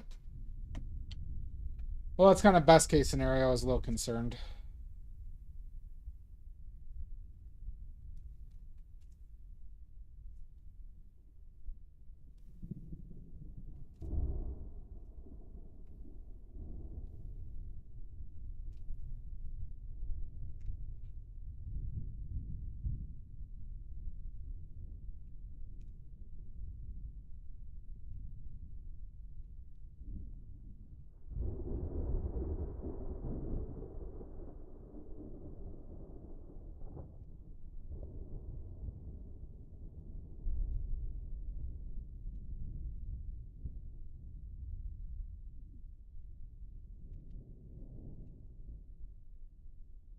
Okay.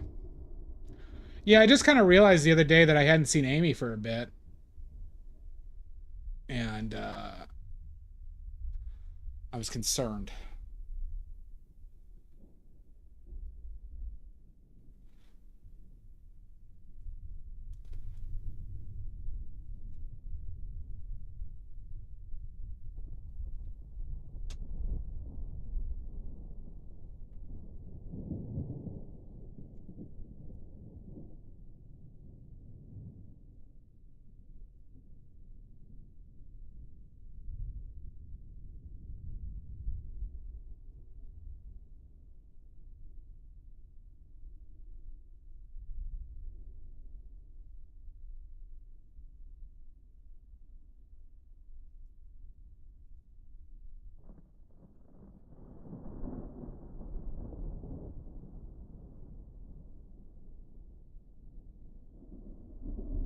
Possibly.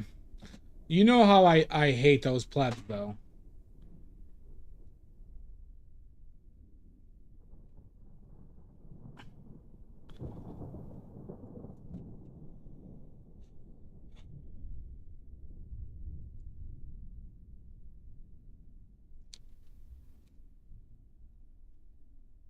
And so, Maddie, are you going to the BTS concert or are you just going to hang out? By the way, Maddie.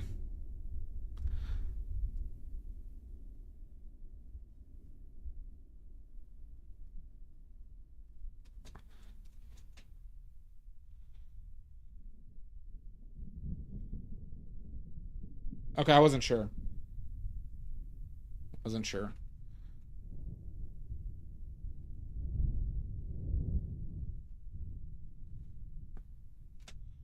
What food do you want? You guys got to figure out what you want for food between you, Garg, and Lizzie. What you want me to cook.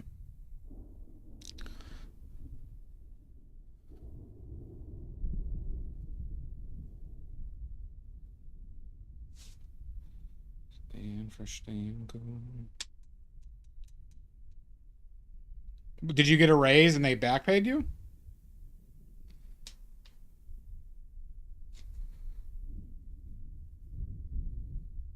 That's pretty cool if that's what happened.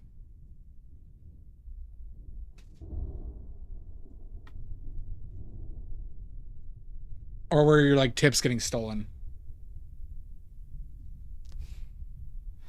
Yeah, I've had that happen to me at a job too, Maddie. Mine was only like 6 months though.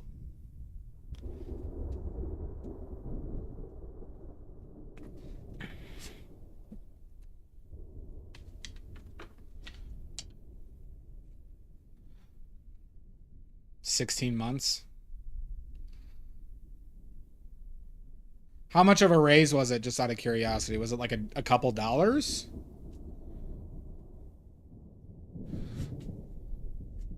$2? So you said February of 2025?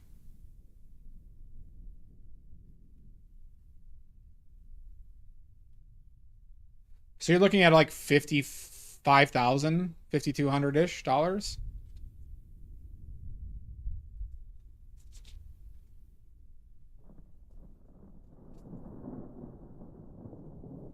That's pretty cool.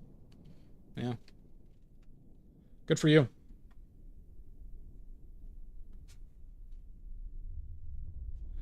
By law, they should have to pay that with interest, in my opinion.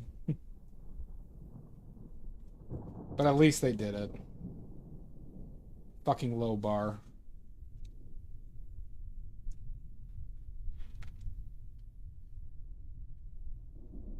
Yeah, probably around 3.5. That's still a lot of money, though. You're gonna be flush with cash. But, Maddie, the responsible thing to do, put away half. Put away half. Rainy day fund. All right, that's good.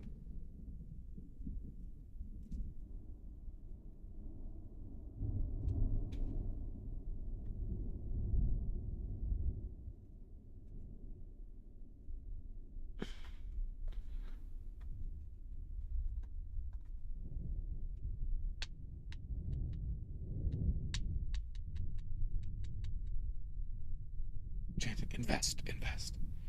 I don't know if that was a good time to invest, but I'd say at least just put it in a savings account.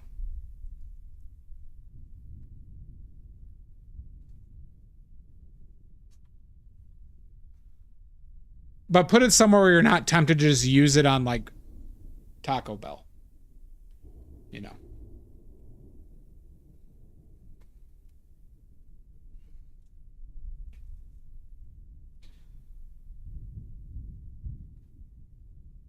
Be a Christian, Maddie. So don't forget about your tithes, okay? Your 10% tithes to the imaginary creator. All right, 10%.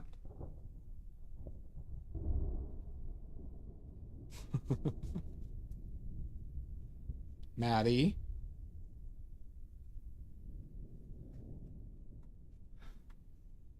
Are you a good Christian or not?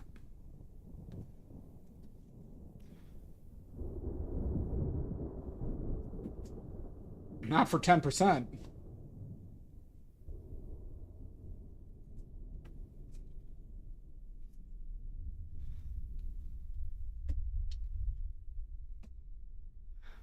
Yambari gets it. As the man of God I am, I have to say that you should give 10%. Oh, yeah.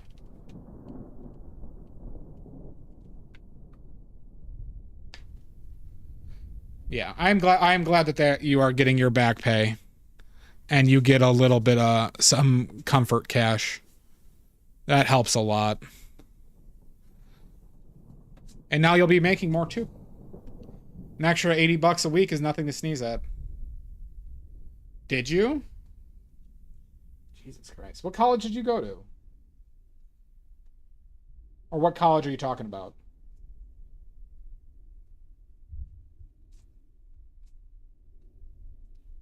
Did you go to college?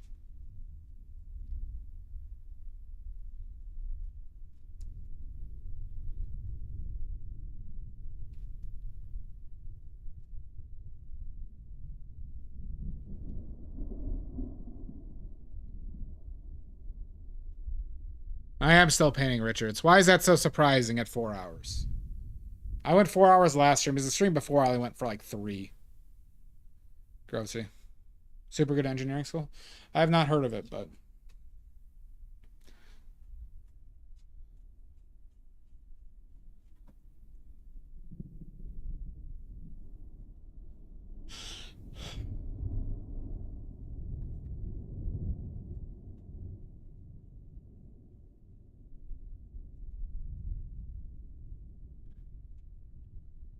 Nothing gets to you. Staying fresh, staying cool. I got the Mentos theme song stuck in my head. Richards, I told you your paint shipped out today, right?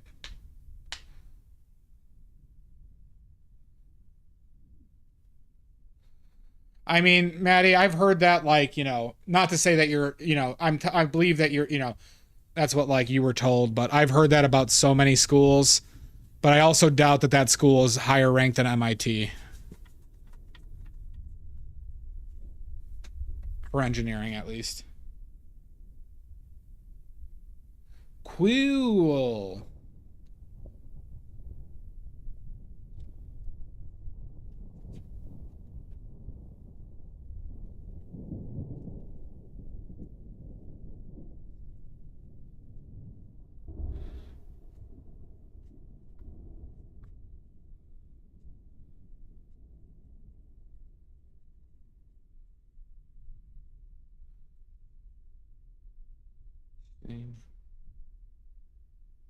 Yeah, it could still be good. I just, like, I got really tired of, like, and this is not, has nothing to do with what you did. It's just, like, I got tired of that, like, oh, the school's ranked, like, 6th in pharmaceutical science. It's just like, okay. Who's ranking them? We're just going by jobs, or what are we doing?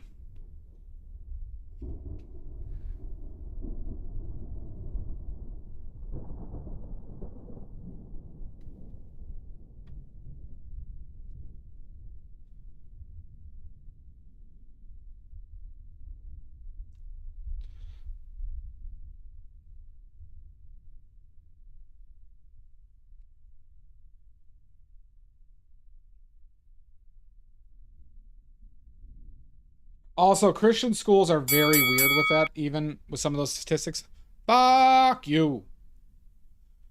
Because a lot of them, like, a lot of places will only hire places from certain colleges. So one of the biggest Christian schools in the country, Maddie, is in Illinois. It's called Wheaton College. They have one of the strictest honor codes. Like, it's stricter than, like, Brigham Young. Or just as strict, right? I guess I'd argue it's just as strict. Like, you can't drink alcohol. You know, no sex before marriage. Like, you can't have sex unless you're married. So that's why a lot of them get married at like 19.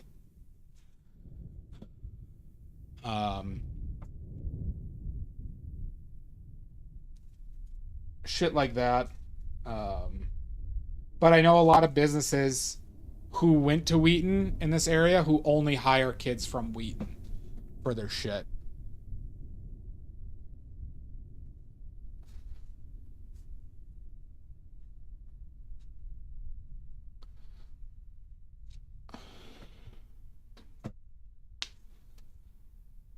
Can't even see what I was just painting.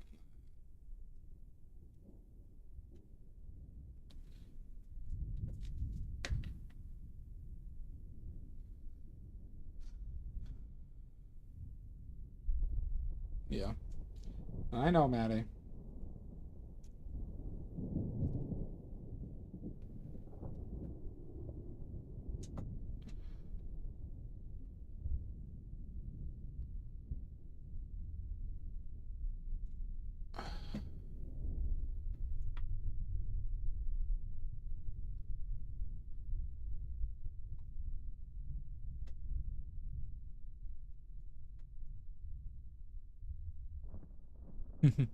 Do you happen to know about Wheaton?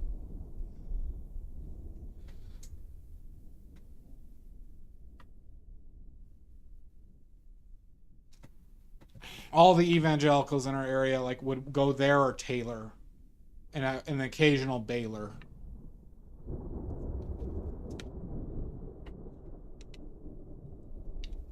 I do think like there was some politician, there's some famous people who went to Wheaton too. And I'm trying to remember which ones did.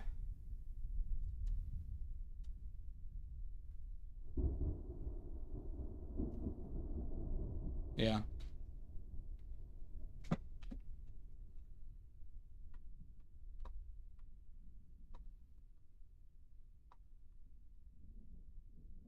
My best friend went to Taylor, which is just as religious in Indiana.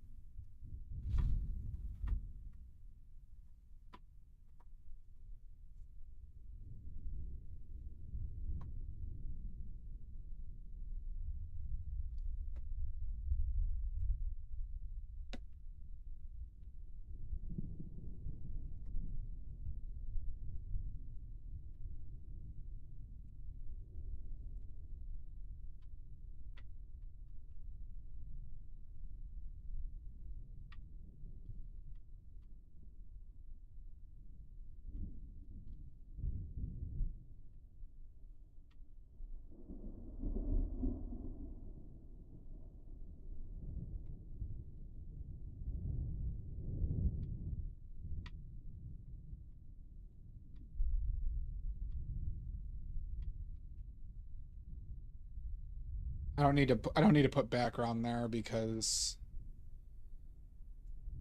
I'm going to be covering that up with another color next stream.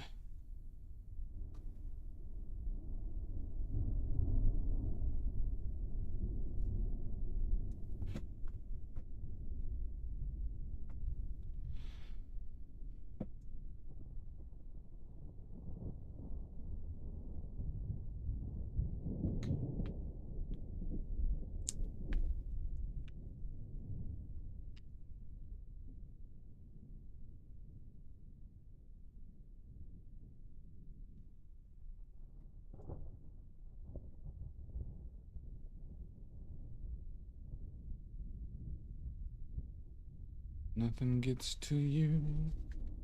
Staying fresh, staying cool. Oh, I ripped the crotch of my gloves again.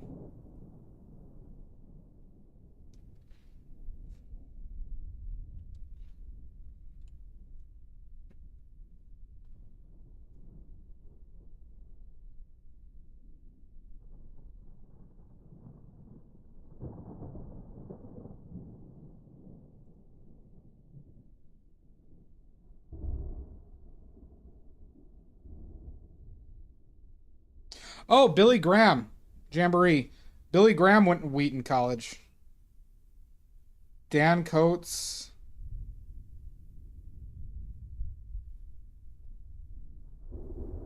Dennis Hastert. Oh, Kate Pearson, the singer of the B-52s.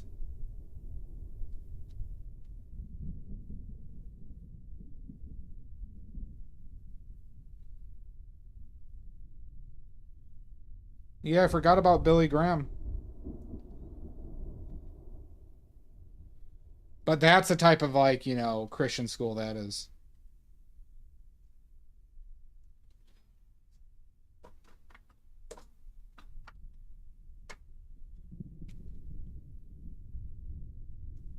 I didn't know that either.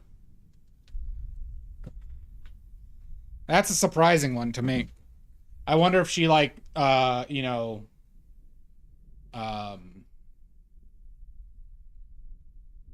what's the right word? You know, to separate themselves out. Oh, really, Doc Goddess? Yeah, so he went to a college in Illinois that was fairly close to me. I didn't know.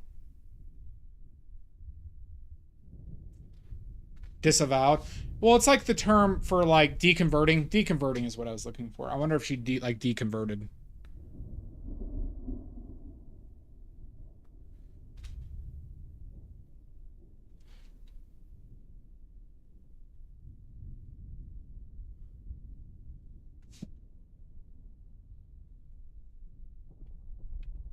Deprogrammed, yeah.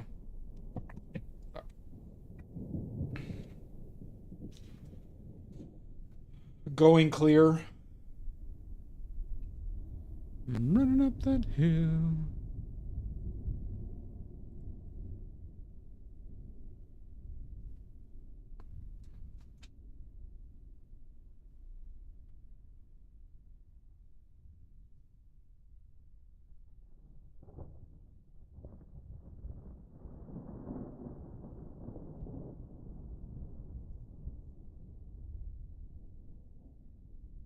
No shit. And you've never washed that hand since.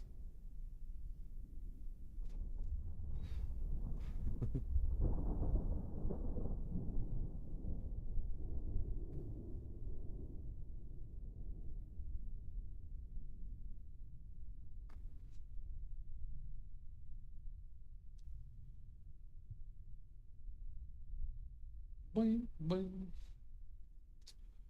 Made a deal with God. So you still have to paint the plate on the hand.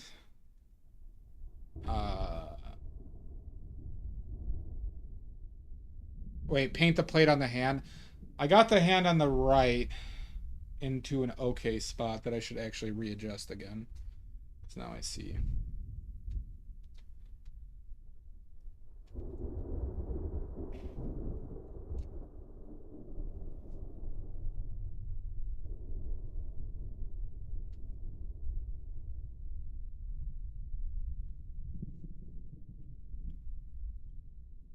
Like here.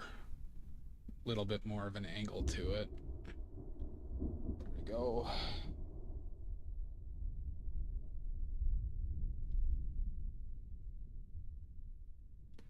Isn't the handle holding a plate?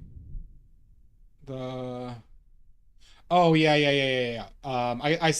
That's the last thing I want to do for today is get the mannequin in, which I should just start now. Because I need to get the mannequin place in before I fix this. This is all off. I think this is going to be 5 sessions, though. But it's been going quicker than I expected. But like I said, it also, like, I have sorry, I'm just looking. There is some stuff I need to work out, though. Oh, that's too bright. Fuck me. Make a deal with God.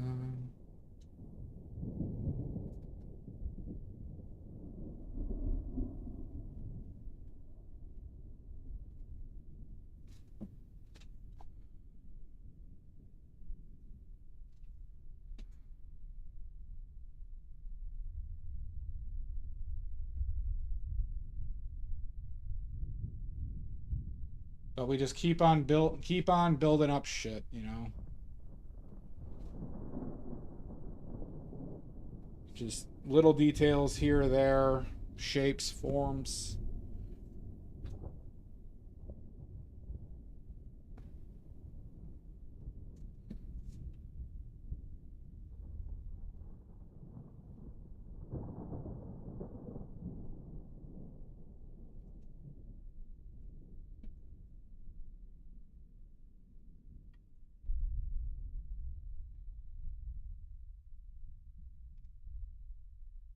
Let's stand up and take a look at the window.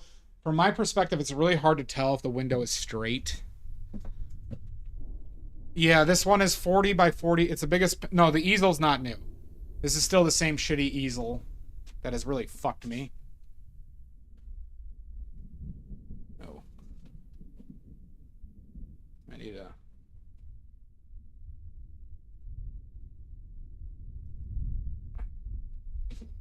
move to the right. Make a deal with God.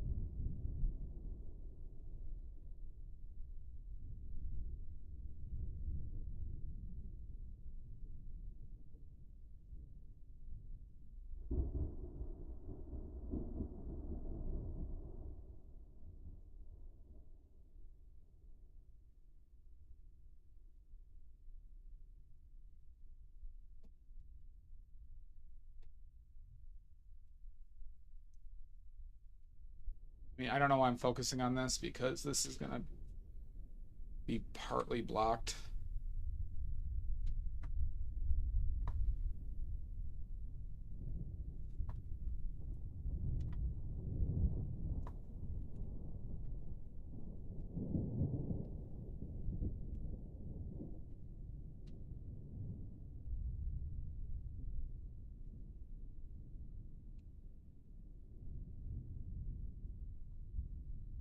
I should probably not worry about this right now because I gotta get this arm in here. So I might be going a little bit too... Yeah, let's just listen to my own advice. I don't know why I'm... Let's just, You know what? This might have been a better scene for me standing up and doing this. Good to know.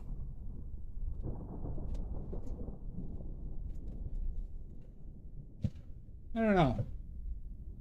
Hard to say. But we're gonna key in a little bit on the right here. Because I need to move, scooch.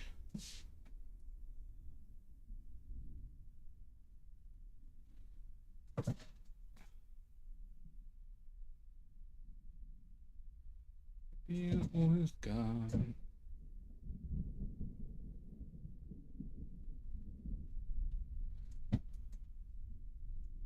So that's where I'm at about.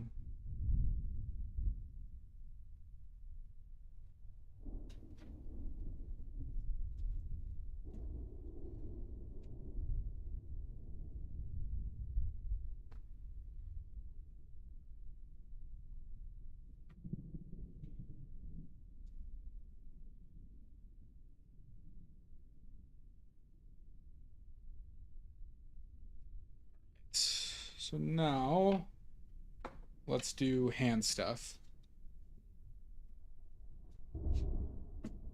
Who doesn't like a little hand stuff?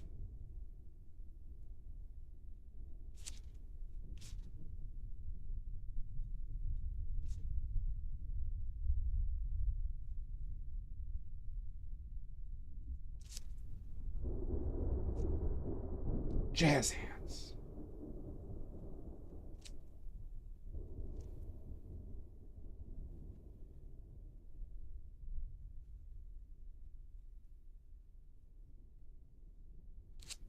That should be a fine color. Might be a little saturated. We'll see. All right, so if I'm going here.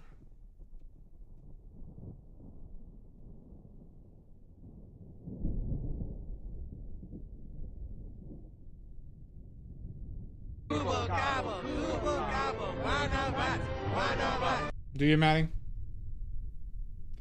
Glad you like it.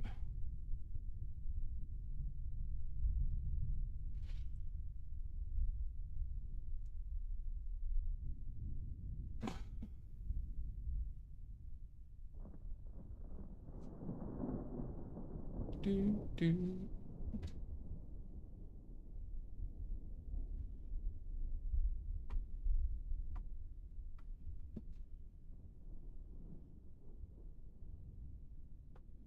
Deal with God.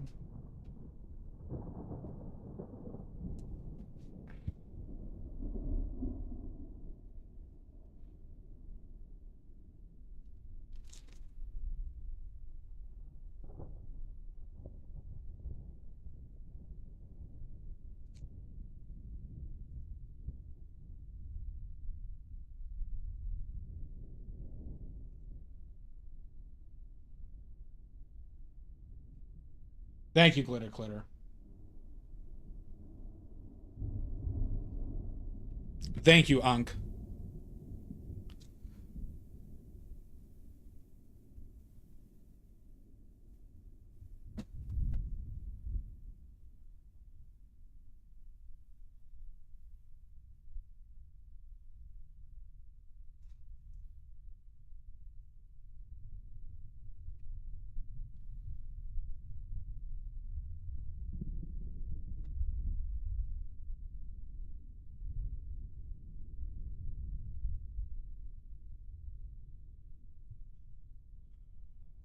Deal with God.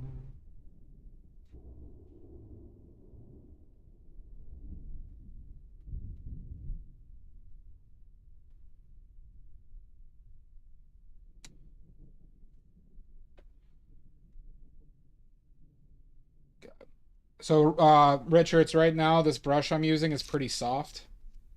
And it makes dealing with paint this thick a little bit more difficult. But I kind of want it more. I wanted a. If I had one a notch, this is like 2 or 3 notches softer than bristle. Or I need one just like a singular notch for how I paint.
Running up that hill.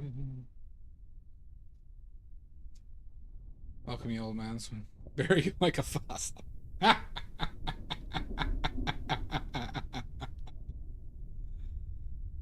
I'll never die. No, no, I'm not dying. I'm gonna outlive the heat death of the sun.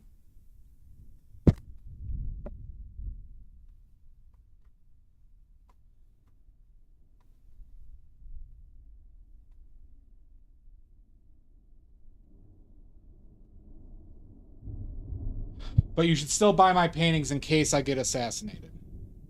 And or die tragically. Alright, so buy my paintings. Because they're gonna be worth billions of dollars someday. It's the best investment you can make in the world right now is to buy my paintings.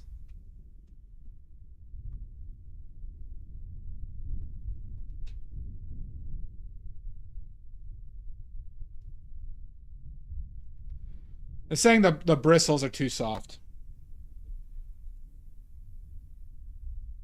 I have to use too much medium to get it where I want it to be.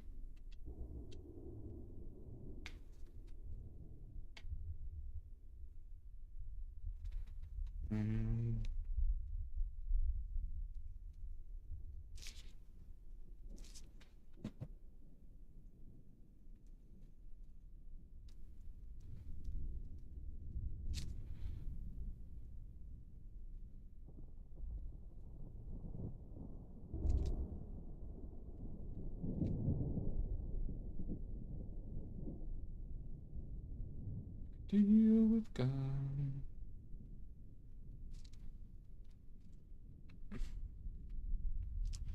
Yeah, I don't have another one that works like that, you know. I don't want to use bristle. I didn't want to use bristle for those marks.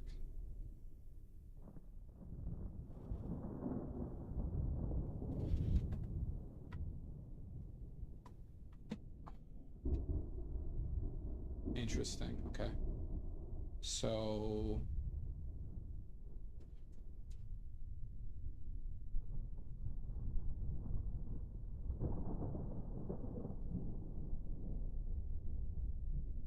fuck.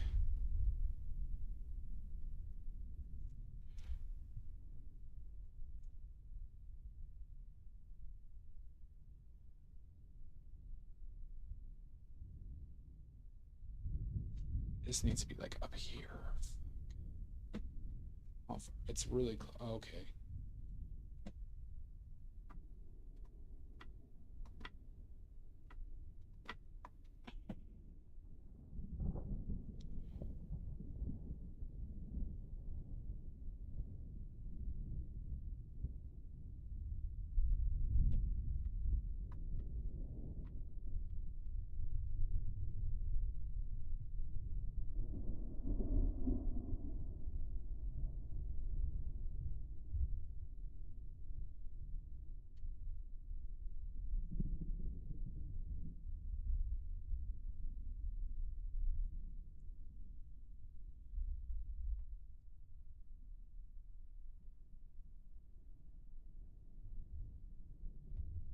What's up there?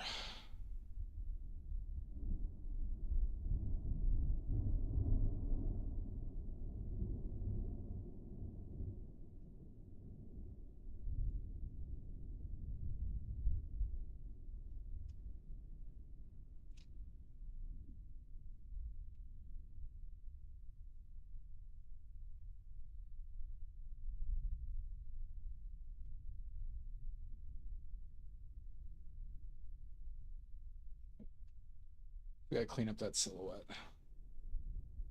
quite a bit.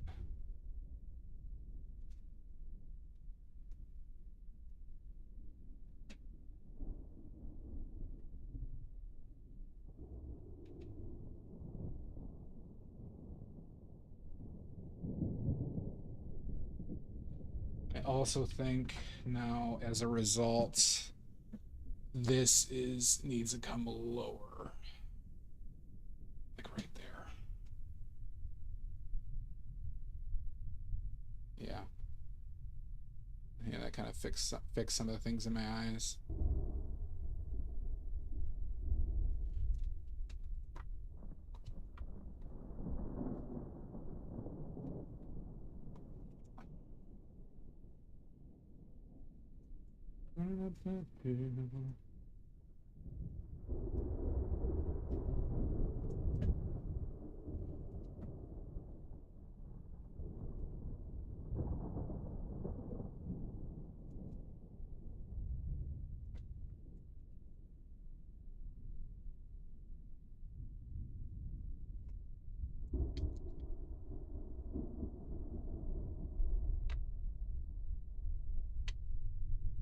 Wee, wee.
I can barely see up there. But we're probably gonna, like, I'm not gonna do much detail up there because that will be easier to kind of do once I can cover up and that's dry. So we're just gonna get in a general shape here.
Right there.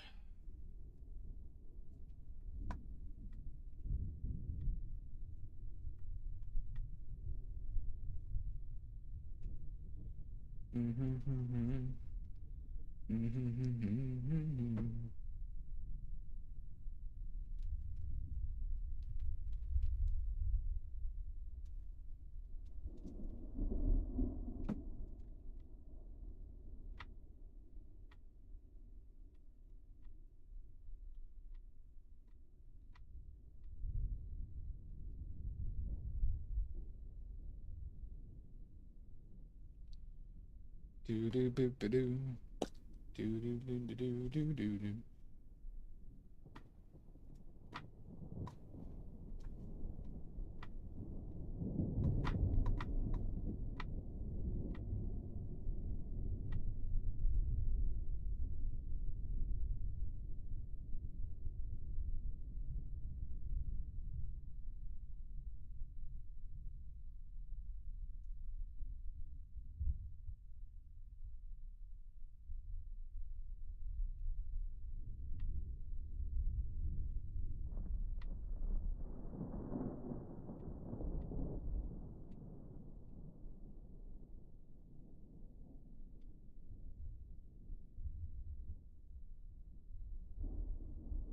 It's just the green liquid. I mean, like, I didn't have absinthe in mind when I did it initially. I just picked a color that I think I wanted, but it does work with absinthe.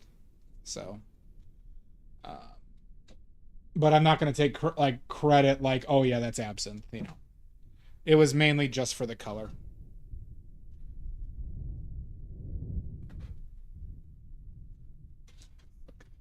It's blocking this shit.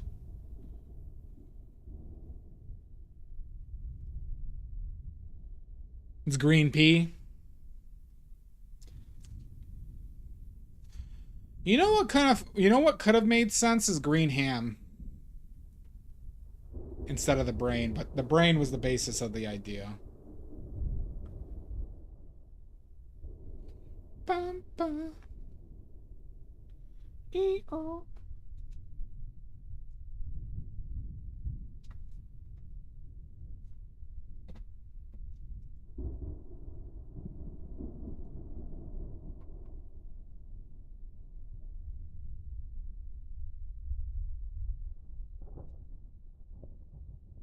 How you doing, Feral Ape?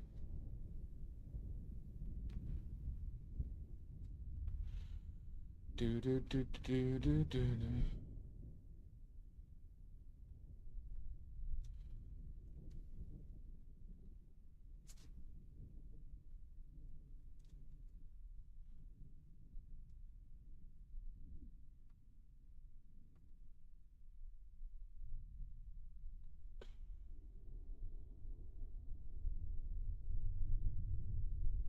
Nice. You catch anything?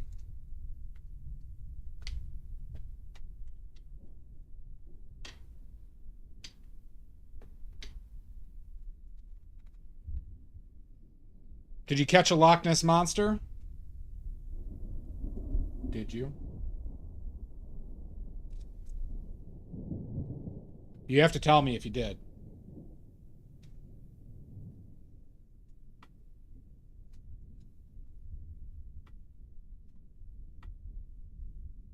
It's the law.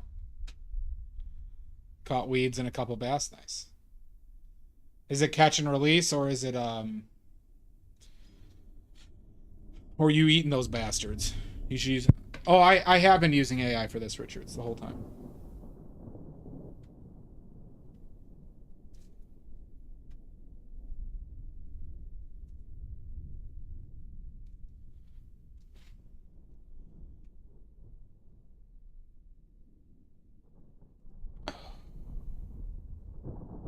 Kind of going over the black makes things difficult a little bit.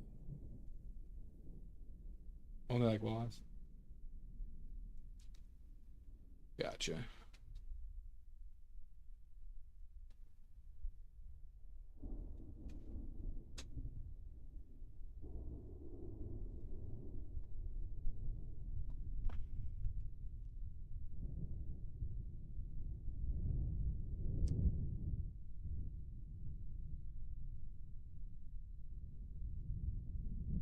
God bless, it's that dark.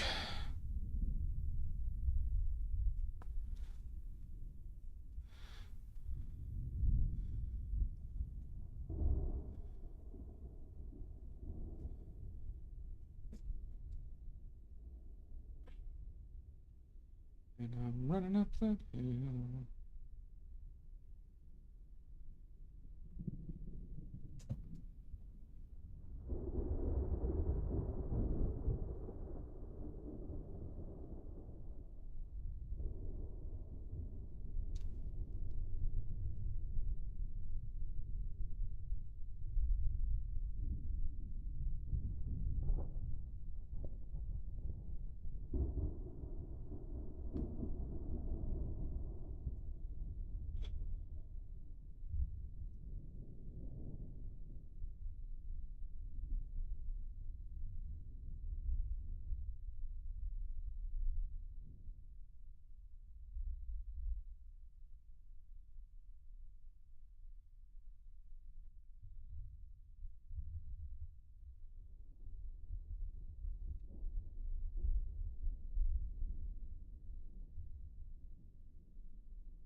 Goes all the way up here. And actually, it might be like down here. Seems like a little wide.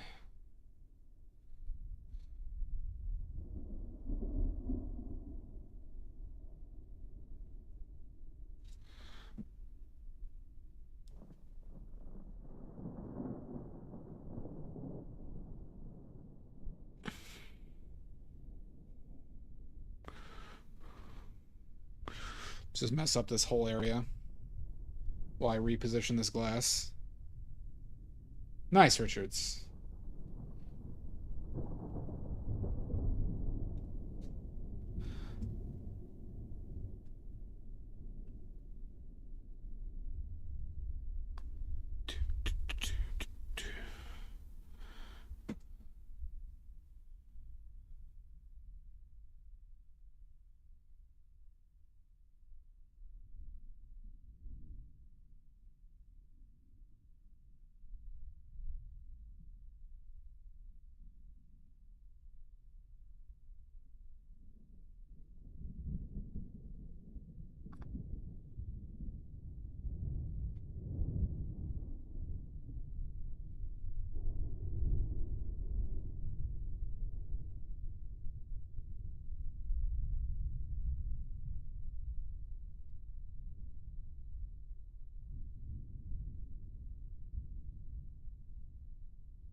Stem is like right here.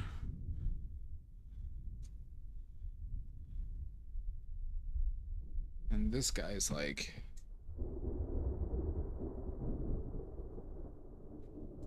all the way down here.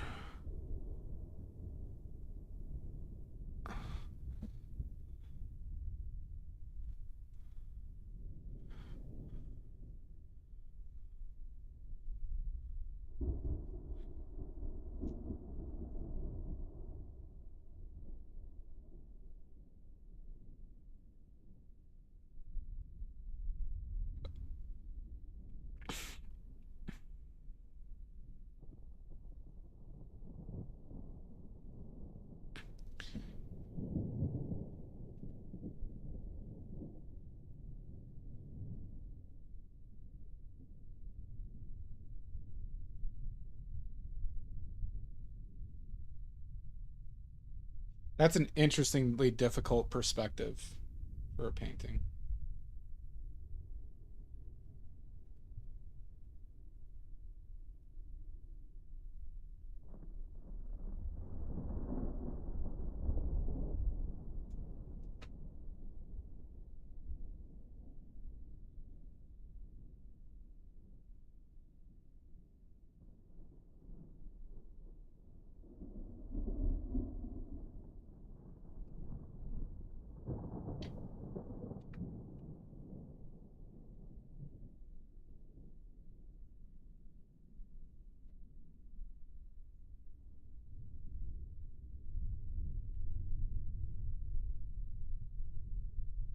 Deal with God.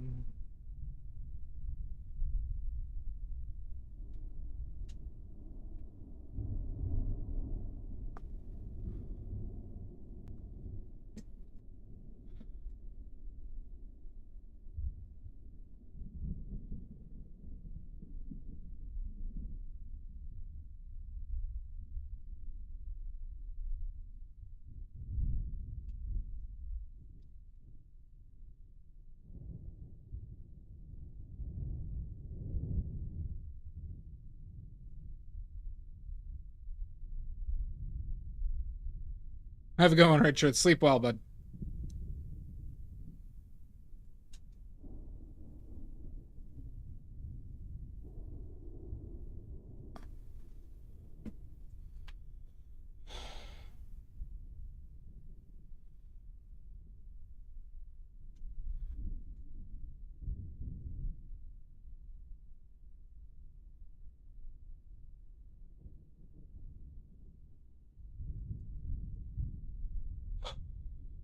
Fucker. You're a fucker.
Table work is very interesting.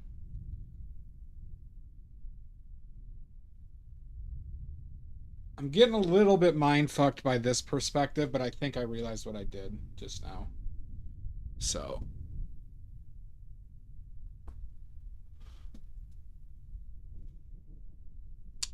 You have to do constant checks on your, like, plumb lines and your placement on all this shit. Because if you don't keep like a relational check to other stuff and just eyeball it and then just let it go, you're gonna have a bad time.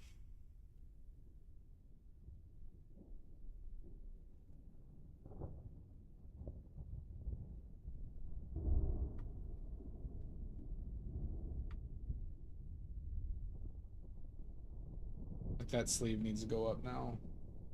Just like this.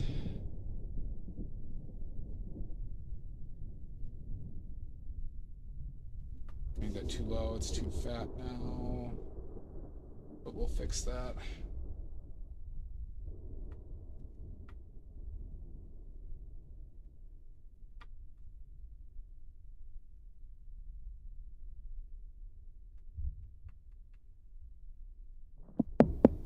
Not a chance in hell, Omizu.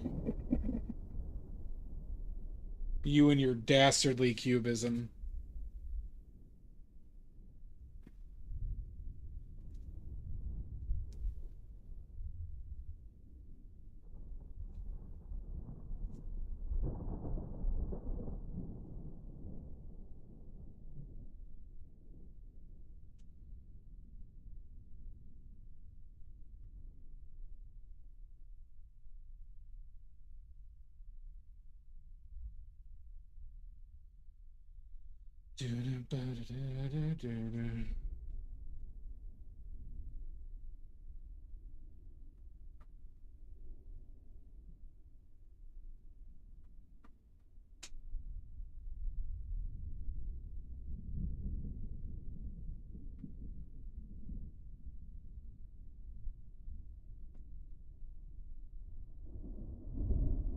Deal with God.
Good night. Good night, Richards.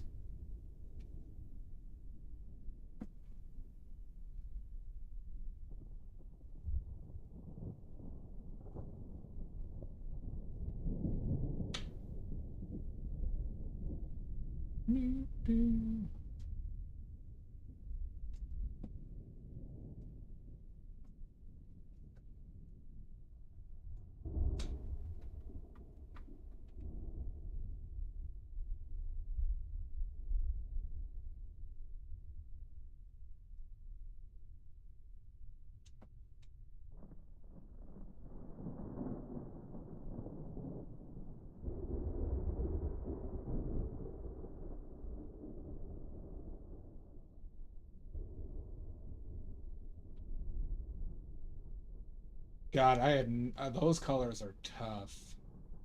Ooh. Let's just do a placeholder.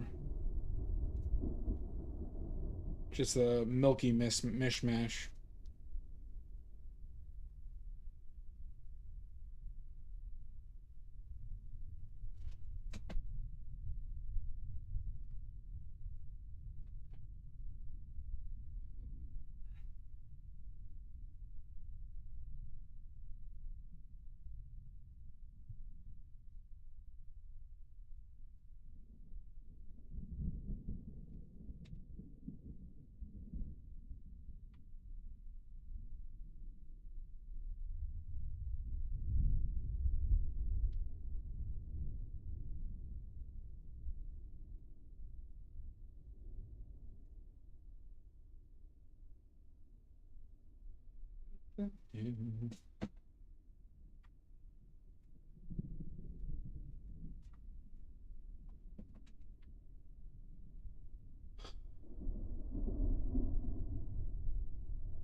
Too high. It's too high.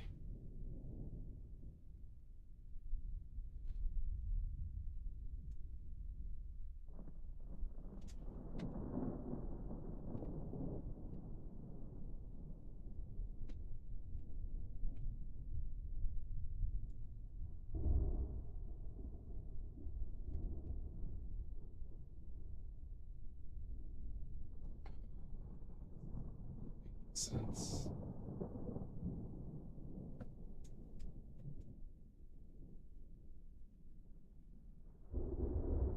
Hands too high. Yeah. Too much of an angle. Fuck. Fuck, fuck, fuck, fuck, fuck, fuck. Alright, let's just place the apple. So now this is...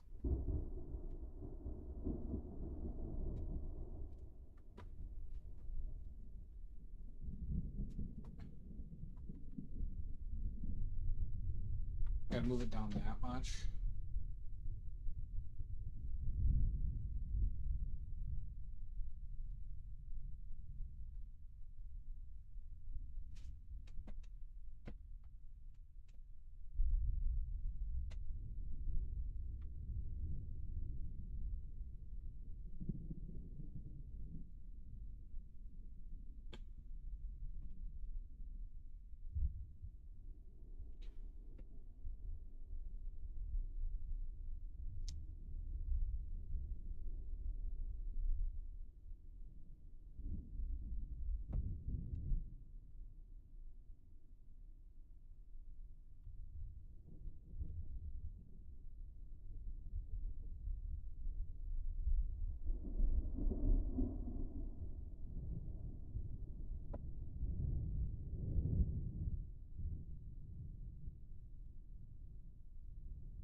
I guess we'll leave that there.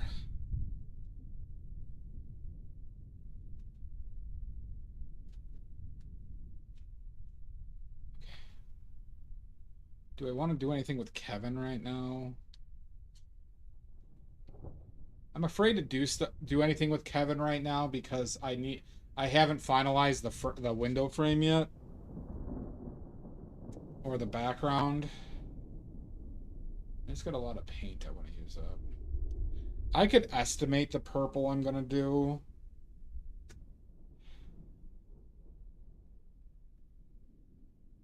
It's gonna be a very decent. Let me do a test. We'll do a test run because I got colors I need to use up.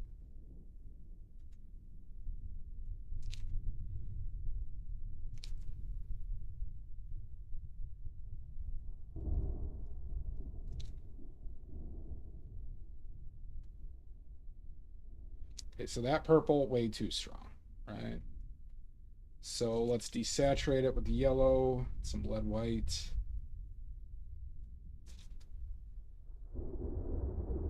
Let's get all this in here.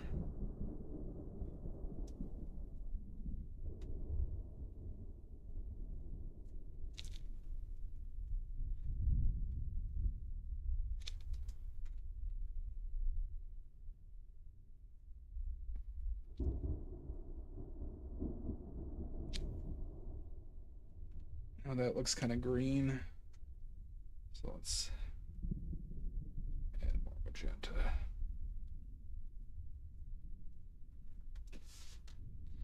And let's brighten it up.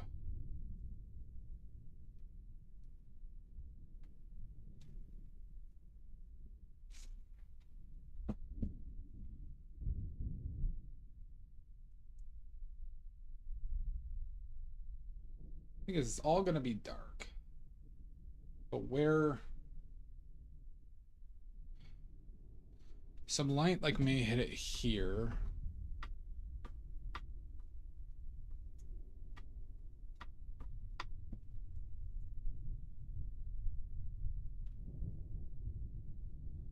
Did I get? Let's do a little bit more.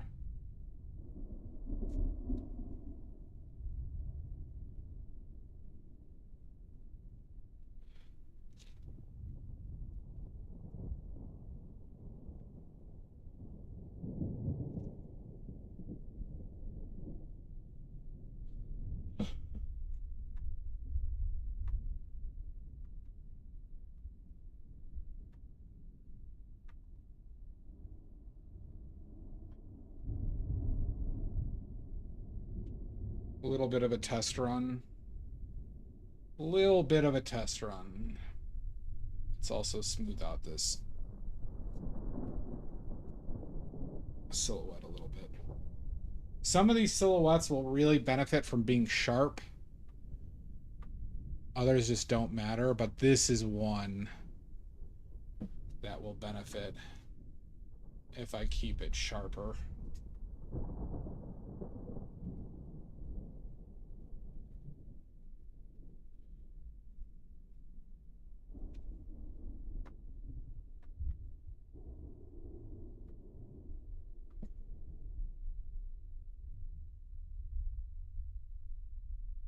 I just saw that. But I do.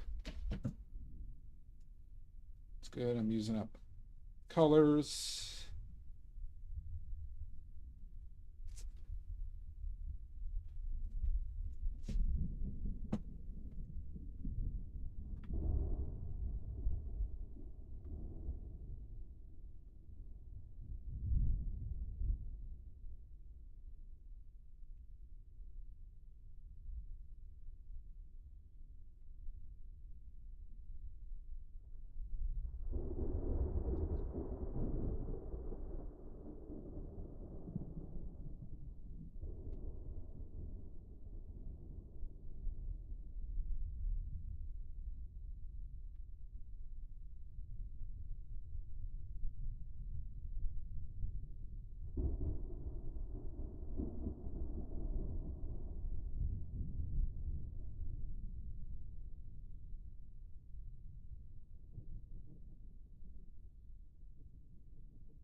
All right, let's call it a day.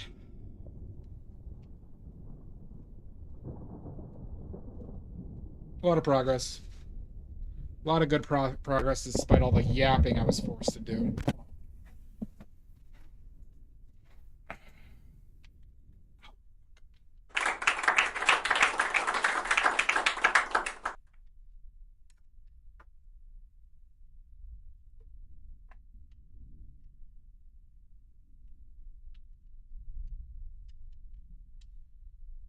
Thank you, man.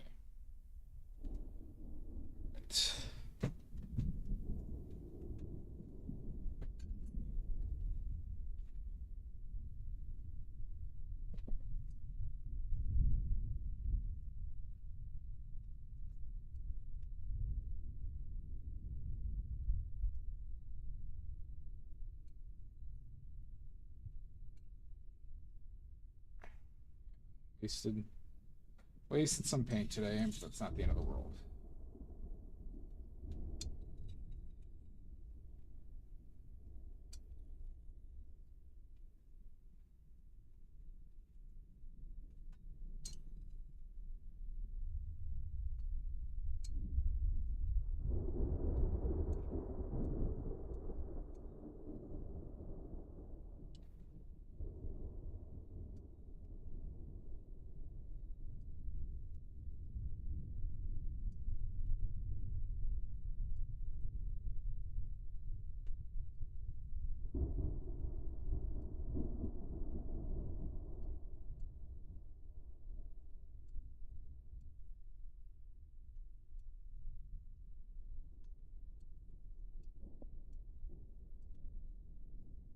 Okay.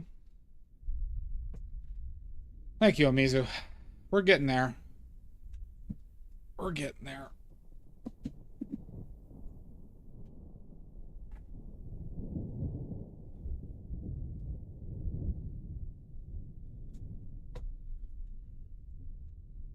You know, it's a lot to balance out, but sometimes, like, this one has yet not felt like... I've struggled with a couple things, but it hasn't felt difficult, which is good. It's always nice when you, like...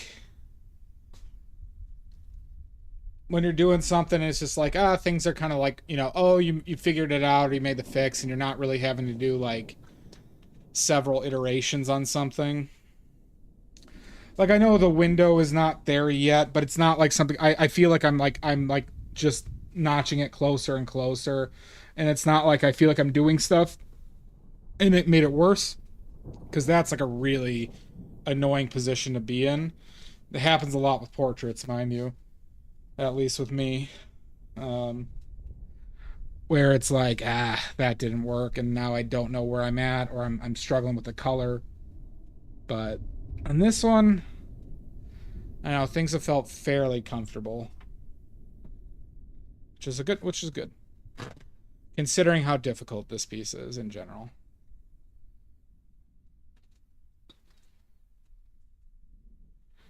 Do.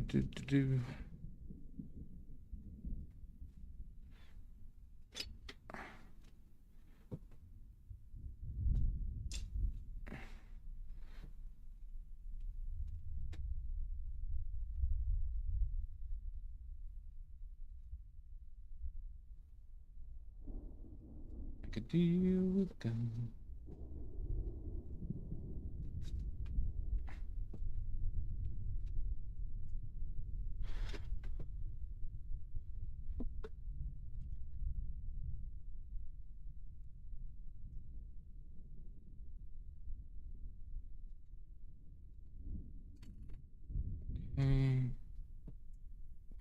One more quick. No, I don't feel like I am. I mean, frankly, we only got about 12 hours into this. Not a crazy amount. Not to mention I did a value sketch.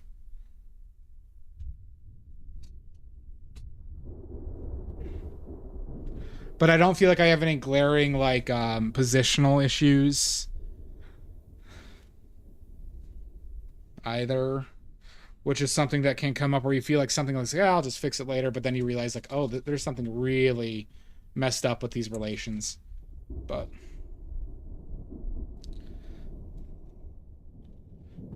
Alright. And to end the stream... Everyone's favorite part. Time to wipe the D.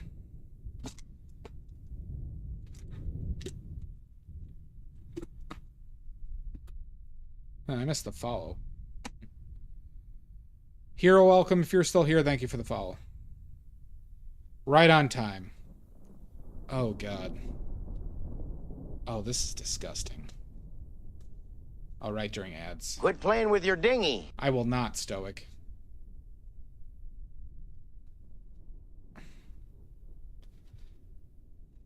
Oh, Jesus. The wipe train! Oh, a golden wipe train.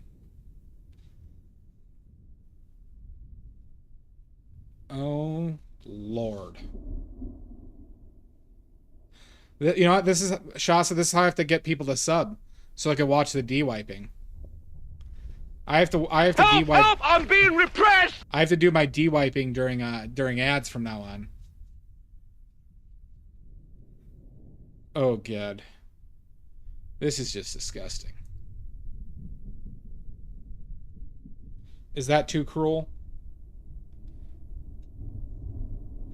Make a deal with God. And I forgot to do my laundry. That really, really sucks.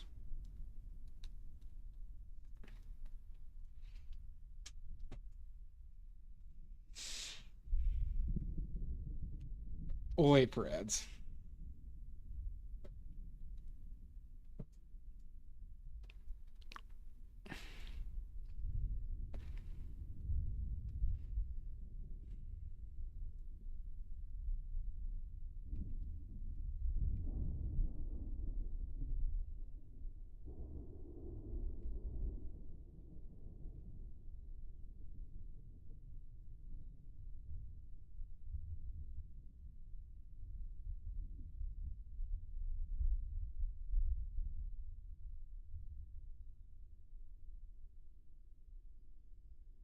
Ugh.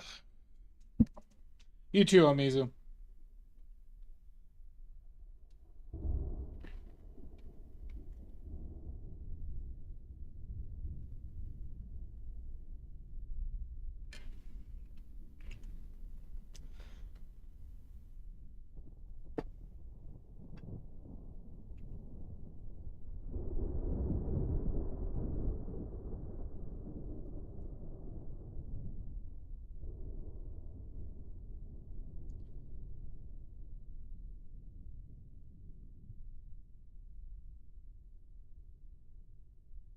Waiting for ads. Take your time.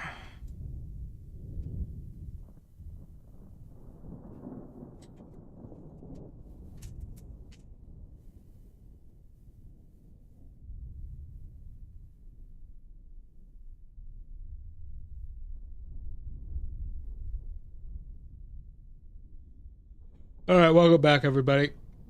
I don't think I'm gonna raid anybody. I'm just gonna get the hell out of here. And next stream will probably be Wednesday. Maddie, Nini, thank you for the subs and hanging out. If anybody needs anything, message me in the Discord. You too, Yambari. Till next time. Stoic, always nice seeing you. Omizu, Richards, Dot Goddess, Shasta, Salt Mud, Dia.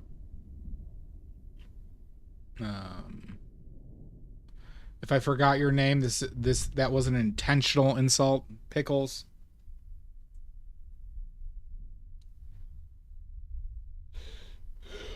Hanser, Todd. Anyways, all right, I'm ending the stream. Thank you so much, Greenbag. I'll see you in hell. We'll see you later. Silvergrains, Nini, thank you for the raid. Have a good night.